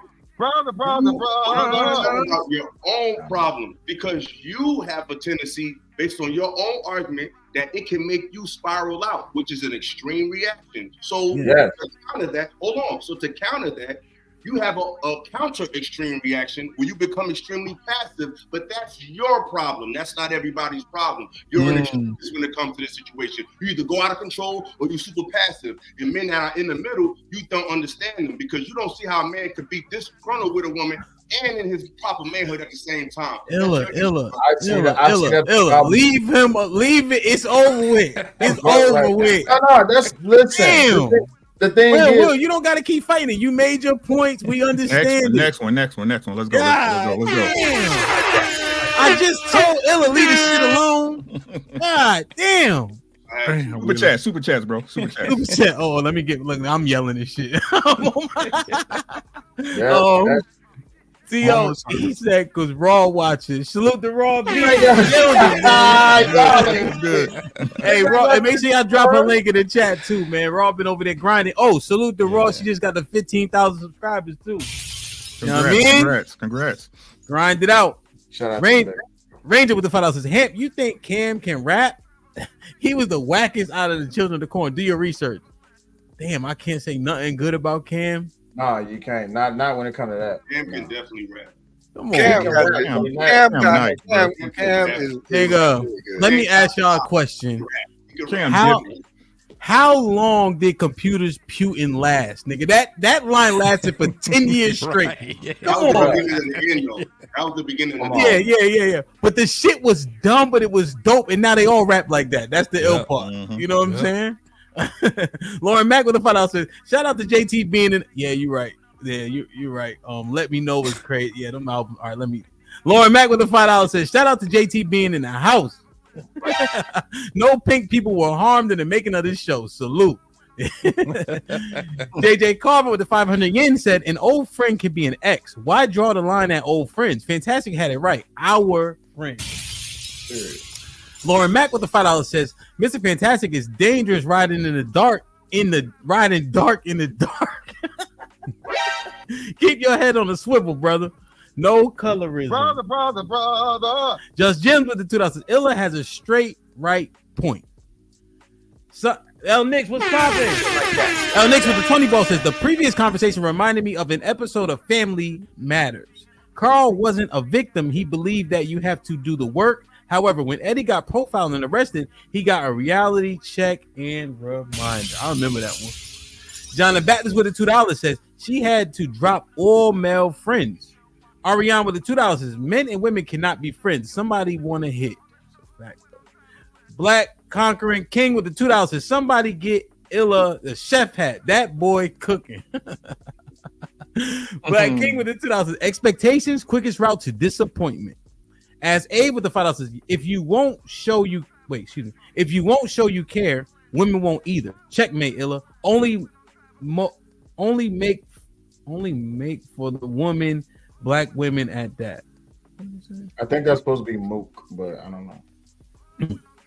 As Abe with the $5 says, if they are friends with someone for 20 years, you should be okay because they've already done it. Now they are friends because it's out of their system. Right. Like it's too late. That is a great point. That's a terrible point. Right. I'm gonna just have my baby mama hanging around too. Yeah. Right. Come on. John Henry with the $10 says, value has no worth unless it's agreed upon, quote unquote. Therefore, that means both people have an option of quote unquote choice to determine if they have a similar value structure to include respecting boundaries. Ali was popping. He said, yo, the way Illa cooking tonight, he not about to be at no Cheesecake Factory with my girl. Salute to the brothers. Much love. We got to do better. Too much lack of awareness. Salute. Shit. Ali just had a 2,000 subscriber party, man. Salute, man. Keep grinding, man. Drop the links in the chat. He knows what the $5 is. If you have to even address this, her mindset is trash already. Them niggas supposed to disappear. Henry with the $5 says, you can't hold on to anyone who doesn't want to be held by you. Black King with the $5 says, it's not insecurity in your woman, it's security. If she's choosing, your feet moving. Ariane with the $10 says, somebody likes somebody and ain't talking. One convo can make things weird or make honey love unless both y'all think each other ugly, but one dress down can change a lot. Now it's like, damn, I see you. T.O. with the $5 says, this is the same bullshit he was telling them niggas' wives to get in. Will was like, he don't trust you, baby. He don't trust you. He don't trust you. Better learn to respect you. Yeah, man. That's not what happened. Incel with the 20 ball says, does it matter if your wife's male friend consider himself a nigga? If he consider himself a masculine man with morals, does that change the scenario? Or is it the tickle fights and butt pinching that's the real? All of the above, god damn it. Raw B with the $5 says, don't try to play my boo. He valid. XOXOX, but Cam can rap. Pound all of You just go put your bias right out there, right here, Robbie. Damn right. Ariane with the 2000s. Cam was out. Now he the best in New York. Stand up. Oh no. Valerie Smith with the 24. She says, enjoy the show.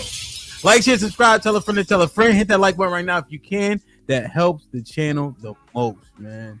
This is fun as hell, man. Y'all doing a great job. So, I've been beefing with Mr. Fantastic secretly. You know what I'm saying?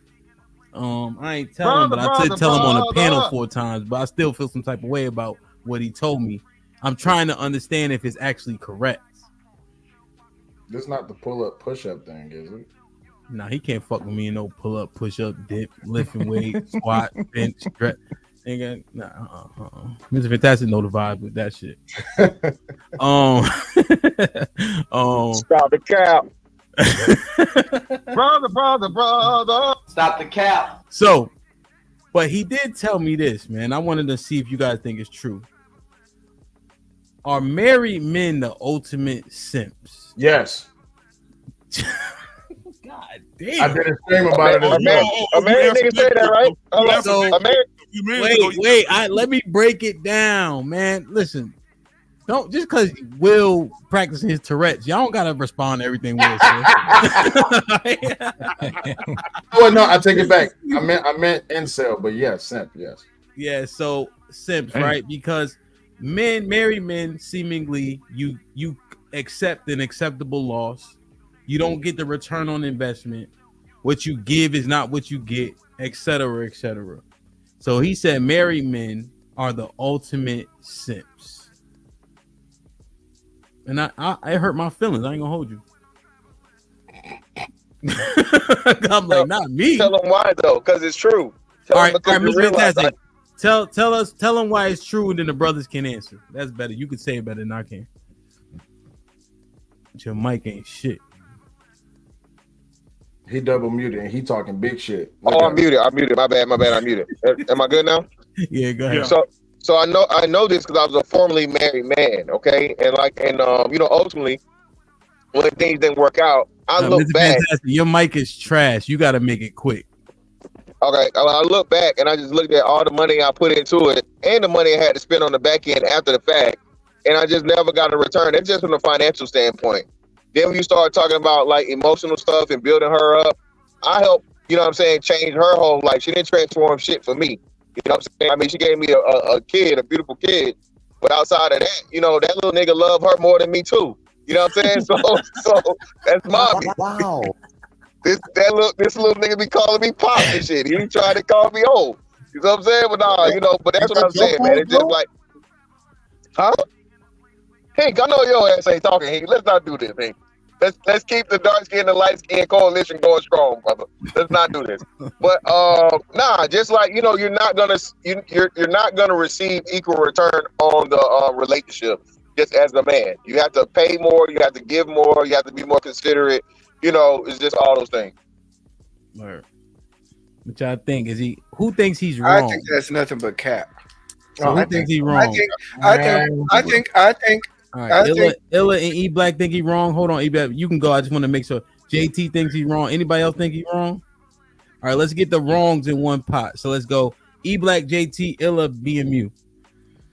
I think he's nothing but cap. I think what he's done, he has buyer's remorse. He's operated majority probably of his life as a simp, and now he wants to reflect that as his marriage ways. I'm sorry, Mr. Fantastic, if you were not in control emotionally of your situation, if you did not invest your money properly in your situation, if you provided kids that didn't give a damn about you, that is your issue. But do not cascade against real men out here who handle themselves like real men, authentic men, and who don't have to simp for their women and get direction and give great direction towards their family. So I'm sorry. Oh yeah, please. I gotta respond to this one directly. You do kind of now, brother. If you was also motherfucking king on top of your shit, you wouldn't have to marry the bitch in the first place, nigga. You have her on your motherfucking program without paperwork.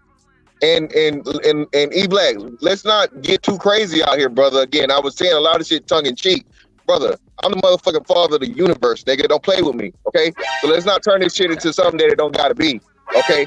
Now, thirdly, brother, again, you marry her because you had to, nigga. If you didn't have to, you wouldn't do it. And you would just be doing whatever the fuck you want to do without that piece of paperwork. So don't get up here, bro, and try to act like none of this shit is going like that, fam. That's not what it is. Stick to what I said and don't add no shit to it, because we ain't got to turn it into nothing ain't got to be now. I literally reacted to. I wrote it down. I have notes. I haven't wrote it down. You said 3 things. I put money into it. It doesn't have a good rate of return. The emotional stuff and building her up. Those are things that you had to do. Now, I'm sorry if you didn't like what you heard and made it sound like you. Hold on. Wait. So does not every husband do that? Hold on, every husband doesn't do that? Wait. So tell me, so what you're saying is you don't do that for your wife? Is that what you're saying? I do that for my community. No, you don't. Whoa. So you love, so now you're saying, hold on. So now you love the community the same way you love your wife? Can I? So now, wait. So now you love the community and your wife the same? I never said that. I said you said. Nigga, so stick to the facts. So like I said, everything I said is something that a good husband does for his wife regardless. Yes. Is it not? So why do you want points for it then? That's what men are supposed to do then, right? Okay, nigga, that's you proving my point. You fucking genius. That's what I'm saying. You're never going to get proper fucking equal return. Do your wife spend more in a relationship than you do, or you spend more than her? So, but you understand that he's saying the fact that we do all of that and don't get equal return makes us a simp by default. No, I get what he's trying to say, but I think it's much like the whole house versus owning a house versus having an apartment thing. Yeah, you can rent an apartment and not take the responsibility, but then you can own a house and not necessarily get all your money back for all the years you want. It's still violence at the end of the day. As a man, you're always taught to do the things that are right and what you're supposed to do, and that's what he's complaining about. You're proving my point by saying that. Let him go ahead. But you're making a point that is very circular. Either you're going to say, you know what? Either I say, you know what? I put my money into it and I got an excellent return into it. And then you say you're lying, or I say I put my money into it and I didn't get a return to it, and you call me a simp. You're basically invalidating the point by basically making the point. So either way, if you're going to talk about people who are married, you have to talk about the type of men who get married. I did not have to get married. I got married because I wanted to. There's benefits for that. My kid has my last name. I'm also a leader of a household. Whether okay. If you want to consider that man, all right, come on. Let him go ahead and finish. Go ahead, let him finish. I get the most benefits out of this situation. I, as a man, get the most benefits out of this situation. Yeah. So he's saying, Mr. Fantastic, that he disagrees that the benefits. He said that the costs don't outweigh the benefits. He named a few of the benefits that married men have over a man that's not married. But you have no benefits because you have no benefits as a married. Well, he said in terms of the kids, right? And you also made the point before that unless you're married, you don't have the rights to your children in terms of visitation and things of that nature. So that would be a point that you would agree with at that juncture, right? Yeah, legally, but legally you have to get that established. And then too, if you get divorced, everybody's in the same boat. So this is what I'm saying, right? And again, this is why I talk. The married niggas love talking from this place of wherever until everybody's marriage is good till it isn't. Okay, I'm not wishing anything on anybody. Again, divorce is very, very common. That's why so it happens a lot. Well, but, what I'm saying is, well, that's why I wanted to kind of get JT and Illa in because JT is divorced, right? Yeah. He said it on live. That's why I can say it. And Illa, you're not married, right? I'm divorced. Okay, so that's why I want to get them in as well because they're not married. So let's see what they got to say. Then you can jump back in after Black Man. I believe I said. Go ahead, JT. So yeah, I've heard Mr. Fantastic give the analogy, and on one point I was like, okay, damn, it makes sense, right? But this is my thing: if you are looking for a return, or if you're looking for some type of benefit from marriage, then you already simping already because you're looking for a return. Marriage is not for what you can get out of it. It's for what you can put into your community, which will be your children, right? The marriage is not for you to benefit and your wife to benefit. It's for your children to benefit. And you teach them that when they get married, their marriage for their children to benefit. So you guide them through that whole union. So yeah, if you're looking for benefit, you are a simp. You are a simp. I just go and I just end it right there, just to speak to that. Okay, so can I reply to him? Not yet. So Not again, yet. Not it's- yet. Not no, yet. man. Not yet. Not yet. Because especially because you said again, so that means you're gonna say the same thing. Go ahead, Ella. Well, I understand what Fantastic is saying. He's talking about, how things can go left. But I think what he's talking about is more speaks to the mentality of the women of today. I think the structure of marriage, however you set it up, because I also agree with Fantastic when he says, I disagree that you're a simp if you're married. I disagree with that. But I do understand that based on the mentality of women today and based on how things are structured, it could put you in a simp position if you're not structured right. It can have a tendency to do that to a weak man. So that can happen. But a union and making your union official, however you do it, whether it be notarized, whether it be through the government, whether it be through your own belief, whatever, to make a union official, that doesn't make you a simp. You know what I'm saying? Marriage is a way to do it. But it's the mentality of the women that we're encountering. I feel like that's creating these situations where it makes the structure look bad, but it's really just the people that's involved. Because as a man that was married, I'm not against married. I'm against going against my better judgment because I love my daughter, but I had certain red flags about her mother that I ignored early, and I went through it anyway. And that's what happened with most women I've dealt with, where we ignore certain things. It doesn't just happen overnight. Some guys it just happens, but for me, I ignore certain things. So it's not like I'm against marriage. I'm just against not vetting the right woman. Yeah, and Illa, you would say, I think denial is what happens. That, you know what I mean? We ignore the red flags. We want to call them yellow flags. Then we can fix it, and then we end up getting hit with a honey bun, and we act surprised. Because we was taught to ignore it. I get why brothers still frustrated, because at the end of the day, even when we mess up, we're doing what we was told. Because a lot of us raised by women. They taught us to go through ebbs and flows with women for everything. So it's like, even when we're wrong, it's like I'm still doing what I was taught and cultivated to be. So it's a very frustrating feeling, because they kind of raised men to be these gentlemen, these, being, very chivalrous and all that, based on, how we was brought up, music. We was always pedestalizing our women. So to do that and to get penalized for it, it can be confusing to a lot of brothers, and it can make them just say, put their hands up all together. So I think that's what a lot of men have today. And I get it. Okay. Go ahead, Black man. Hold on, Mr. Fantastic. Brother. Go ahead, Black man. Mutation, homie. Put him in the fucking bedroom. Get him out of here. My bad, bro. I look at it like this, man. I think in a time, men were simping pretty hard by the things that they said. By happy wife, happy life, that bullshit. Pedestalizing women who weren't worth two dead flies smash back in the day, right? But then now I think men are waking up now. I think men are woke up. They're taking their position as far as being husbands. And just like JT said, it's not about what you get out of it, it's what you put into it, right? And so you have to be able to invest in things, and when you invest in things and they grow. And I think sometimes, in Mr. Fantastic's, in standing in his corner for a second, sometimes you invest in a company that goes belly up.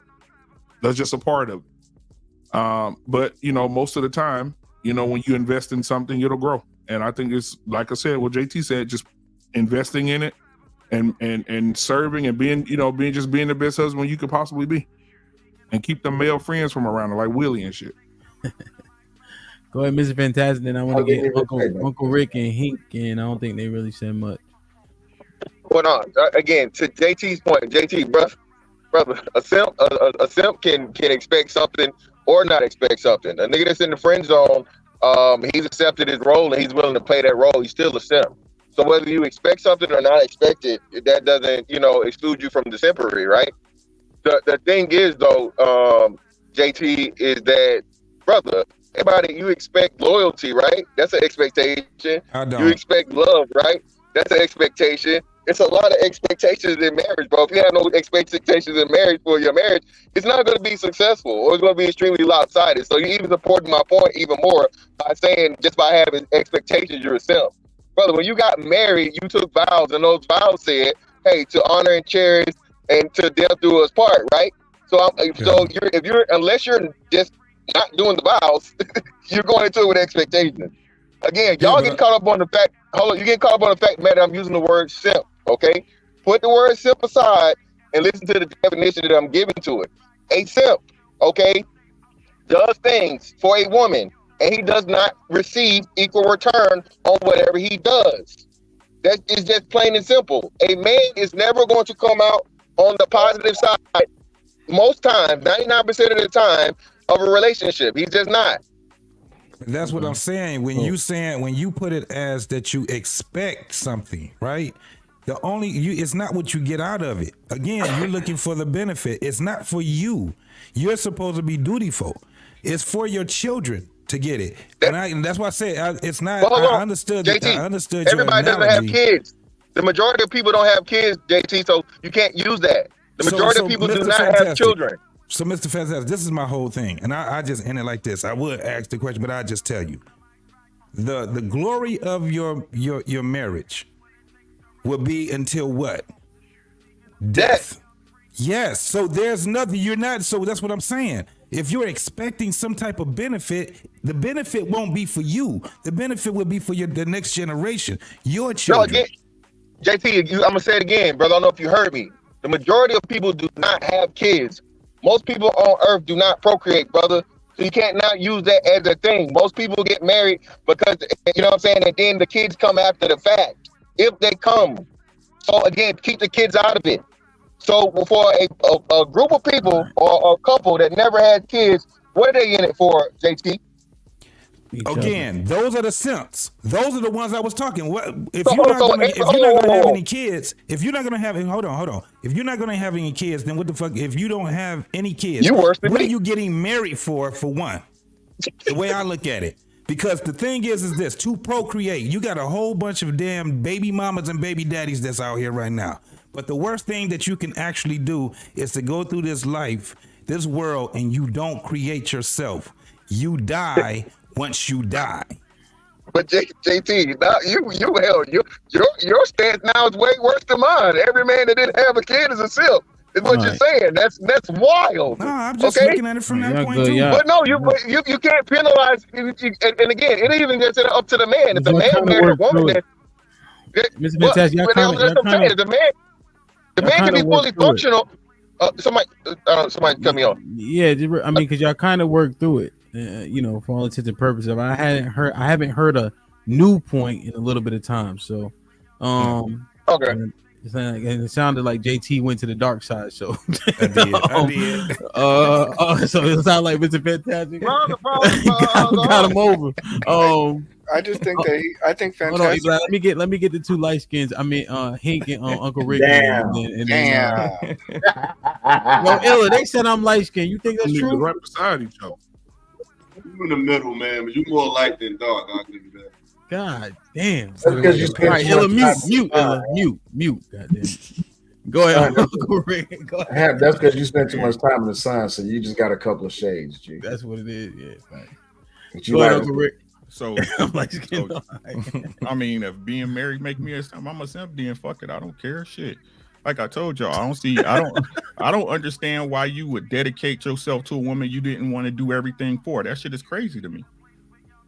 Right? If I chose her, I chose her, right? And I'm gonna live with my fucking decision. This is what it is.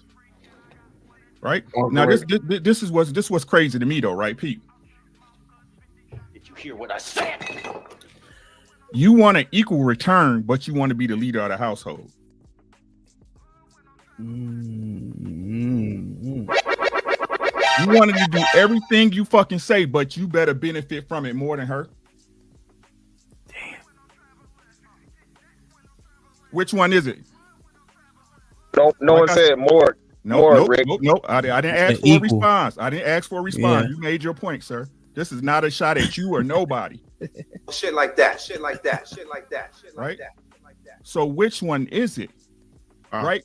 The reason why you marry is to sacrifice so your lineage, the children you raise, have a better life. Wealth is built from families. Name the names that y'all wear. Gucci, Louis Vuitton, Yves Saint Laurent. That was a great point. Right? Money is built off names, family names. And the problem is the reason why, because, you know, y'all say women do it. And maybe it was a woman that forced you to look that way, or, you know, the situation you went through with a woman to look at it as a money play. And maybe that's a sad thing to say. That's fucked up that it had to happen to you that way. But there are successful families out here, right, that's building so the next generation don't have to struggle like they did. That's what marriage is for, right? Because I don't care what y'all say, being out here single, shooting up the clubs, ain't working out for nobody either. So pick your poison, niggas. God, yeah, man. Damn. That. All right, go ahead, Hank. Yeah. Hold on. Give it 5 seconds. Give it 5 seconds, Hank. Let it marinate a little bit.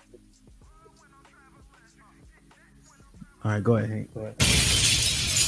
Right on, Rick. I understand. But what is that saying about us as a community? We call them married men simps. What the fuck is that saying about us? I mean, now this is where I come to y'all side, that pro-black bullshit side. What is it saying about us as a community that we are calling married men simps? That don't make sense to me at all, man. Disrespect a person just because they married, call them simps. Well, look here, man. I know y'all may not value kids. My kids are priceless. So if my wife bless me with a son who's going to continue my legacy and my last name, that's a blessing. You can't put a price tag on it. To me, there's no equality. There's nothing going to be equal about that. She gave me my son that's going to carry on my last name. My daughter's mother gave me her. Priceless. Where's the equality? There is none. Ain't enough money in the world I could give up. I give up, I make, I do whatever that can replace my kids. None at all. So if we're talking about equality, no equality. Look here. When I married a woman, I took on the responsibility as a man of the house, as a leader. And I got to deal with all the consequences that came with it, whether it was the good or the bad. When I get married again, I'm going to have to take on the same consequences, whether good or bad. If you want to call me a simp because of that, fuck it, I accept that, whatever. But at the end of the day, I'm going to be happy when I get more money on my taxes, when my insurance goes down as far as my health and my car insurance, my living and my financial situation goes up. I'll be okay with that. So I'm accepting that simp type. Thank you, Mr. Fantastic. I'm a future simp in the making, I guess. I have a question. Why is there such a negative connotation when it comes to the word simp? Because it was started because it was the opposite of a pimp. No, it's a simpleton. That's basically it. It's short for simpleton. No, the word simp started out literally against Too Short. It was talking about it, he was saying like, "Yo, y'all out here trying to save these hoes instead of like." It literally started off a street culture. So when you're actively trying to participate in saving prostitutes, that's where the negative connotation came through. Now that we're in this internet age, we're trying to upgrade the version of saying things like doing things for women without equal return. Those are like, that's the upgraded version. But the negative connotation has always been there. You are participating in an act as a man that is lesser than the value that you bring.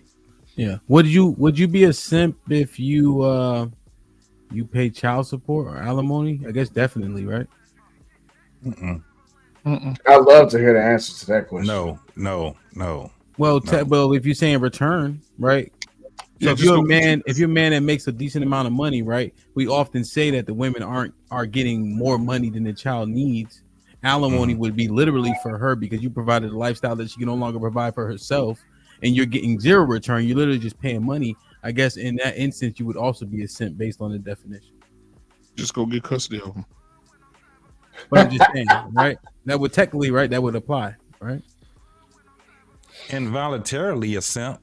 The system that don't exist make you a simp. It's not instant. I heard you, boy. The system that don't exist made you a simp. Go ahead, Ella. You have your hand up. God dang. Yeah, I just want to say, I guess I just want to make my. I think. Oh, my bad, Will. You can go next. It's not. You pull off Willie from earlier. No, it's good. No. Go ahead, Ella. Go ahead. Will, my bad, Will. My bad. Go I ahead. just feel like once again, it's just a lot of extremist thinking. I feel like on one hand, it's an older perspective of sacrificing for the family and almost being like a martyr for your family. But over time, through feminism and a lot of issues in the community, younger men, I would say like 40 and younger, even 35 and younger, they have seen these men go hard. And these same men are now complaining about what the women are doing and what they're not doing. So they have a different definition of what's owed to them today. So I feel like people just got to meet at the middle ground. You know what I'm saying? Men do want to get married today, but they're not willing to just be complete martyrs for like our grandfathers was and like our fathers was for the women. A lot of men are saying that, hey, you have to do that, but everybody doesn't feel that way. Like Fantastic was saying, because he did make some points. Everybody doesn't want to have children. And that doesn't mean that you can only be fulfilled on this planet from having children. That's your ideology based on what you believe, based on whatever you was raised thinking. And people got to stop thinking that their personal ideology, but a lot of times come from certain books, is how everybody thinks. Because if it's about family, I can have a wife with no children, but I got a brother, I got a sister, I got a cousin. We all got kids as a globe. We keep thinking about our that's something different, brother. And hold on, let me finish. We keep thinking about ourselves and our personal family, but it takes a village to raise a child. So just because I may not have family or children with the mate that I have, doesn't mean that we can't be a part of a collective of people in one family with one name that can all build wealth together. Everybody has different things they want in life, and some people are satisfied with just want to be fulfilled with a person. It's nothing wrong with actually being married to be happy and love somebody. Like, people gotta understand their ideologies, how they was raised, is clashing with a new generation. Men today don't want to just die on the cross for their woman. They want to be with a woman, but they don't want to just be a martyr for them, because we seen what they've gotten men who say, Ella, you contradicted yourself though, brother. You said that is when you said the whole thing about having a child, and you said that you thinking of yourself and having a child is not fulfilling to you. What's more fulfilling? What's more? You said that you're being you contradicted yourself because you said you think of just yourself when you say that. When in actuality, when you don't want to have any children, I think that you're being selfish. No, because you're thinking. No, I'm saying it's selfish because you're defining what fulfills you as a man. No, it's not. But it's not for me. I didn't have my kids for. See, this is what I'm saying. It's not what you get out of it. It's what you put into it. My kids. I didn't have my kids for my kids. I had my kids for my fucking future grandchildren. Like my future grandchildren. It's not about that. So when you don't have children and you purposely don't have children, you're the one that's being selfish. You're the one that's thinking of yourself. Who said I have to have a million kids? Yeah. You? Yeah. I didn't say a million kids, bro. Well, who said that I have to do that? Well, yeah. That's what fulfills you. Now this is the thing. There's doctrine that can support multiplying. You can't define. There's doctrine that can support it. There's doctrine that can support multiplying and the fulfillment from it. I can find doctrine. See, that's what I said. I said it goes back to. He already said book. Yeah, let me. Can I see, bro. All right, cool. So again, everybody, the majority of people don't have kids, but Bill was making the point mainly that I'm making, right? Again, keeper to keeper, all of these things, happy wife, happy life. Will we not agree that that's motherfucking simp mentality? I'm simply saying that, again, we're born and taught into that same philosophy as to where the woman comes first, the family comes first. I'm going to work all day in the fucking steel mill and sling a hammer like John Henry. And if my heart busts, she going to get the motherfucking life insurance policy, and that's that. Am I saying I never said greater return, first off. Okay, and even when I say fucking equal return, I'm just saying something close to 50%. Most men aren't even getting past fucking 20, bro. Again, I just seen this shit, bro, to where shout out to CGA. The majority of men are the biggest fucking OnlyFans subscribers. Niggas out here married. Not saying none of y'all here, but niggas out here married in pussyless marriages, nigga. Okay? I'm going by the numbers. I'm going by the fucking reality. So y'all can tell me and make it personal and all this other shit and say your situation. Men in the masses are motherfucking losing in this marriage shit. You know, do any of y'all know what fucking E&M means? You know what that shit means? I just learned that shit within fucking like a month. For a second. What is it? Fantastic. I believe that you conflating a simp with Will turn anyway. Go ahead, Will. I believe that you're conflating what a simp is or what an incel is, and this is why the statement that is no, I'm not. An incel can't get sex at all. Damn, I'm gonna just talk over things. Let him finish. Well, I didn't say nothing to nobody. So just to be clear, he's not conflating the terms. He's not saying these men are sexless. No, but I'm talking. But when he made the point about sexless marriages. Mm-hmm. Yeah, but Will, let me say this, Will. No man, I don't believe any man gets married and from day one he's not getting sex. I'm saying as the relationship gets older, the more likely the woman is to stop having sex with a man and so on and so forth. So I'm gonna ask you, do you guys know what E&M stands for? No. No, what is it? Ethical non-monogamous relationship. That shit is spreading like motherfucking wildfire, nigga. Okay? Motherfuckers out here basically they have to subscribe to cucking. Alright, that's why that poly shit is blowing the fuck up. Alright, in a woman's favor. All right. So that's what. All right, man. Let him go ahead and make his point. I think they understand your point. So the thing is, when it comes, and as a matter of fact, it was your panel that made me do a stream about what's the difference between a simp and a person who's an incel. And actually, I brought a person up on my panel who is an actual incel. And when it comes to involuntary incel, when it comes to what an incel is, they're involuntarily celibate. So yes. As the marriage progresses along, as you get older, yes, sex becomes less. I get that, but the art of cheating, when it comes to cheating on your wife or cheating on your husband, then that will introduce the concept of what an incel is. Because are you willing to risk the ending of that marriage just because the person cheated? Some men have stayed in marriages. Some women have stayed in marriages, even though the person did cheat with someone else. I mean, look at Derek Jackson, right? I'm just using that as just an example. He was out here smashing everything that moved, but he was having less and less sex with his wife. Would that mean that his wife was an incel? Yes. Is that a negative connotation to her? No, that's just a definition of the word. Now, when we talk about the art of simping, what is the art of simping? Simping is leading with something in the means to gain something. And this is why in the marriage concept, it's not really a negative thing. Yes, you're pouring into your wife, you're investing into your wife with the hopes that she's equally giving back to you. I don't think it's a thing about whether or not you're getting more or getting less. It's an equal thing. So there's nothing wrong with simping for your wife or simping for your husband.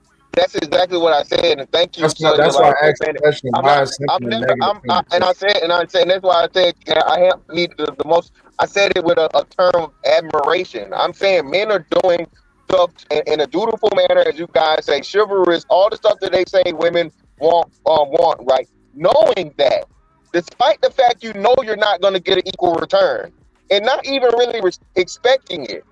Y'all niggas are getting caught up on the word simp. I'm fucking using literally the definition of simp and pointing it out to you that, again, when you're in a marriage as a man, you say, fuck my feelings, fuck the outcome. Even if we get divorced and she get money on the back end, and child support, alimony, I'm going to do it anyway because I love this woman. That's the ultimate fucking form and definition of simpery, nigga. Fuck me. It's all about her, and if we have kids, the kids. Correct. That's simping.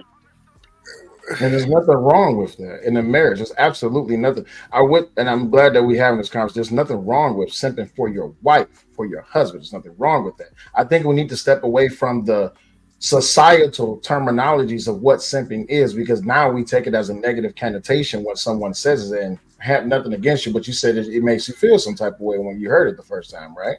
Well, that was satire more so, but yeah, it's tongue in cheek. That's what I said. You know what I mean? So just like with the terminology of what an incel is in a marriage, if your wife or your husband decide to stop having sex with you, do you then end the marriage because they don't want to have sex with you? Would that not make you an incel if you're involuntarily celibate? Yeah. That's all my point. I think the issue also is in regards to the value of return. I think I remember when me and my old lady we didn't even have kids when we first got married. I didn't get married because we had kids. We got married because we wanted to. We had 2 years, and people looked at us differently.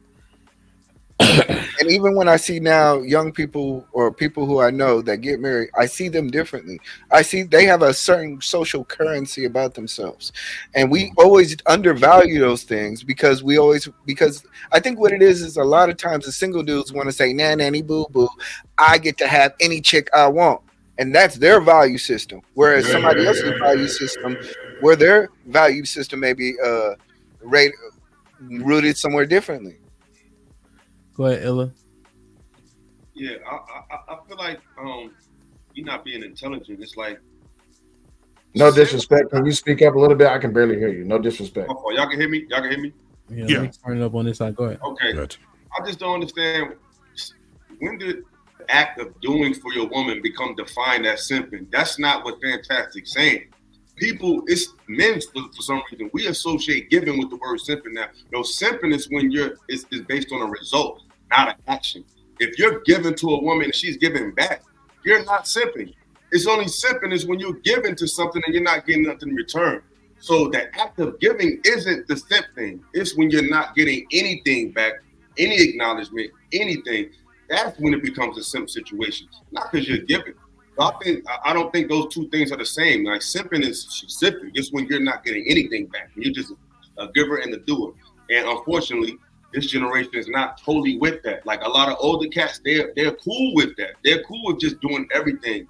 But at the same time, they have the same argument about the current woman and how they're doing. So it's like, you got to pick a side. You can't tell us what they're doing and how they think, and then want a man to just die on the cross for them. I think the modern man just wants a little balance, meet us in the middle, not just give you everything. Oh, Illa, real quick though, on what you said, and then Hank, you could jump in.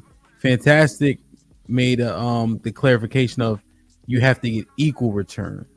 So if you're getting lesser than what you put in, you would still be qualified as a simp at that juncture. What you think?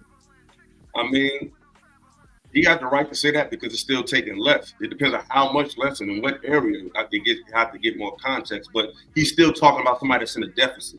It's not the act of giving that makes you a simp. It's not the act of doing for your wife and paying bills. That's not simping. It's when the person is not reciprocating any respect for you and you do it anyway. That's not about respect. Oh my God! Wait. That's what I said. Y'all don't. That's the problem. Somebody can yell out something and then the point. Illa was making his point. Cool, right? My bad. I thought I was on mute. It's all good. JT cut me off earlier. I ain't really make my point from earlier, but it's all good though. Damn, JT. My bad, bro. That's all right. Go ahead, Hank. Go ahead. JT cut somebody off. I think everybody agreed about that. The only person that disagreed, I think, was Mr. Fantastic about the simp thing. So, as far as that, then anybody in a relationship, y'all said it's okay to simp for your wife. Y'all said it's okay to simp for your wife. No, it's not. Because it's okay to be a good man for your wife. That means you're not getting it back. I don't. But I sit there and said, I don't see how we can call a married man a simp. How can you be a simp for your wife? I agree with that. So I think most of us do. I think Mr. Fantastic is the only one that didn't agree with it. No, what I'm saying is, because you niggas not listening. Just real quick, Illa, hold on. Just real quick. No, man, hold on, man. Y'all not gonna take the mic from me. Hey, y'all take it from everybody else. I thought you was take it from me. Nigga, your beard stop moving. You know your beard move when you talk, nigga. Keep the beard moving. I can't even see your black ass. Smile. I got you. Let me just tell that nigga to smile. Damn. No, bro. Hey, I was trying to have a dialogue with you because I don't think being a husband is not being a simp. it's when you're being a simpish husband, when you're doing things as a simp, because being a husband doesn't make you a simp, but there's a lot of husbands that do simp shit. You know what I'm saying? But being a husband, just by that alone, doesn't make you a simp. It's how she treats you when she doesn't reciprocate when you're a husband, as your wife, she don't reciprocate. That's what I said in the beginning. Your wife, in a sexless marriage, you're a simp. I got you. So anytime it doesn't matter if you're in a marriage or in a relationship, it's never going to be equal. It's never going to be an equal return. Look, my lady does 90% of the cooking. Is that shit equal? No, it's not going to be. She does 90% of the cleaning. Is it going to be? No, it's not. But I do 90% of everything goes on around the household, outside, fixing shit. It's never going to be equal. Even if in my current where we're just not even married yet, and we're just in a relationship, it's not going to never be equal. She's going to be doing more than me sometimes, and I'm going to be doing more than her sometimes. So there's not going to be no equality. You said what, brother? Equality. But that is equality. If you don't consider that equal, even though she does 90% of the cooking, I only cook when I cook the grill. I don't consider that equal, but I understand. I'm saying she's not doing what you're doing at all either. She's not outside. You're doing that. You're right. All of it. You're right.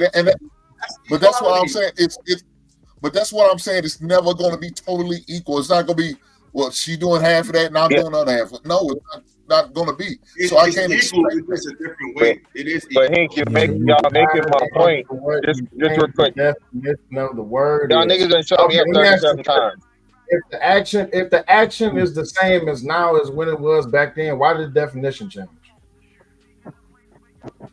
What do you mean? I don't know what you mean. If doing for your wife was seen as a good thing back then, and doing for your wife was seen as a good thing now, why did it is seen as a good thing now? Hold on. So let me answer it. Listen. Again, no, it's not the act of you doing. Illa was right on that part of it. It's not the act of you doing stuff for your wife that makes you a simp. It's the back end of it, again, the return you get out of it. Now, to correct, hold on, wait, just real quick. Gotta correct a couple things. Illa, it's not about disrespect or whatever. Your wife can respect you, brother, and she can, but again, your wife is never going to pay the amount of bills you pay. Your wife is never going to, like Hink said, fix the fucking toilets in the house, brother. You know what I'm saying? What would you rather do? Would you rather motherfucking cook a pot of spaghetti or change out a motherfucking toilet? You know what I'm saying? Or you know what I'm saying? Do hard shit that just men do. That's what I'm saying. Again, just leave this, like, don't get obsessed with the simp shit, right? Because that's what, again, y'all getting caught up on the word. Listen to the definition. The definition, and what all you guys are pretty much agree with me on, is just simply not receiving an equal or even close to equal return. When you know that's not going to happen, you're sacrificing yourself for that woman. That is what a simp does, and he doesn't care if he gets a return or not. As a husband, that's what you're doing. That's a great thing. That's why I say hemp clickbaiting you niggas and y'all fighting me on some shit. Y'all agreeing to everything I'm saying. It's out of love, the term of endearment. It's actually saying you as a husband are being the ultimate motherfucking just, I guess good man of sorts, right? Husband, father, protector, provider. You're willing to do all those things. And if in the end it doesn't fucking turn out, fuck it. It is what it is. I take my L, I take my loss, and I move on forward. I rebuild, I do what I gotta do. But it's still, you still being a fucking simp. Well, one thing, let me say this real quick. Yeah, I mean, yeah, obviously, you have to make it provocative, right? When I ask the question. But what Uncle Rick said resonated the most thus far in terms of I'm willing to do all that shit because of what I get back. So if my wife doesn't work or whatever the case is, what I get in return for putting as much pain in as I get is worth it. That's equal to me. So I'm willing to do all those outwardly things, And then the things that we have to do, like how long it take y'all to hang a TV? I can hang a TV, 65-inch TV in 10 minutes, right? So for me, that shit ain't about nothing. Changing out a toilet and no shit like that. That shit ain't really hard. It's all about your acumen in terms of that. You know what I mean? But I think what Uncle Rick said, I'm willing to put that pain in because with that comes responsibility and authority. And that's the return that I think most men complain about not getting in the first place. I think it's more so the label. They're getting too attached to the word and their and society's definition of it. But the word, and this is the problem, right? words mean something. It's like when a chick try to say a thug is a good dude. You see what I'm saying? Don't call a man that's doing what he's supposed to do for his family some derogatory shit. It's derogatory. Just because you want to shape it to some shit you wanted to make because you feeling a certain way about it doesn't mean it applies. Hence why I asked the question earlier. If the action is the same as it was then as it is now, does the name I've already conceded to the point that yes, it is a derogatory term, but it's a term like when Mr. Fantastic, he said that it was a term of endearment. He was just joking around. How people it's took just like nigga. It's just like nigga. It's just like niggas calling each other nigga. How people took it's just a word, bro. How people took and ran with it because of the this is why I asked in the very beginning of this conversation, why is there such a negative connotation when it comes to the word simping for your when it comes to the context of simping for your wife? Well, are we that affected by the word? But that's not the conversation of where we understand it. Yeah, all it is could have been avoided just from that, just from that question. But at this juncture, it has a negative connotation. I mean, it's it has not a negative connotation. That's why we had to clarify the point of black men not being a simp because we don't fit the connotation in which it has currently, right?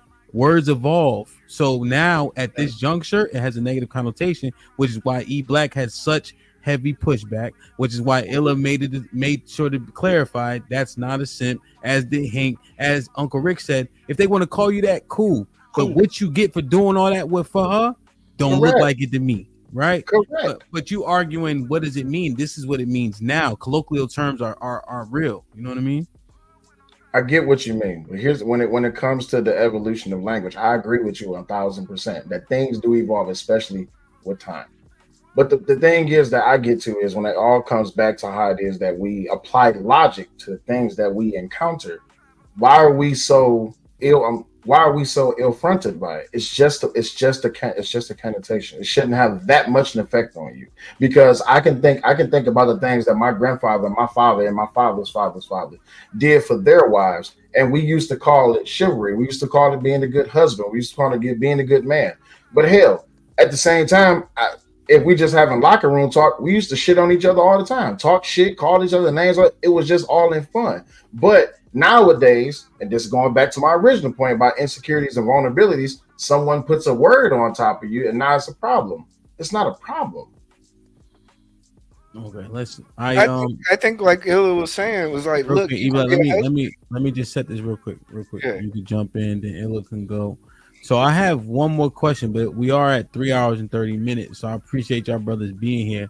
I have one more question, but it is getting late. I know you got to work and all that.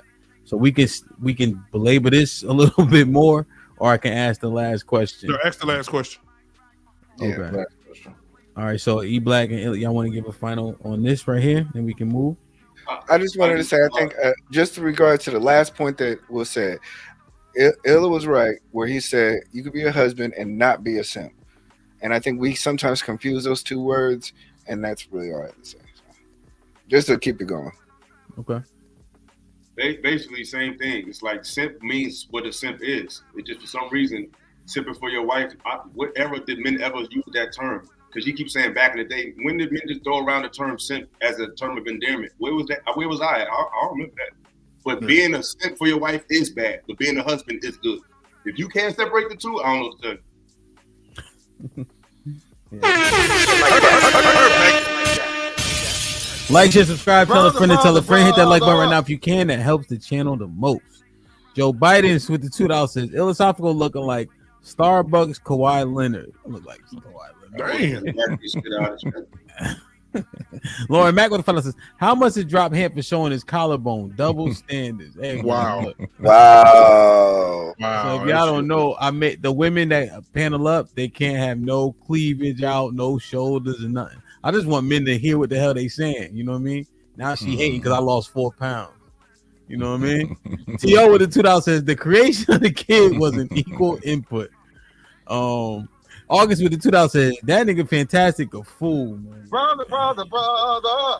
Y'all hear me with the $10 says regarding E Black and Fantastic Exchange, the benefits of being married you both speak of, parentheses, whether experienced or not, is predicated on the value shared between you and your respective other. Andre, salute my G. Been a member for 3 months. Says marriage is spiritual, so you reward benefit is favor from God. There's a oneness that happens, which is a natural-minded man can't understand. Indeed. JJ Carver. Shit like that. He said this for Uncle Ray. He said, "Talk your shit, Shit like that. Shit like that. Andre Dale with the fellas is cook Rick.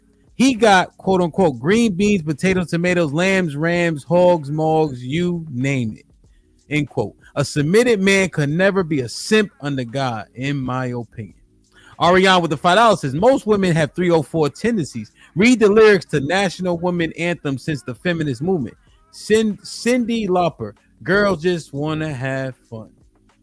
The Superman with the fellas, even without children, women not signing up to play house for 10 years with no ring. Also, depending on your belief, sex without marriage is fornication. Joe Biden's with the $2 says, God, for the love of God, it's connotation, not connotation. What? Joe Biden's with the $2 says, soft plus pimp equals simp. The definition has changed. As Abe with the $10 says, E-Black stand tall. Who hurt you, fantastic? You've been married 12 years. You are an older man in these streets. It's okay if you don't have kids. Fantastic is hurt. Illa and Fantastic saying two different things at first anyways. What did they talk about? I don't know. Fantastic. Yeah, I think most people agree with that nigga. Hey, the car concierge, salute my G for becoming a member. What up, buzzing, bird, flip a dozen. Holla at your boy, you thought your cousin wasn't. Appreciate you. Zoe, finally, goddammit. What up, buzzing, bird, flip a dozen. Holla at your boy, you thought your cousin wasn't. Oh, you know what? I think Zoe might have upgraded, but you can't see it in the StreamYard. Just Jim with the follow says, Fantastic is trying to move the goalpost. Now his wife left him. Fantastic is not joking. He's jealous. Dang. Joe Biden's with the 2000 philosophical looking like a star. Oh, I read that. Mrs. Locks was popping with the $5 says, I do 99.9% of the domestic duties, homeschooled our kids, and my husband still works 10 times more than me. Is that a simp? Miss Fantastic, it's only right. Do you want to talk shit back to the chat, or are you going to be the bigger person? Yeah, no, you know I'm gonna talk shit. Just Gems is a fucking Cynthia G rat that never shows her face because she's probably 500 pounds and looks like TD Jakes. Listen, she's swallowing kids of a nigga. Hold on. She's swallowing kids of a nigga that's got a horrible hairline, a gut, and he's probably 5'2". So again, Just Gems is another one of these bitches that never shows herself and never will, and she's more worried about my life because hers sucks. I'm done. Brother. Like, share, subscribe, tell a friend and tell a friend. Hit that like button right now if you can. That helps the channel the most. I'm not looking at them lyrics right now. Hey, man, y'all been doing a hell of a job, man. I appreciate y'all. I just had one more question I kind of wanted to ask you guys. I think I'm going to try to combine them, though. So I was just thinking, when we have the conversation, say men's natural disposition or innate is to have sex and with as many women as we can, right? Monogamy is largely not what's the word I'm looking for? Not natural, right? You guys heard that before? I don't know what that word means. Okay. And also, chill out, nigga. couple with that, we always say how marriage is a bad deal, and men may make a case where it's a good deal where, if you're having kids, right, just because of the right to the kids. But otherwise, do we largely hear like marriage is not a good deal in terms of signing that contract for men? Would you guys agree that those sentiments are pretty loud? Yes. Those two? Yeah. Very loud. And so if we couple those two, which you want to have sex with as many women as possible, and then marriage being a bad deal, why are we always up here talking about how a woman's nature, how they out here being hoes, that would seem to be a benefit, and also how marriageable they aren't? So if we're saying marriage is a bad deal, why are we always talking about how marriageable they aren't? And then if we want to have sex with as many women as possible, based on today, women want to have sex too. What are we complaining about? Does it sound like those two things coincide with our nature and how bad we saying marriage is for men? Y'all see what I'm like? Wait a minute. We telling them you ain't marriageable, but we don't want to get married, and keep your leg closed, but we saying it's natural for us to fuck as many women as possible. Hey, can I knock this one down? That's what she said. Go ahead. Hey, cause niggas He said too. hoes, bro. I keep trying to. Hey, they love them hoes, bro. I keep trying. Marriage ain't for everybody. That's why everybody talk about it, because it ain't for everybody. You against it because it's not for you. That's cool. It's cool, but just because it's not for you doesn't mean it's not a good thing. Right? I understand how y'all want, I should be gushing and crying tears of joy. I don't have to talk about love. I thought y'all knew love was supposed to be in there in the first place. Love's supposed to be there. That's the first thing that should be there. Right? But again, the contradictions continue to, like I said, you can't make hoes and then cry about hoes. You love hoes. Like, what'd he say? What happens? What did Amber Rose ask that little ugly preacher dude or whatever? He was like, what happened if you sleep with 500 women? Does that make you a whore? He said, no, it makes me a whore maker. A maker. Yep. Mm-hmm. A whoremonger and maker. Right? But what people these are simply the symptoms of things that's been laid out for everybody, and people choose their path. Mm-hmm. This system y'all talk about.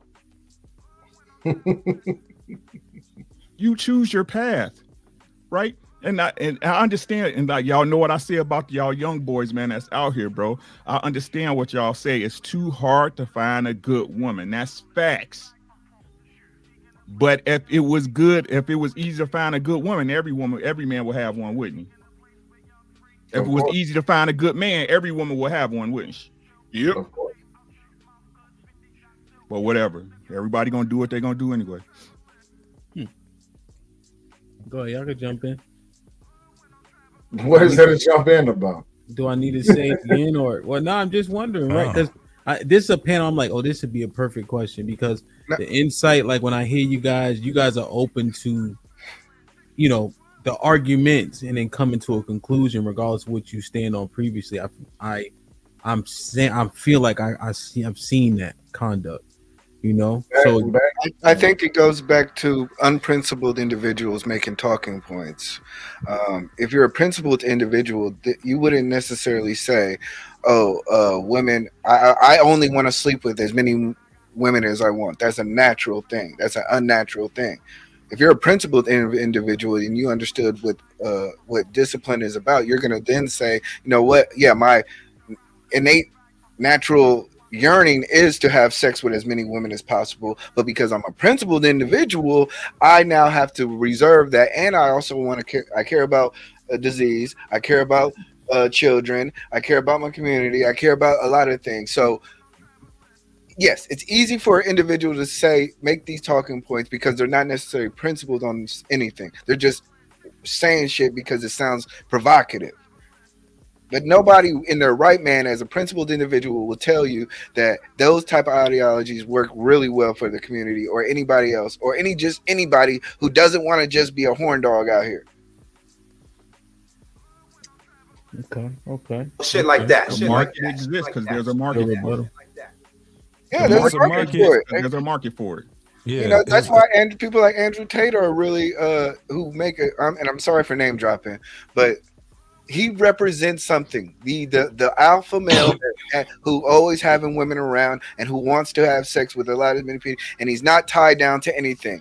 That is the image that these people are trying to sell to you. But it sounds like as men, it sounds like we're talking out of two sides of our mouth, right? Mm-hmm. The problem is that there are men that is not getting pussy on the regular. Let's keep it 100. They're not. They're getting it however it's given to them. That's when they taking it.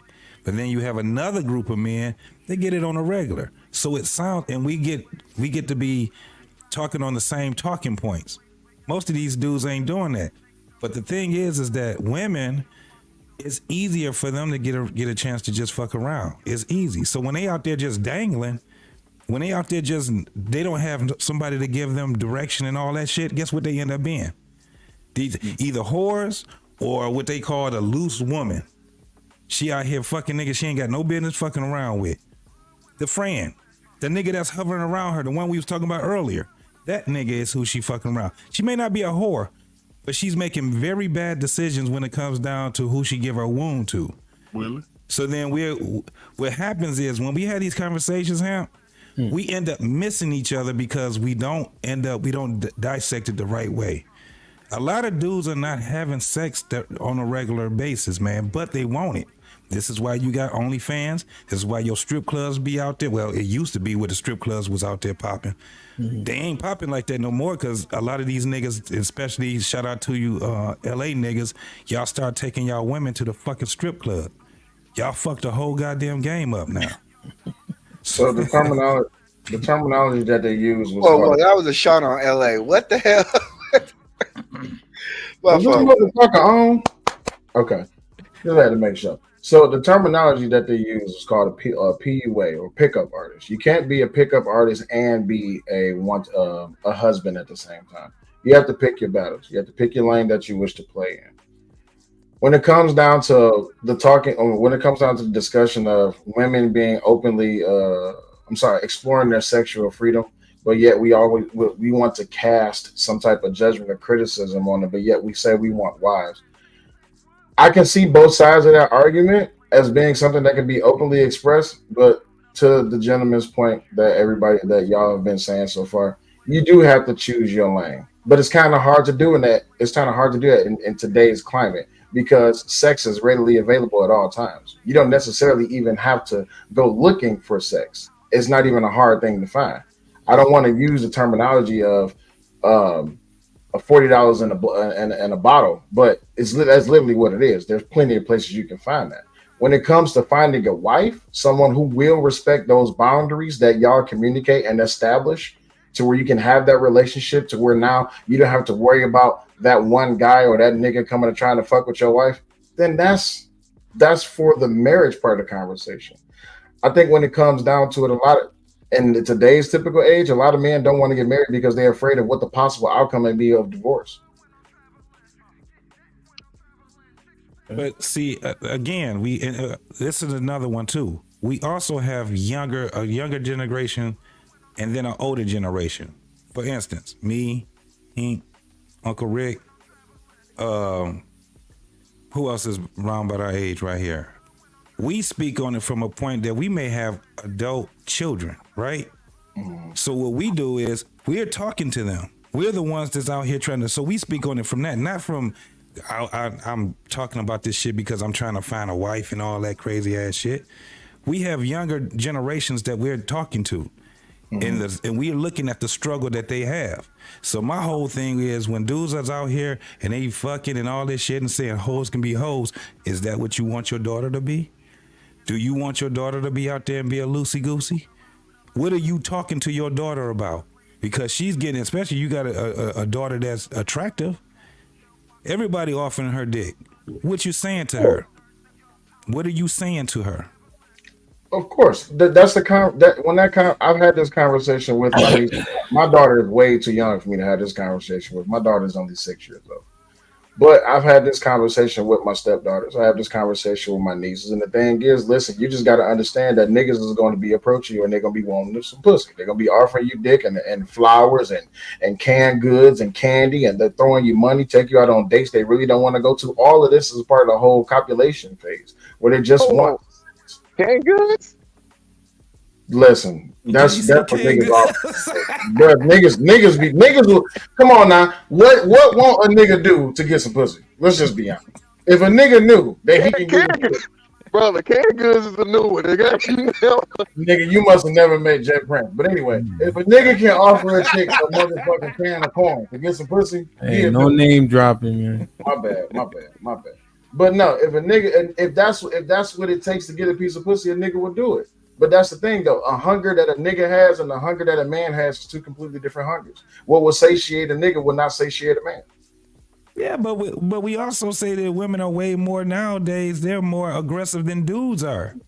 So what are you talking to them about them, not about the dude? The women are the most aggressive. The ones that we talk about, the twerking, the going out there and talking aggressive about how she take dick and all this crazy ass shit. This is what I'm saying. My daughter's peers, maybe not her peers, but the motherfuckers that's in her era, this is what we got to deal with. And it's bad, bro. What are we talking to them about? But back to the point that Hamp was bringing up was the simple fact that why does it matter if they want to be loose if nobody wants to get married? If marriage is such a bad idea, why let the hoes be the hoes then? Nobody wants to get married. There's no benefit in it. It's got to be something better for you to compare it to, for you to complain about it. Exactly. Yeah. Because you can see a hoe, you can point out a hoe a mile away. But you gotta have something. You gotta be able to point at a woman and say, you know what, this is a good example of a woman who's ready for marriage, and this is an example of a woman who just wants to be a hoe. Which one you gonna go after? Name somebody that's in their era that they look up to. That's a good example, other than Beyonce, because that's all they bring up is Beyonce. I don't know. So listen. This is. I think this could go somewhere if we let it, right? So listen, right? If men have an idea, right? If men, because that's the problem. Nobody want to blame nobody, right? Nobody want to blame nobody, right? So if men, right, the men on this panel have a general idea, right? Because you like I said, and you guys all agreed that for you to be able to complain about something, you gotta understand that there's a better way to do it, right? Right. So men have an understanding of a better way a relationship should go, right? It should be more reciprocal, right? Yep. Or am I, fellas? Yes or no? No, you good. So where's the ball being dropped? Where's the ball being dropped on the? I ain't gonna say communication. I hate when people say communication. Communication is nothing without understanding. You got to understand what someone is talking about to be able to communicate with them effectively. You have to understand how they think, how they receive messages, right? So where is the disconnect in the lessons, right? If a man knows that this relationship's supposed to go a certain way, so we both benefit, and men are saying women don't have this ideology, who's dropping the ball? Definitely the man. It's definitely the man. Because we also pull this bullshit out that we're the leaders, right? If they don't have it, then it's on us. It's definitely on us. The problem is that we don't want to take the ownership because we still trying to get, now we're trying to get equality and equal returns and shit like that. At the end of the day, we don't even act like we run this shit, but we always talking about we run this shit. That's why I was saying before, you have too many of us. It's like we put ourselves in a blanket. You got niggas that don't even match up to being a man of integrity, a man of honor, or nothing. And he gonna be right here. He be on these panels still trying to talk and argue that same stupid ass shit. No, we might have to call and oust that nigga out the way. Just learn, nigga, because you still talking shit. You talking about hoes, you talking about all this other shit, but at the same time, you telling women that they ain't wives. So then it's these big ass arguments that we have because we got motherfuckers mixed into them. It's kind of like they mixed into the group as if we talking to them too. No. Just like we was telling women, hoes, you need to call the hoes out. You need to step away from them so we can see who's the hoe and who's not the hoe. We tell women the same fucking thing. Same thing with dudes. Go ahead, Ella. I heard a lot of opinions, but if I'm not mistaken, was your original question was are men naturally polygamous, something like that? Well, just in terms of men's nature, right? You know, the sentiment is that we want to have sex with as many women as we can. Okay. I think a man's nature is polygamous. I don't necessarily define that as having sex with as many women as you can. Okay. I think those are two different things. I think a man's in his natural element, if you give him all the things he needs, if you give average brother on this panel $100 million right now, he would maybe entertain another woman, not necessarily out of sex, not saying that sex can't happen because she's a woman, it can happen. But I think when a man acquires a lot and he has time and resources, he becomes extremely personable with people, period. So I just think it's a man, once he is endowed with resources and he's able to really actualize himself to the max, I think a man's natural inclination would be to have at least one other woman, not because he's trying to be a player or nothing like that. I think that's just a man's nature. Now, can a man temper that nature for a woman if he seems fit? Yes. But to act like that's not our nature, I think men are being disingenuous. I think that is your nature. I think that men discipline themselves to not act on that nature for the woman that they're with. But there's a difference between being a whoremonger and being polygamous. Okay. So, Illa, your argument is that the majority of men are polygamous and not whoremongers? Yes. Okay. So you're saying that I'm just saying that's their nature. I'm not saying that that's what they are. What they are, I'm not defining what they are. I'm saying the nature, though. I think men's natural inclination is to like more than one woman. They may not act on it, but they definitely feel that way. And I think a man can only be tested when he has everything. Because most women, one thing we realize is we never had it all. We might act like we had, but most of us, we never touched 40, 30 million. We never knew how it feels to have all that power. So you don't know what the hell you're going to do. You don't know what you're going to do, because at the end of the day, if you got that money, it's not like you just use the woman. You more than likely you taking care of her, you paying her bills, you making sure she's living good. You just might do that for more than one woman. So it's easy to say that when we in a certain parameter, in a certain bubble, when we can't afford certain things. But most men, when they get to that level of income, that level of success, they're definitely not just with one woman. Okay, so just to clarify, just to make sure everybody understands, is the polygamous nature of a man is to have, like, let's say he capped it at three kept women. So sex is a byproduct of being in a relationship, taking care of her, making sure she's straight, just like you would do in a monogamous relationship, except you do that for more than one woman. A whoremonger is just strictly sex. And so you're saying that the natural nature is to keep more than one woman, right? Just, The nature is to deal with them, period. But based on how he lives as a man, is what that's going to look like. It could look like a whore, or it could look like a polygamous situation. But the natural instinct to want multiple, that's innate. But how you treat them, is that also innate? That's just based on how you are as a person and how you live, and how you brought up, how your personal experience shaped how you deal with things. But the function in itself, that's just men. Fair. So, but this is what I'm trying to mine out. Good. I'm glad you said that. So, what do you think, if you had to speculate, right? And it's just speculation. Do you think that the majority of us are whoremongers as opposed to polygamous? I think the majority of us are polygamous because men are dealing with women that they have a feeling for. Men are dealing with multiple chicks that they like. They like all of them. So it's not like they just rent. You might have a hookup here and there because it happens. But for the most part, men might have a girl and they got another girl, or they got women that they have a bond with. They may be dealing with more than one, but they mess with her. Like, they cool, they might have met the children, they really have a bond relationship. So I think it's more of polygamy. It's just not structured.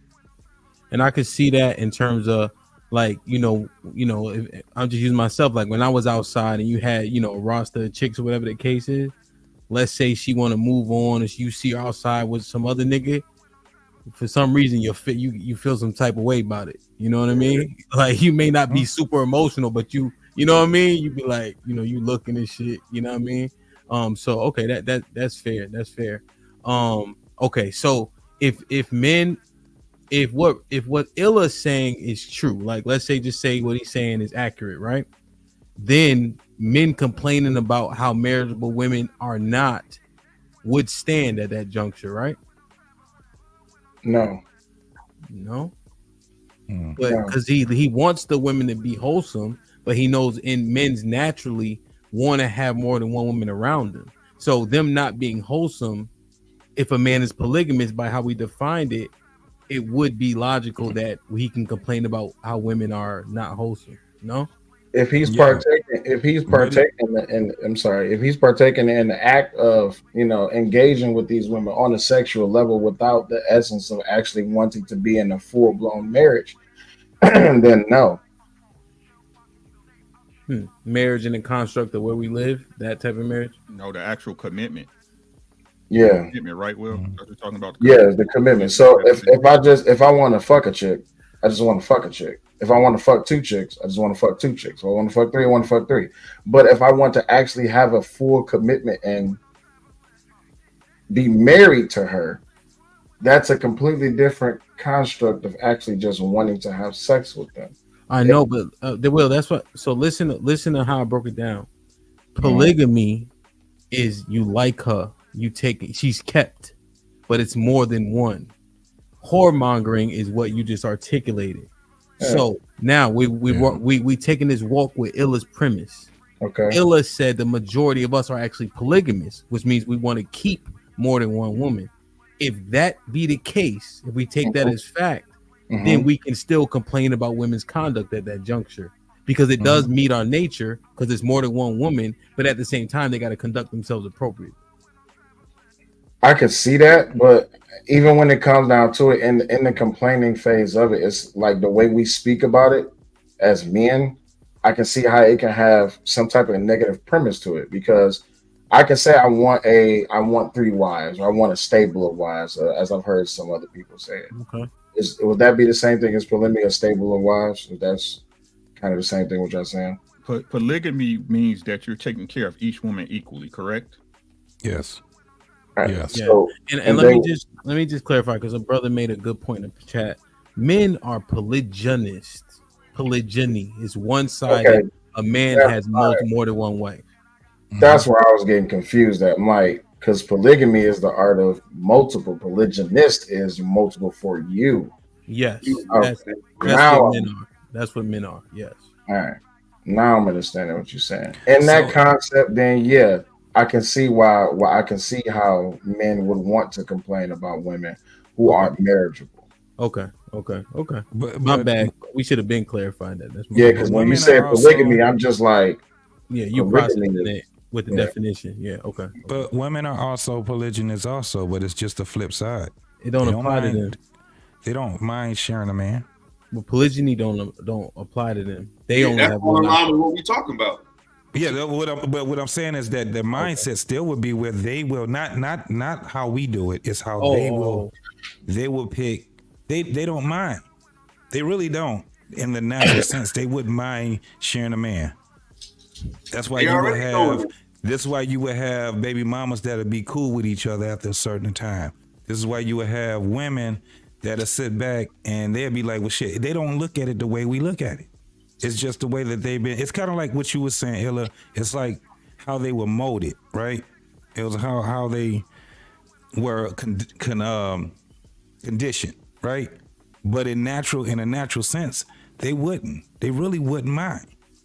I mean, they don't mind now. It's just a price on it. It's a price to it, right. It's not an issue. Yeah. If you're a blue collar dude making 120 to 60,000. It's not going to be that easy for you to do. But if you got, it's conditional now. You go to the concerts for these rappers, knowing damn well there's 30,000 screaming other girls waiting to be in the dressing room, they still gonna go. They still gonna go. It's based on where you at it, like how much they acquiesce to. That's why I feel like they full of shit. Like, and it's cool. Just say that. Just say, hey, I'll do it, but you got to make a little more money. Yep. Well, to go on the fact that men will complain about that, I still feel like you, as a man, have to be standing on principle yourself. What does a woman get in return for that? For that polygamy? If you want to say, "Yo, I want to have 3 wives," then what type of man are you? Are you a principled man? Are you a hardworking man? What type of standards do you set to be able to maintain those type of things? So I do think that when we talk about the ability, what men want, of course, it, like you say, polygamy or polygyny, Jenny is something a man wants, but then you have to also understand what are you willing to sacrifice for that want. And what women will recognize that, and then they will then either follow suit. Now, if you're setting up and just saying, "Well, I'm just a man. I have the ability to have sex with multiple women," that's not going to fare well. Most people are not going to take that deal. E Black, Mr. Fitzhats don't like what you're saying. Oh no, I love what he's saying because he solidified my whole simp point, because he just said that the women should expect a return from this man that requires 3 wives. Did he not? That's what he said, right? He questioned the ability of the man and how that man was going to prove himself basically to those 3 women in order to fucking get it, right? So the women can expect the return, but the man can't. I actually never said that. I said that what type of man will you be? Like, and that's principled. That has nothing to do with income and providership. That's just being principled. Like, so what are you? So, but you weren't clear. So, are you challenging the fact of the matter that a man that has 3 wives can't be principled? No, I think that he has to be principled. That's my point. Okay, but still, so you're still saying you're questioning that man's validity, correct? I'm not questioning. You're misconstruing it. I'm saying not misconstruing anything. I'm looking at exactly what you said. When you said, "Is he principled?" Hold on. Go ahead. Hold on. I'm gonna run it by you again. I love how y'all get you pin yourself in the corner, and then you try to struggle yourself out when you can't. No. Okay. Go You're ahead. saying you said that as to validate himself to be worthy of having 3 wives. Yes. All right then. So thank you. So yes, you're saying that he has to qualify to have the 3 wives, but yet still, even if he had 1 wife, she doesn't have to qualify anything. Or him, or excuse me, not bad. Not saying she doesn't have to qualify anything, but him requiring her to qualify anything is then therefore somehow wrong because he's a man. He should just not expect anything and do it in spite of. That's literally what you're saying. My stance. Yeah. JT, you said, JT. Hold on, JT. But that's what I'm saying, and that's why I love when y'all make these arguments. That is your stance. Y'all said if the man requires anything, he's selfish. He's not a man. He's all these things that he's not. When simply he's being a human being in a relationship. Anybody in a relationship wants, and I would think most people. I didn't say that. No, bro. we said the payout isn't the same, Mr. Fantastic, which we all Yeah, said. that's not what he's saying. No, y'all, bro. I remember what he said. Y'all niggas, all of you niggas tried to jump me, bro. You said if the man required, JT specifically. Hold on, let me remind y'all. JT specifically said you don't even get married for your wife. You get married to have kids. Mm-hmm. Yeah, he said that verbatim. Okay, yeah. So don't. I'm very good at listening, bro. He's again. So if you're telling me, he said, hell, he even took it a step further and say, if you ain't having kids, what the fuck you even getting married for? So yeah, it's for marriage. I mean, it's for kids. Marriage is for kids. Okay, yes. So I am accurately breaking down the points that you were making to counter my point, but now y'all trying to act like what fucking E Black is saying, and it's okay when the woman is requiring it. That's my whole point. Y'all hold on, just real quick. I ain't said shit for a minute. Y'all niggas not for men, bro. Y'all not. Y'all just not. Most men are not for men. What do you mean? Well, again, that's what I'm saying. I'm coming at this shit from, listen, the way that black men specifically have been doing shit, bro, has not worked. Okay? This is like y'all said, you want us to take the blame for the hoes being in control. You want us to take the blame for hoes running shit in the ground. The men. Okay, if you're gonna do that, if you're gonna be the fucking man, you gotta change some shit up. And what I'm saying to it is this: stop motherfucking acting like a man cannot be a human being and have requirements and have expectations of that human beings have. Mr. Fantastic. I still never said that. How did you get that from what I was saying that marriage itself? Marriage itself was from the standpoint that I know it from being. When we were talking about it, remember, I first started out and said I understood your premise on the whole simp thing. My whole thing was about marriage itself, and you can't be a simp if you're doing it for the duty part of it for other for your kids. That's all I said. Now there are in between, yeah, there's expectations, and with expectation comes disappointment. I understand all of that. I was just speaking on that one part. That was it. Okay, so still back to E Black's point. It's cool for the women to want something or require something, but then if the man does it, he's selfish. He fucking is not manly. That's what y'all basically said. Let's just clear it up. It's not realistic, Fantastic. What you're talking about. You're living in a freaking. You're living, and your talking points are in a fictional world where women are not hypergamous, men are not hard workers, and these expectations on each other are just not being set. I'm sorry. The simple fact of the matter is that men go into marriages and they're going to work for their wives and they're going to work for their family. That is their duty. That is their charge. That is what God put us on here for. That is fine. They may not get everything in return what they put in. You're absolutely right on that. Okay, fine. Shoot that around. But on the reverse side, for a woman to actually accept a man, yes, there may be things that she may want because of protective reasons.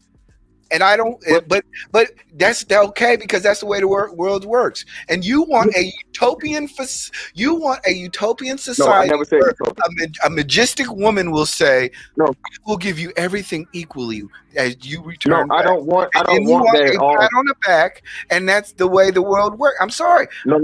Fictional world does not exist. Fantastic. Okay, and again, that's not what I'm asking for. I feel like you still in my shit because I use the utopic phrase all the time, like almost every time. So I'm not. Hold on, wait. I'll let you go. Let me go. So I'm not saying that. What I'm saying is, again, the way you're looking at it is a fucked up way because, again, I'm not saying it's gonna be a perfect thing. Black men aren't requiring women to give shit. That's what I'm saying. Require them something. Goddamn. That's what I'm saying. That's the point I'm trying to make. In layman's terms or whatever, you niggas try to flip this shit around. What I'm saying is for the longest time, and even I forget who made the point. I don't know if they're still on the panel. Bro, this bitch been fucking and sucking and doing everything before she even met you, okay?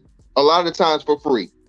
Now you marry her ass, or you in a fucking relationship with her, and you paying the ultimate price for some shit the nigga before you didn't have to do none of that shit for, okay?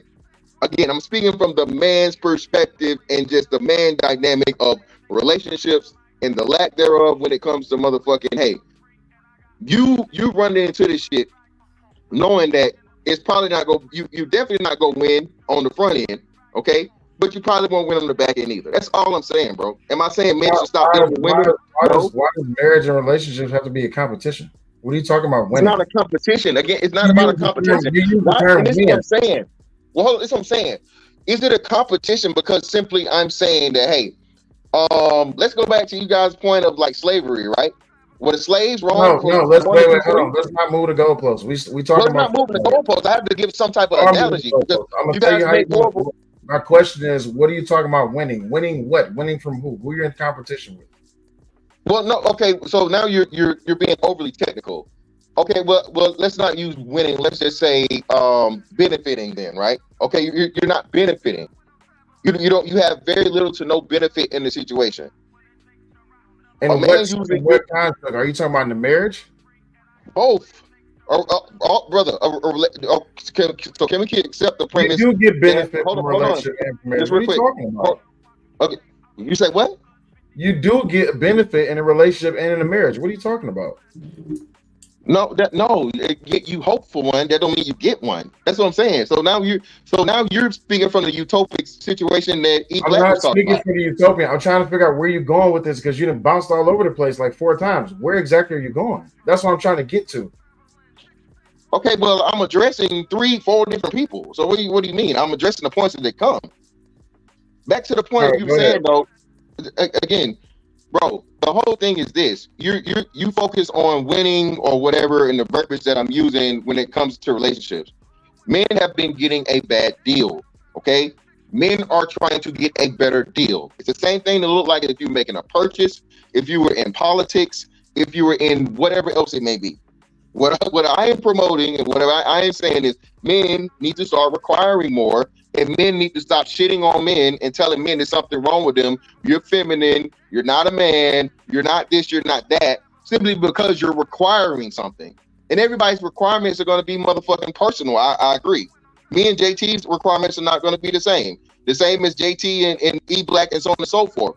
So again, as long as it's moral, okay, and it's something that's, you know what I'm saying, non-criminal or whatever, all these other things are going to hurt somebody. A man saying, hey, I want my woman to be able to do this, and this. I'm this caliber of man. I make this much money. I've not done this. I have done that. These are my accomplishments, so on and so forth. But when he runs down the line, now he's sassy simply because he's saying, I'm accomplished. Okay, I am, high value or whatever you want to call it, right? And these are my requirements as a man. When a man finally pokes his fucking chest out as a man, okay? Mind you, again, I don't know how familiar you guys are with this, but there are men that are far lesser men than black men, okay? Economically, fucking societally, and everything else, that get to do this shit, all right? You know what their women do? They fucking lay it down and they don't give them no static. So again, because we were programmed with this fucking simp fucking chip, as they say, to where it's always the man's fault, the man's fault, the man's fault, the man's fault. As long as you keep fucking blaming the men, you never fucking point out the women. Women never gonna fucking improve because everybody's gonna keep blaming the men, women and men included. This is the biggest problem when it comes to those type of talking points.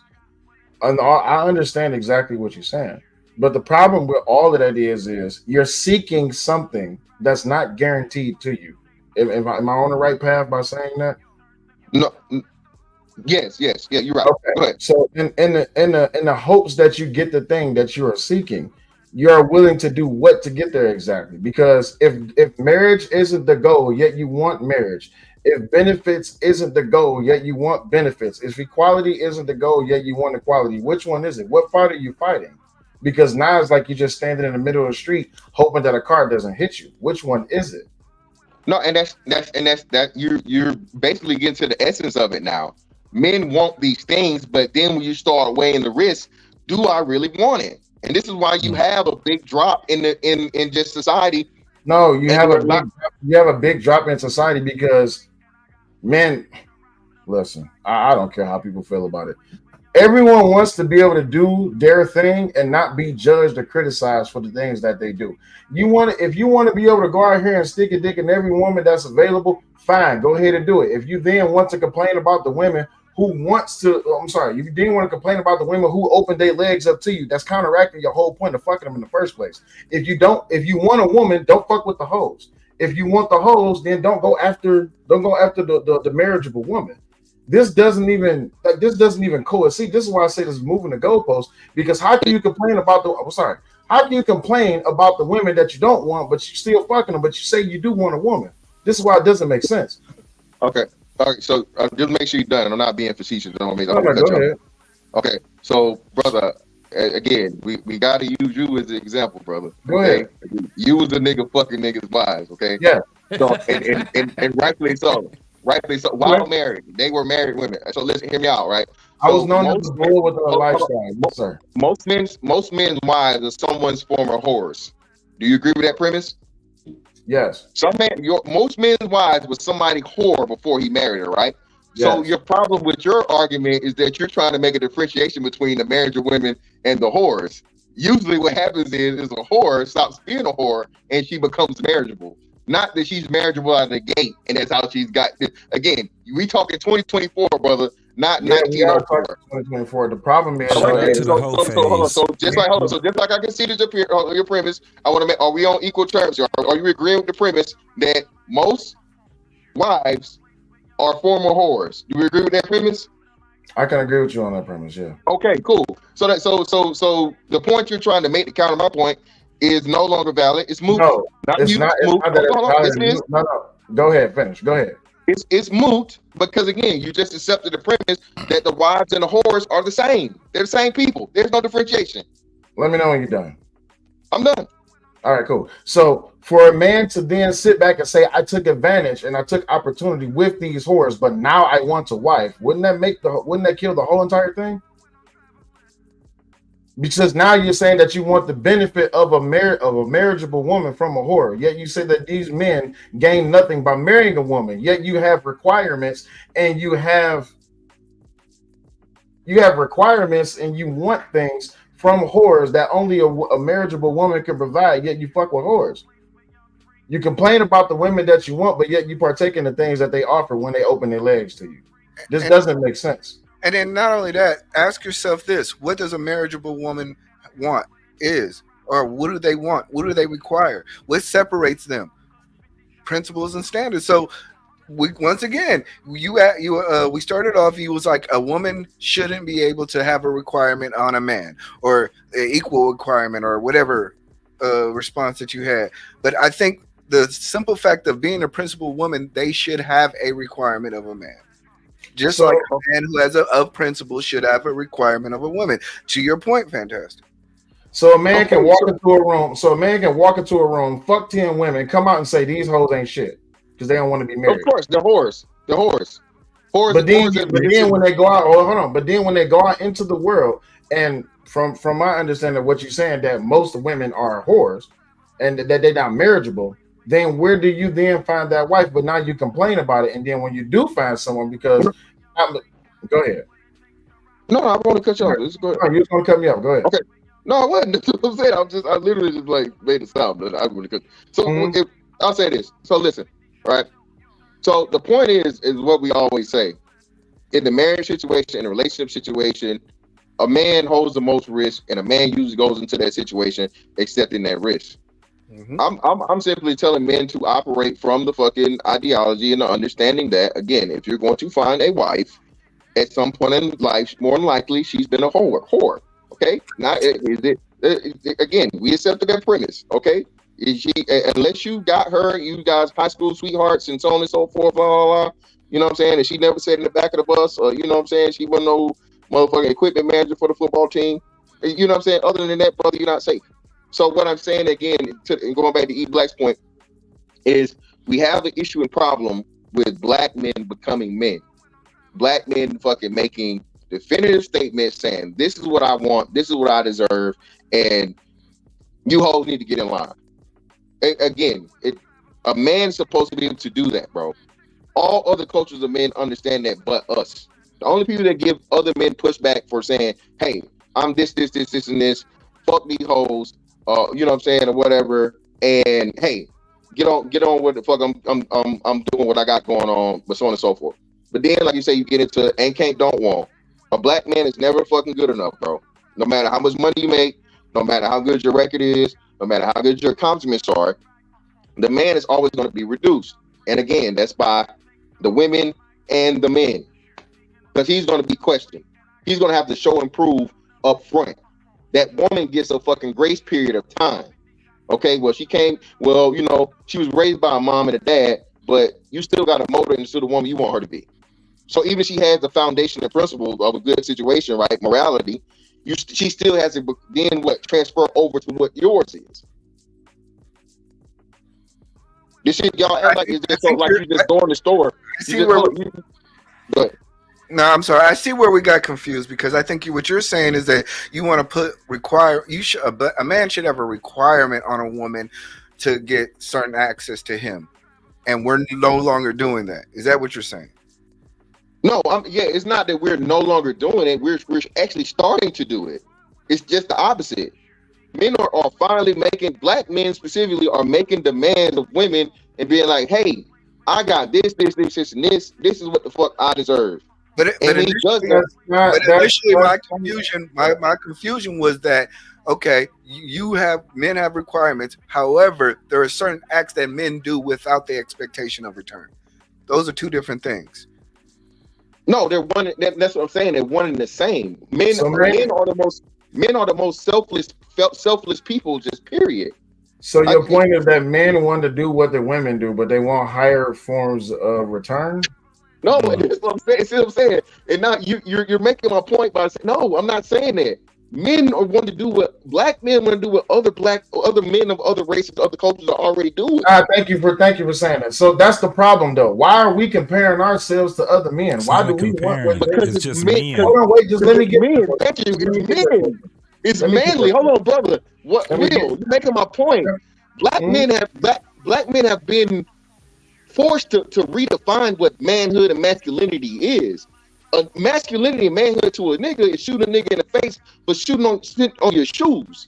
And at the worst extreme. Let me now again. Now on the good end of it, it's just simply hey, not getting in a fight with a nigga over an argument over LeBron versus Michael Jordan. You see what I'm saying?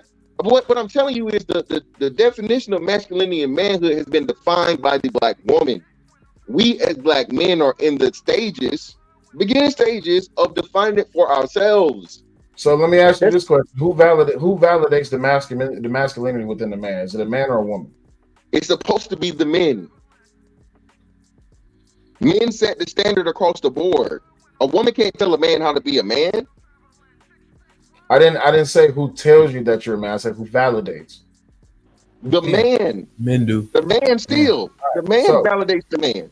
So the men who have not as much rights as women do, not as much power as women do, not as much benefits as women can possibly get, not as much potential as if I'm listening to your points correctly, what you're saying is you're putting the men below these other people or constructs that you're talking about. So now you're saying that men are making demands so we can get to the same level, if not above that. Yes, I'm saying that black men are doing what other men have been doing for decades and hundreds of years. And this is why I say it's a problem with this whole entire intellect or mindset about putting ourselves down. Self-deprivation and degradation leads you that's into why a I shake my mindset. head. No, he still don't understand it. We build ourselves. We have to build our value, period. That's just it. And it gets validated through other men. Your father, your uncles, people in the community, things like that. It is a standard. We have a scale. You got motherfuckers that's on a higher echelon, then you got motherfuckers on a low. Where do you fit at on that scale? I know I get that, but why? This is why it always confused me when I hear these type of talking points, because when it comes down to it, we saying women, but the man is the one who validates us. Which one is it? Oh man, he just told you that's why I said you didn't get it. He just told you it's brand spanking new to us. It was always that the women was validating the manhood of the man. Now we're starting to take that back, and men are starting to be the ones. Yeah, thank you. The gatekeepers. I've never seen where men lost to that though. Yeah. Hold on. Well, Willie, let me walk it. My bad. Go ahead, E-Black. I guess let me ask you this: when do you think young boys figure out that they have to be the protection of the family? Or when do you think that kicks in? When do you think masculinity actually kicks in to where you're teaching a young man to be a man? The roles of the opening the doors, jumping in front of bullets. Where does that kick in? Opening the doors and jumping in front of bullets, that don't come until you talking about him having his own family. When you're talking about him following his father's footsteps, very young boys, footsteps, they learned this from Paw Patrol. They learned this shit from Paw Patrol. No, but I'm saying it right. I get what you're saying. But that's not manhood, communities, but that's not manhood. No, that's not manhood. Oh my god. Okay. No, a lot of manhood is on principles, bro. But when you're young, so the manhood would be when you fall, right? And your father says, "Stop crying." What happened? What's the remedy? Find a solution. That's the manhood stuff. Opening the doors and stuff. You're right. You can learn that, right? But your father instilling that, don't take shit from nobody, right? And teaching you and showing you how to stand up for yourself. Those are those core man principles that are lost because everybody want to be so fucking woke. Mean what you say. Yeah. Say what you mean. But at the end of the day, what ends up happening is I still believe that we all understand what we're here for. We know what we're here for. Us as boys, us as men, we know what we're here for. We know what we're trying to thrive to go to. So I understand what Fantastic is saying on premise, but I don't think it's really realistic to men. I don't understand to say that men do not have this simple expectation to cut the fucking yard. It's just ridiculous to me. No, it just sounds like that is an innate thing that I think even as a young kid, they understand they have a role in society that they're guiding themselves towards. And to say that, they're not going to get a return, I think we know we've been not going to get return from this shit. No, it sounds to me like it's a submission of stature, because what you're trying to say is that black men have been reduced to inferior to other men. I don't see how. It's not just black. It's about men and okay, well, so since when as we as men have ever been inferior to other men? When it comes to position within a household and within the community and society. Again, bro, this is what I'm trying to. So I'm trying to, because you trying to work with me real quick, right? So I'm not saying that we're inferior to other men, because that would be in line with white supremacy and shit, right?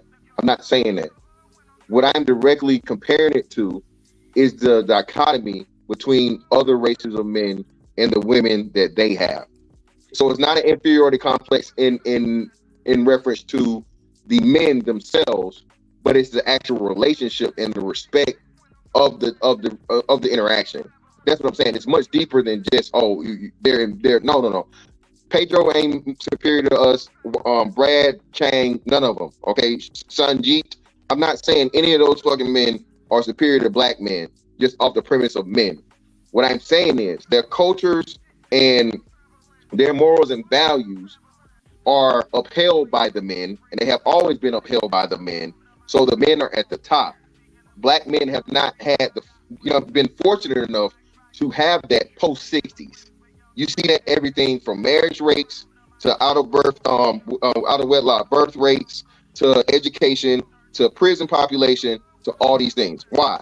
The stats tell you the worst possible situation for a child is what? A single mother household. The majority of fucking households are single mother households. What does that doom the children and the next generation to? So that's what I'm talking about, bro. Okay? Because it's been out of order for so long and the women have been in control. The women have been at the head, literally and figuratively.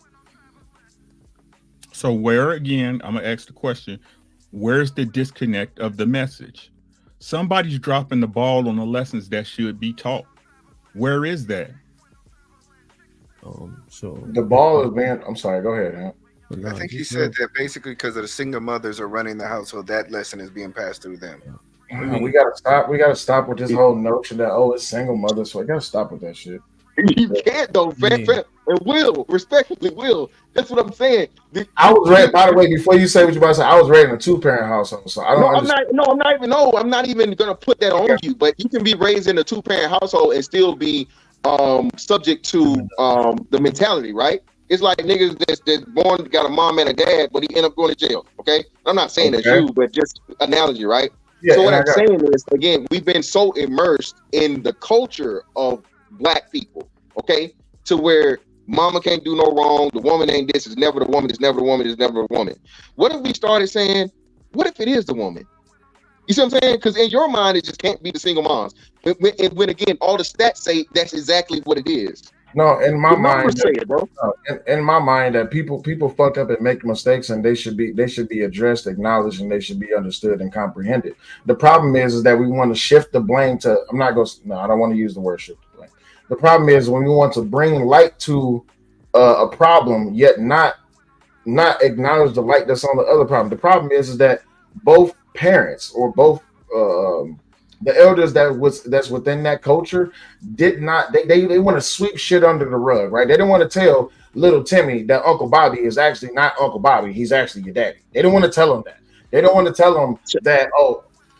Go ahead. Let me who say did that though? Real quick. Let me say it. So Uncle Rick, in terms of your question, I think that's the question.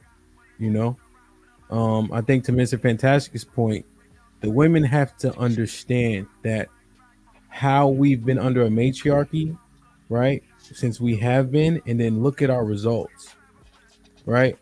It doesn't really make a lot of sense for women to say, no, these aren't the results. They have to acknowledge that these are the results of us being under a matriarchy, right? So now we hold them accountable. And let's say in a perfect world, the women say, you know what? It is kind of messed up considering we've been under a matriarchy, right? At that juncture, when you get acknowledgement, now you have to be ready to take your proper role. And men got to be ready, willing, and able to do so. We can't just keep asking for accountability. And then when they turn and say, okay, you got it, and we ain't ready for the shit. Then you'd also have to be a principled individual. Then you'd have to make effective change in your life. I'm not even done, E-Black. I'm sorry. I'm sorry. I'm cutting. It's all good, because when we talk about principles, if we really start talking about principles, and if let's say we had like a measuring rod, I would put mine against the majority of people's, and so, but then who's willing to do it? Yeah. And for how long? And who's willing to hold themselves to such a high standard that you can't make no excuses and therefore they can't either. You know what I mean? Go ahead. But the reward is to get women out of the matriarchy, right? If you were to say right now, hey, we're going to have a fair deal at March 31st, we're leaving the matriarchy, all the men, all you have to do is do X, Y, Z. How many of us would actually benefit? Do it. Stop having horror sex, taking care of your kids, going back and getting proper educated, being leaders of your community. How many of us actually are going to actually do that? The problem is that we don't. We want the status quo. We want to go, and then we want to say, yeah, we live in a matriarchy, but we understand that there's going to remove power, you have to take it. But only way of taking it is a change in behavior. And I don't think really most of us want to do that. Let's just be honest. None of us want to do that. You still making my point, E Black. You're blaming the men. No, I'm not. I'm giving a call to action. Well, Mr. Fantastic, I'm saying that with that change in the world that you so-called want, it's going to take some changing of us. He's questioning the preparedness of men, Mr. Fantastic. So it's not blame. He's saying that the women, he acknowledged that the matriarchy is alive, and he understands the results of it. So now when it's time for men to rock and roll, how many of us are prepared? And the majority of the majority of the men are prepared. You know why? Because men that are lesser than us in every way, shape, form, or fashion are getting cooperation from their women. He's doing exactly what I said he's doing. The black man is the only one that's being questioned. Are you ready? Are you ready? Are you this? Are you that? Do you have this? Do you have that? Do you make 6 figures? Do you have a college degree? Again, he's even saying things that goes contrary to, again, the standard of men. No group of men, Asians, white, Hispanic, whatever, go to college more than their women.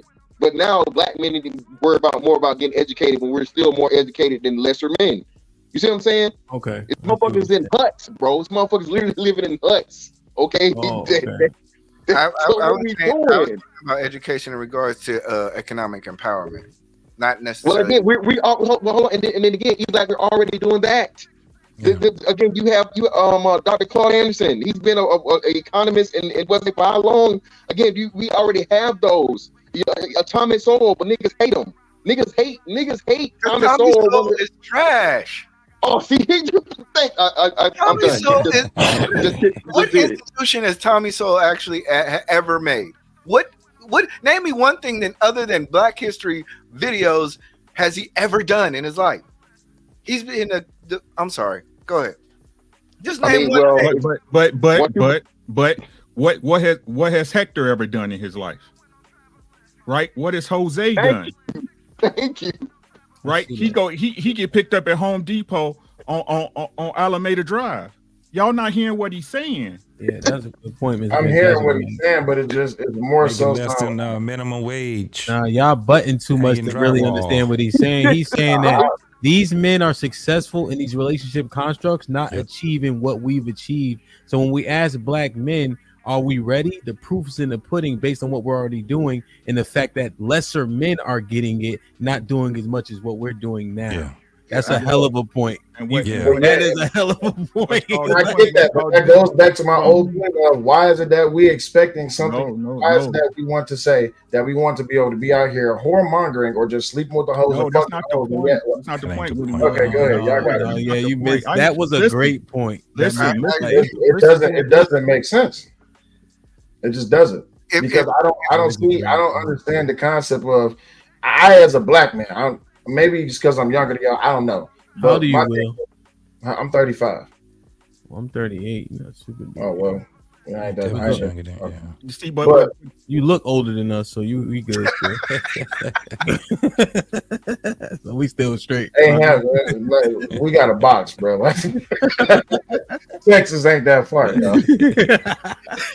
It's not that far from Michigan, right? Yeah, I used to live in Texas, so I know where you at. My bad. Go ahead, finish your point, Will. Go ahead.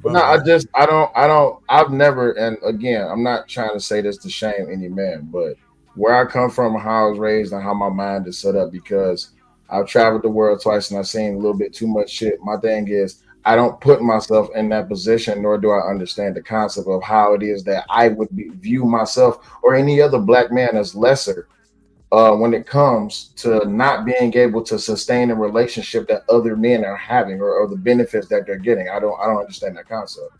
And I understand it because it's from your perspective, right? You can only see life from your own eyes, right? But we can go in these very chats and hey, black men not shit, black men lower than the white men, such and such, woo woo, right? That's just the facts, right? Women try to act like they don't play that part in that conversation when every night they hear doing it. You see what I'm saying? So we gotta admit, right? It's like the Maury shit. What was it? It was somebody that said like 30% of babies as being bred is not the person they was with, right? Yeah. That's a small sample size, right? So if you increase the sample size, the number is going to grow exponentially per capita, right?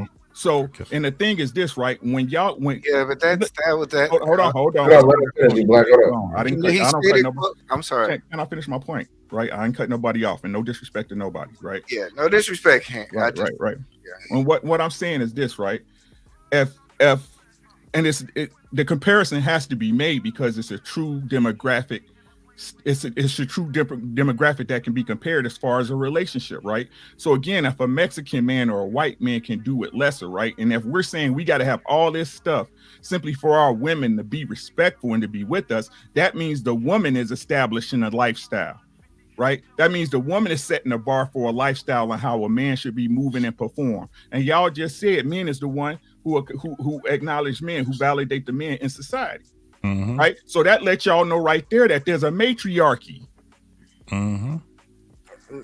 Okay, and it was said blatantly that it is kind of like a new thing for men to do it because we've always been validated through women, our mothers, aunties, grandmothers.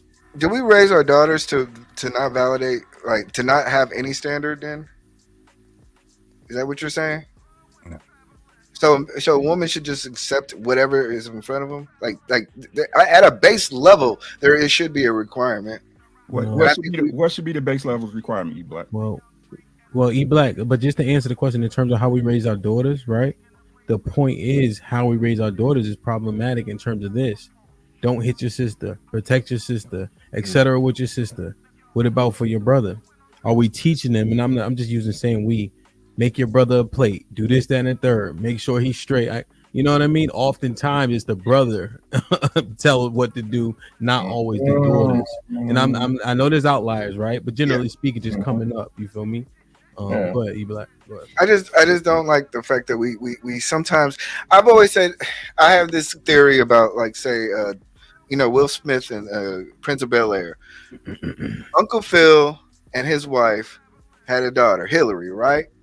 She had standards. Now she might be a gold digging, ditzy little female, but they spent their life, they sacrificed, and they poured into a woman, and that woman had every right to have her particular standard. And we should also acknowledge that fact that when two individuals from us instill rules and like, I don't think nobody should want Hillary to step down. Am I making my point? Yeah. Like, I don't believe that we are working this hard as individuals to raise daughters and raise our children for them to say, well, hey, just accept any man. Hey, that guy at Home Depot, he's getting a good wife. It's like, come on now. Yeah, but, and Mr. Fantastic, you can tell me if I'm wrong. It's not about the fact that Hillary should step down. Is that why is it that the man who we are today isn't being accepted for who we are? Is that correct, Mr. Fantastic? Exactly. Okay, so even with that point, I'll go back to the original terminology of what, I'm sorry, not terminology. I'll go back to what an actual incel is. An incel is a person or a man that he is not selected by a specific archetype of woman that he wants. Even though other women may want him, he's not specifically selected by this woman. To kind of flow it into this particular conversation, because I'm using E Black's example about Hillary, because we're not selected by Hillary's standards of what it is that she wants. We're not accepted for who we are. Why are we so worried about who it is that she wants instead of bettering ourselves so that we can go find the person that we want? You on mute. You double. That's a great question, Will. So the thing is, Hillary is all black women. That's the problem, right? And we know it's not all black women. Yes. Hold on. Yes, brother, walk with me. I didn't cut you off, so let me finish. Okay, go ahead. My bad. So Hillary represents the ideology of all black women. Ain't, can't, don't, won't, brother. That's my theory. Okay. No matter the black woman, whether she's Oprah or whether she's the project chick in the motherfucking, with 5 baby daddies. Okay. She gets to come to the court and not what like the court of opinion or like the public court, right? And say, I want a man that's this, and this. 66666, right? All the sixes, right? And no one dares tell her, even when she's the lowest of the low, that she does not deserve that man that's 66666. The problem is, again, now all black men are never good enough for any black woman, and she's never held accountable. If the relationship is unsuccessful, it had to be the man. Y'all tell her, every nigga that gets divorced is just some bitter ass nigga that hates women that can't be good. He could control his bitch, and niggas say it and women say it too. What I'm trying to tell y'all, man, is again, black men have not learned how to be for black men, and I'm not saying that derogatorily. I'm just saying we're in the process of learning this as to where, no, man, it's that bitch. Now, am I saying 100% of the time? No. But the stats and the numbers say, again, even when you talk about having kids, right, it's not both of their faults. Black women have 1 million more children than black men. I'm going to say this again. Black women have 1 million more children than black men. What? You didn't know? You think you didn't know that? You say that it's not both of their faults that the kid is being born? Brother, I'm going to say this to you again. How the hell is it not both of their fault? Brother, because the minority of black men have children, and I'm going to say this to you again, man. Think about this just mathematically. I'm not trolling you. I'm not trying to be funny. I'm not being facetious. Black women have 1 million more children than black men. No, that's not what I'm questioning. I'm questioning the concept of making a baby is a man and a woman, right? So how Okay, so not their fault? He's not grabbing it, Mr. Fantastic. It should never be. The thing is that it should never be women having more children than men, first and foremost. But then they're having more children than men, and it's astronomically large, a very large amount of them that's doing it. It's crazy when you do the math. When you actually do the actual math, you be like, wait, what the fuck? It's not supposed to be that. But here's the thing. The women wouldn't be having these kids without the men, right? But you're trying to make it a 50-50 thing when it's not a 50-50 situation. Your math ain't. Last time I think it takes for sperm to encounter an egg to make a baby. The only way the sperm Will, you're right. No, Will, listen, we get that part. Will, you're right. But listen to me, Will, listen, brother. I don't know if you know the stats. You don't know the stats. You're just not considering that. Care about the stats. I think that's the biggest. You can't say, Will, you can't say you don't care about the stats, brother, because then you're gonna have a genuine conversation. You're being disingenuous from gate. We can never get anywhere if you say you don't care about the stats. There's not a 50-50 split of children being had by equal number of children being had by black men and black women. That's why I keep emphasizing to you that black women have 1 million more children than black men. Okay, 62% of black women have kids. Okay, of that 62% of black women that have kids, 70% of them are had out of wedlock outside of a marriage. And then of those that have kids, 60% of them have them by 2 men or more. Wait, Will, hear me out. 2 or more men. So what does that tell you, Will? It took for those men to fuck them. Will, I agree. Okay, so then we get to the resonating though. It's not resonating, Mr. Fantastic. What you saying, Will? It's not resonating because the thing is, you're taking the responsibility off of the man. He's just saying this. He's simply saying that the fact that 1 million more black women have kids than black men, right? They're having kids by multiple men and not being married, right? So the accountability in terms of being irresponsible will lean on them more, right? He's saying, yes, he knows it takes 2 to take a baby, but the irresponsibility is going to weigh differently if you're having kids out of wedlock by 2 different men. And go ahead. At 14% higher, again, brother, what we're trying to tell you. Although I get that, I put responsibility back. There's no man out here mistakenly having babies. Tell me that it happens. Will, I agree with you. Okay, so there's no man out here that's mistakenly having babies. Then a woman having a woman having 4 kids by 2 different men. Let's just say, let's say 3. A woman having 4 kids by 3 different men. They're just as fault as she is. What are you talking about? I'm not, and Will, I'm agreeing with you. But you know what, though? Those 3 men are still the minority. They're not 51%, brother. The minority of black men have kids. So even if let's say 100% of black men that did have kids it's too long-winded, Mr. Fantastic, because he getting lost in a lot of the I don't know why he getting lost. It's just simple math. Well, what about this? Not saying you're getting lost in the point, but when he articulates his points, he gives a lot of different examples. So 51% of black men don't have kids. 62% of black women do have kids. So if you do 62 minus 49, you see the separation even in percentages. Yeah, I see that. Which basically means that one man is probably having multiple children. Yeah.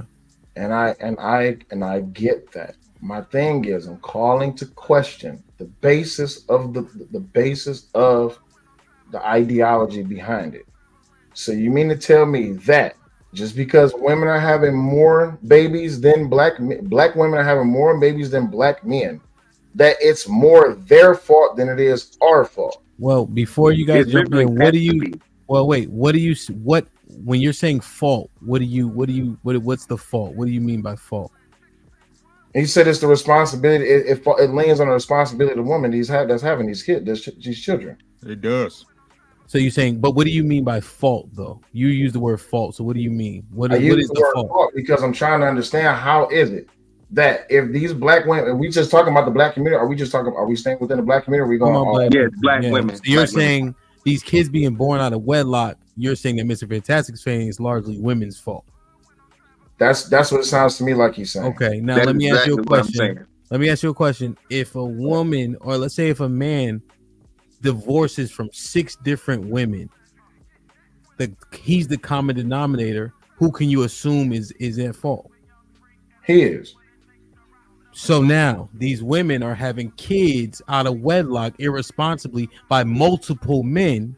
If it's the same but if it's the same woman with multiple men, can you use the same assumptive reasoning that you use for the men with the man with 6 divorces?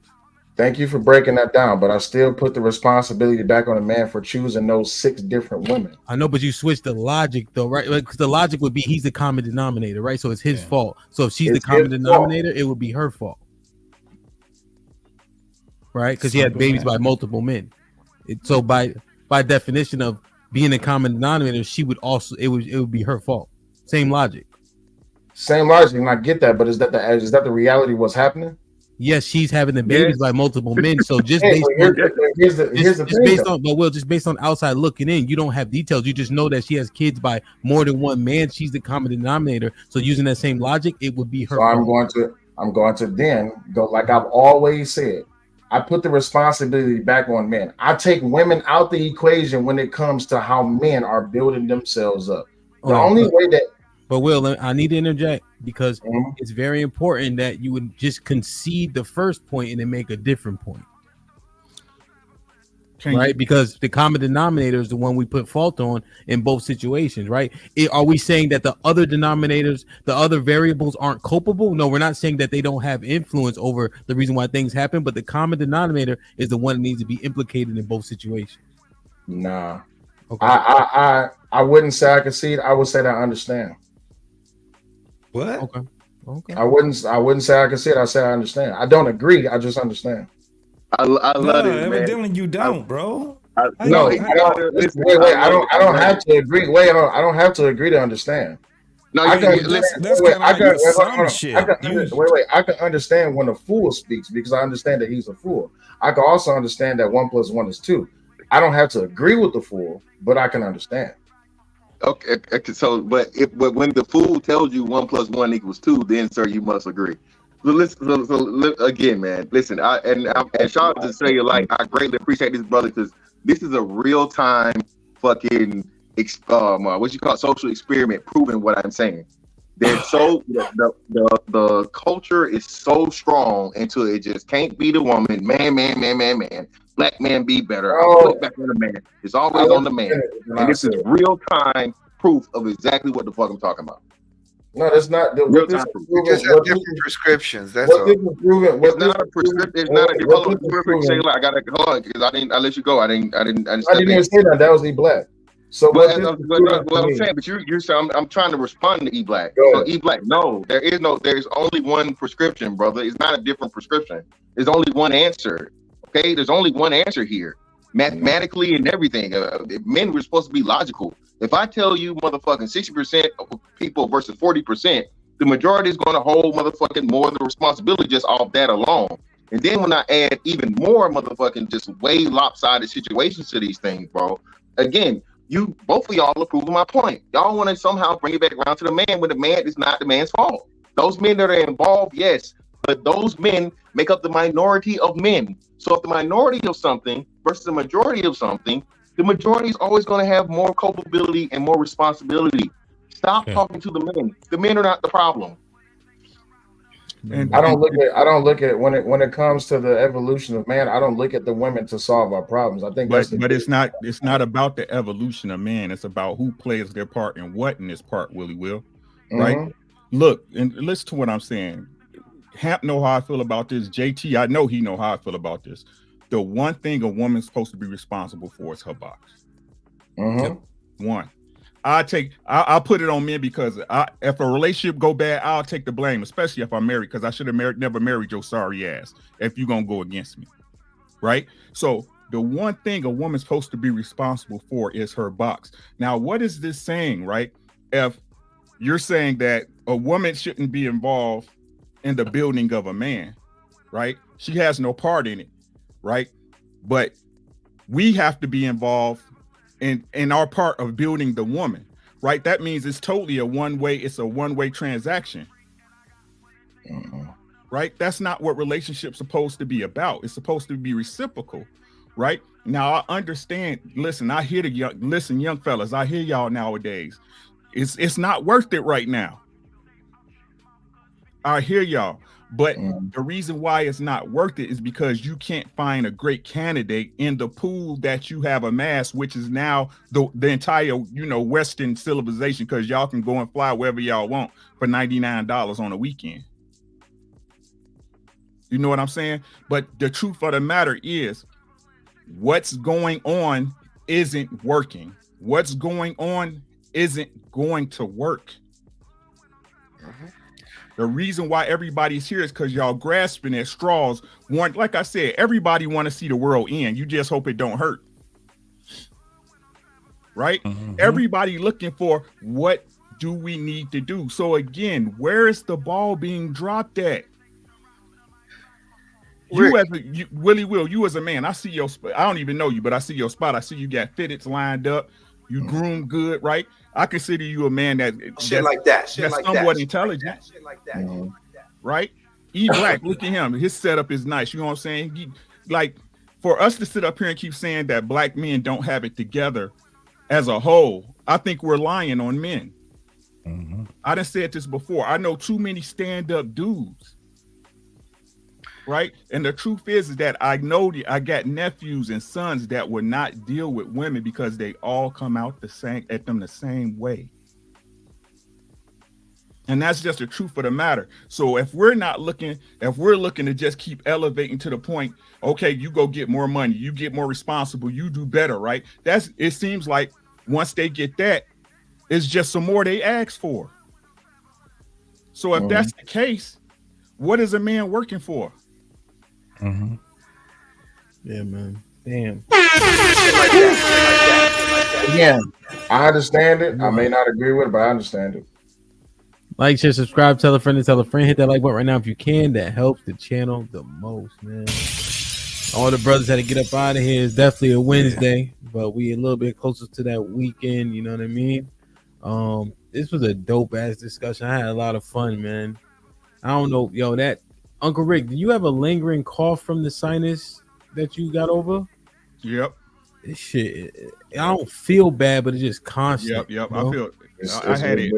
Yes. What's today? Wednesday. So Sunday, Monday, Tuesday was out, but now I feel better. But once I lay down, I'm gonna start coughing again. Exactly. Yep.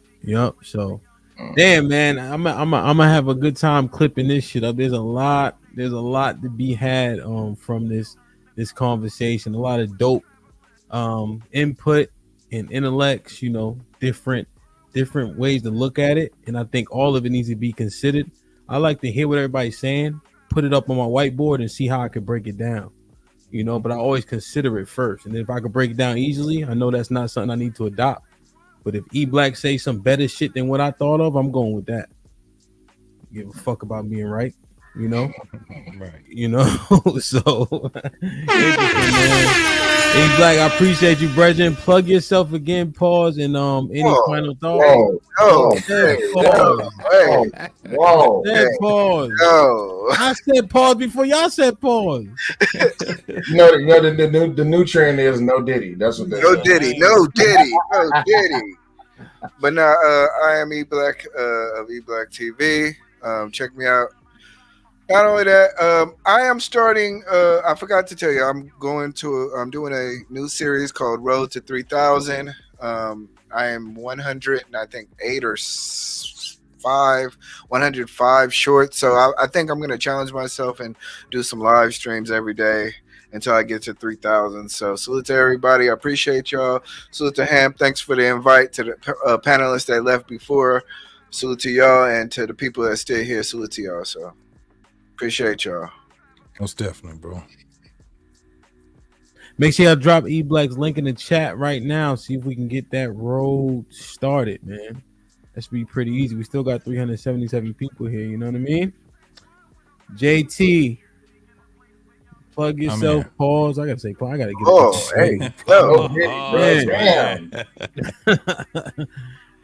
you know all that good shit. Any final thoughts? Yeah, man, it's just dope conversation, man. I follow you, man. I love all the conversations that you have, bro. Shit, you get it gets me to thinking, man. It gets me to being deeper thought. And the greatest thing about it is that I'm not married to the concept of being right. You know what I'm saying? So I'm kind of like you. If you can change. If I have to concede in order for me to be on the right path, that's what I end up doing, bro. But I love these conversations, man. Shit was dope. Salute to everybody that's on the panel, everybody that left. You can find me. I was supposed to be doing one tonight, man, but I had to come over here and rock with you, bro. Next week, next Wednesday, I'll be on Black Man Unfiltered and What We Know simulcasting on both of those. On Wednesday at 9:30. And man, again, salute to you, bro. Keep going. Salute to everybody on the panel too, bro. Appreciate you, bro. 100%. Yes, sir. Willie Will. Yeah. No, don't say plug yourself. I'm not. You see, I was silent. Yeah, you can find me at the Say Light Podcast. And also, like I said, we have the Moonlit Conversations on Thursdays. And I'll be covering other random topics and stuff like that. Usually, I have my own shows on topics talking about men's mental health, and I might have a little fun topic or something like that. But the biggest thing is, though, you know, I come from a position of I may not agree with you, but I'll do my best to understand, and that's just the way I've always been.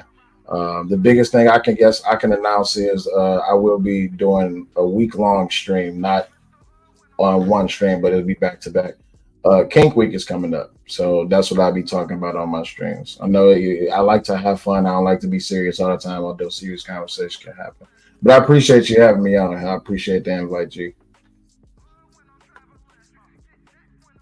Appreciate you, my G. Good shit. You know what I mean? Always. You've been locked in with me for a minute, man. You know? Salute, bro. Uncle Rick. Shit like that. What's happening, everybody? Thank y'all for coming through and supporting the stream. To the super chats, the chatty patties, we appreciate y'all, man. To the members, y'all make this thing happen, man. Great show, Hamp, per usual, man. Great building, man.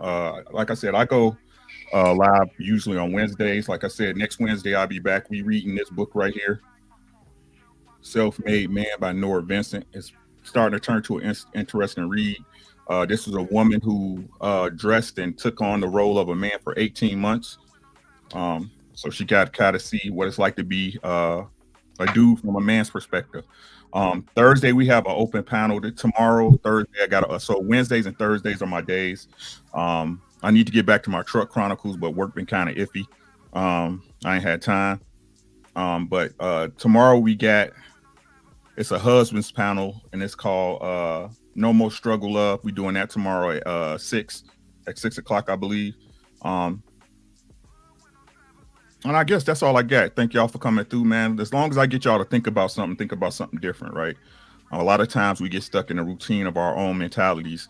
And sometimes you just need to think different to see a different path to get somewhere.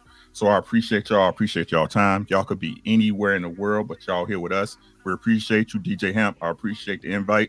Thanks for bringing me through, bro. You already, man. Yeah, nah, this was a great, man. Like I said, I was humbling. I appreciate you guys for coming out, man. This was a great conversation. I think it was a lesson in how to conduct the conversation. You know, civil discourse is great, you know, even when it escalates to a point, but there's always a level of respect, you know, and we don't need a low level of violence to do that, right? We can do it over the internet. You're showing everybody how to do that, Hemp. I appreciate you for that, man. No doubt, man. I'm trying my best, man, you know, and I respect what everybody's saying, you know.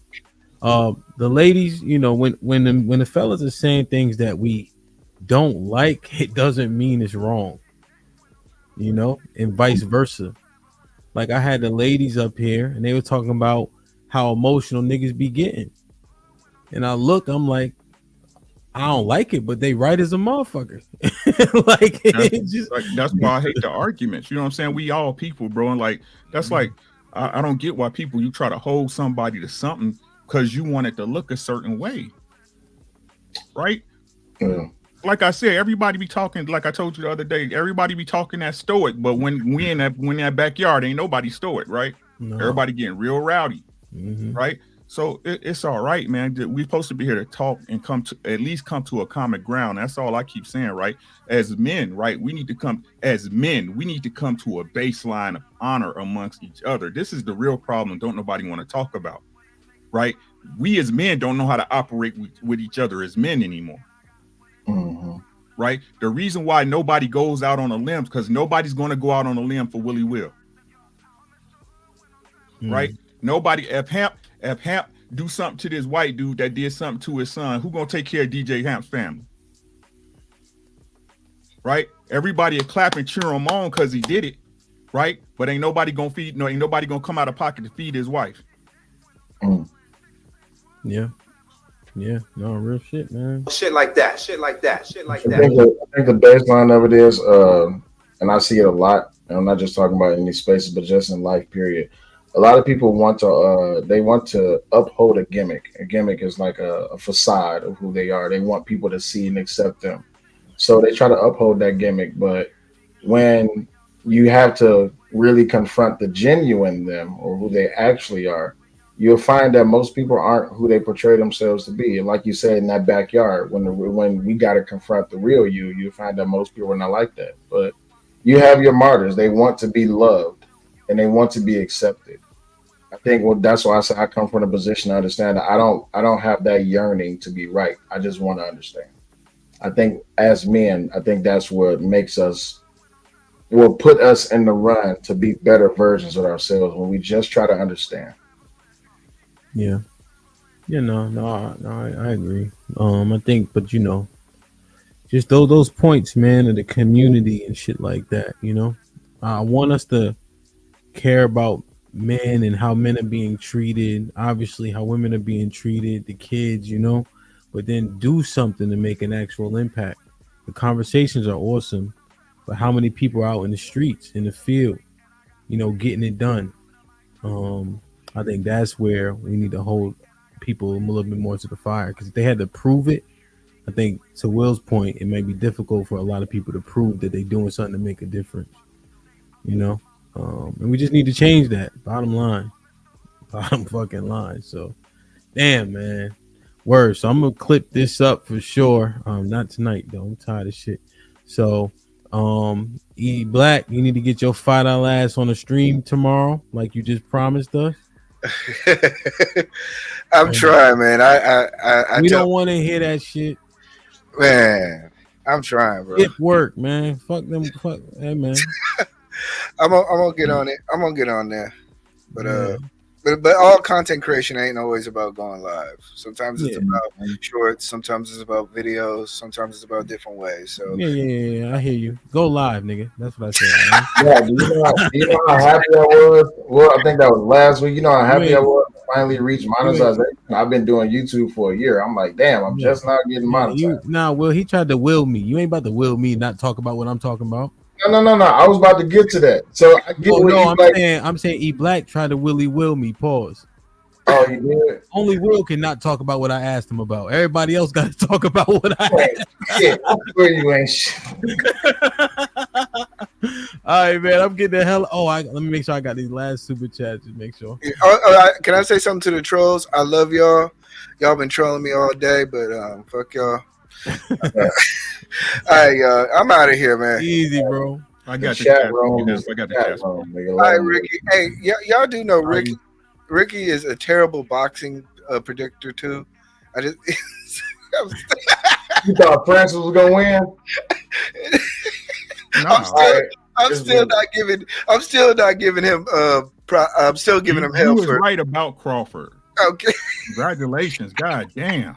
I think I can get the W over. Don't worry about I think I can get the W over Happy if we ever box, but he don't want that. Man, I don't know, man. I've been getting in shape. I told you I lost 5 pounds. Look at you. I see you got your collarbones out. Yeah, you know what I mean? I'm out, y'all. All right, easy. Y'all take it easy, man. I'm out my damn self. All right, be safe, bro. Get easy, man. Easy, Will. I got the chats for you, Hamp. Go ahead. Von Braun, $5. If you are married and you allow your wife to consistently run over you, you are a simp! Exclamation point. Just James, $5. A brother, you wildin', my ninja. Used to like marriage though. Lauren Mack, what's good, L Boogie? 10 ball. Mr. Fantastic has checked in as safe. I saw the quick trip lights. Thought we lost you, buddy. She's so stupid. Ed Unchanged, $2. He said, I get coochie once every 5 years on average by luck. Well, do you, buddy? God damn. Romello, what's happening, bro? Speaking on a dating pool, it's pissed in it. Grandma and grandpa are still dating and competing against the young ones. Someone tell me I'm wrong. Right. T Leaves, what's good, my boy? $2. He said, y'all gaslighting the hell out of Fantastic. brother. August, what's good, young bull? $10, man. He said, Fantastic is jaded because he didn't negotiate his marriage correctly, setting the right expectations in the beginning, and now all marriage is bad. Just me, $2. Mr. Terrible, you can't whine after how you handle JP. Victim Olympics, what's good? He said, do those men call their women's bees and hoes every chance they get? Just Gems, $10. She said, where are these women laying it down? Why do black men say that? A single woman can only be made by a black man. Brad is saying the same thing about their woman. White men are at the top because of their power. They say the same thing about white women too, Just Gems. Don't feel bad. Romello 747, another $5. Black American GDP is bigger than Mexico, but we spend the most. Let's be honest. That's a fact, bro. Yeah. Ed Unchained, $2 again. Thank you. He said black men don't deserve sexual relationships. That's what they say. Ed Unchained, another $2. Rule number 1, black men deserve disrespect at all times. I've seen that in the chat as well. Alan West, $5. Are you looking at a woman in front of you or are you looking at a woman in the abstract? There's a difference between the two. At Av 711, $5. Willie Will, you are speaking truth to power. Black men need to stop whining. It sounds terrible. Other men are laughing at you. Men in slavery had more backbone. Okay. Ask Av again, $5. This is scary, but it sounds like a trick for black men to leave black women totally and go where? So many black men are being exposed. Being on alert, y'all. No Diddy. Okay. Billy Coke Gruff, $5. The ball is being dropped with y'all talking normal to Will. He is the problem. DL Simp, married man telling him, I guarantee Will got a cape in his closet. Ask Av, Uncle Rick, we coming to your channel. I am going to bed, but if y'all subscribe, I do appreciate it. Yeah, I'll be going live tomorrow. Hey, Will, man, I appreciate. My bad. Uncle Rick, I appreciate you, man. I love you, man. I appreciate all the support. You know, even when you be moderating and shit like that, it helps, man. Everything is everything, my guy. Indeed. So we'll see you tomorrow. I'm off tomorrow. That's how I call it. All right, man.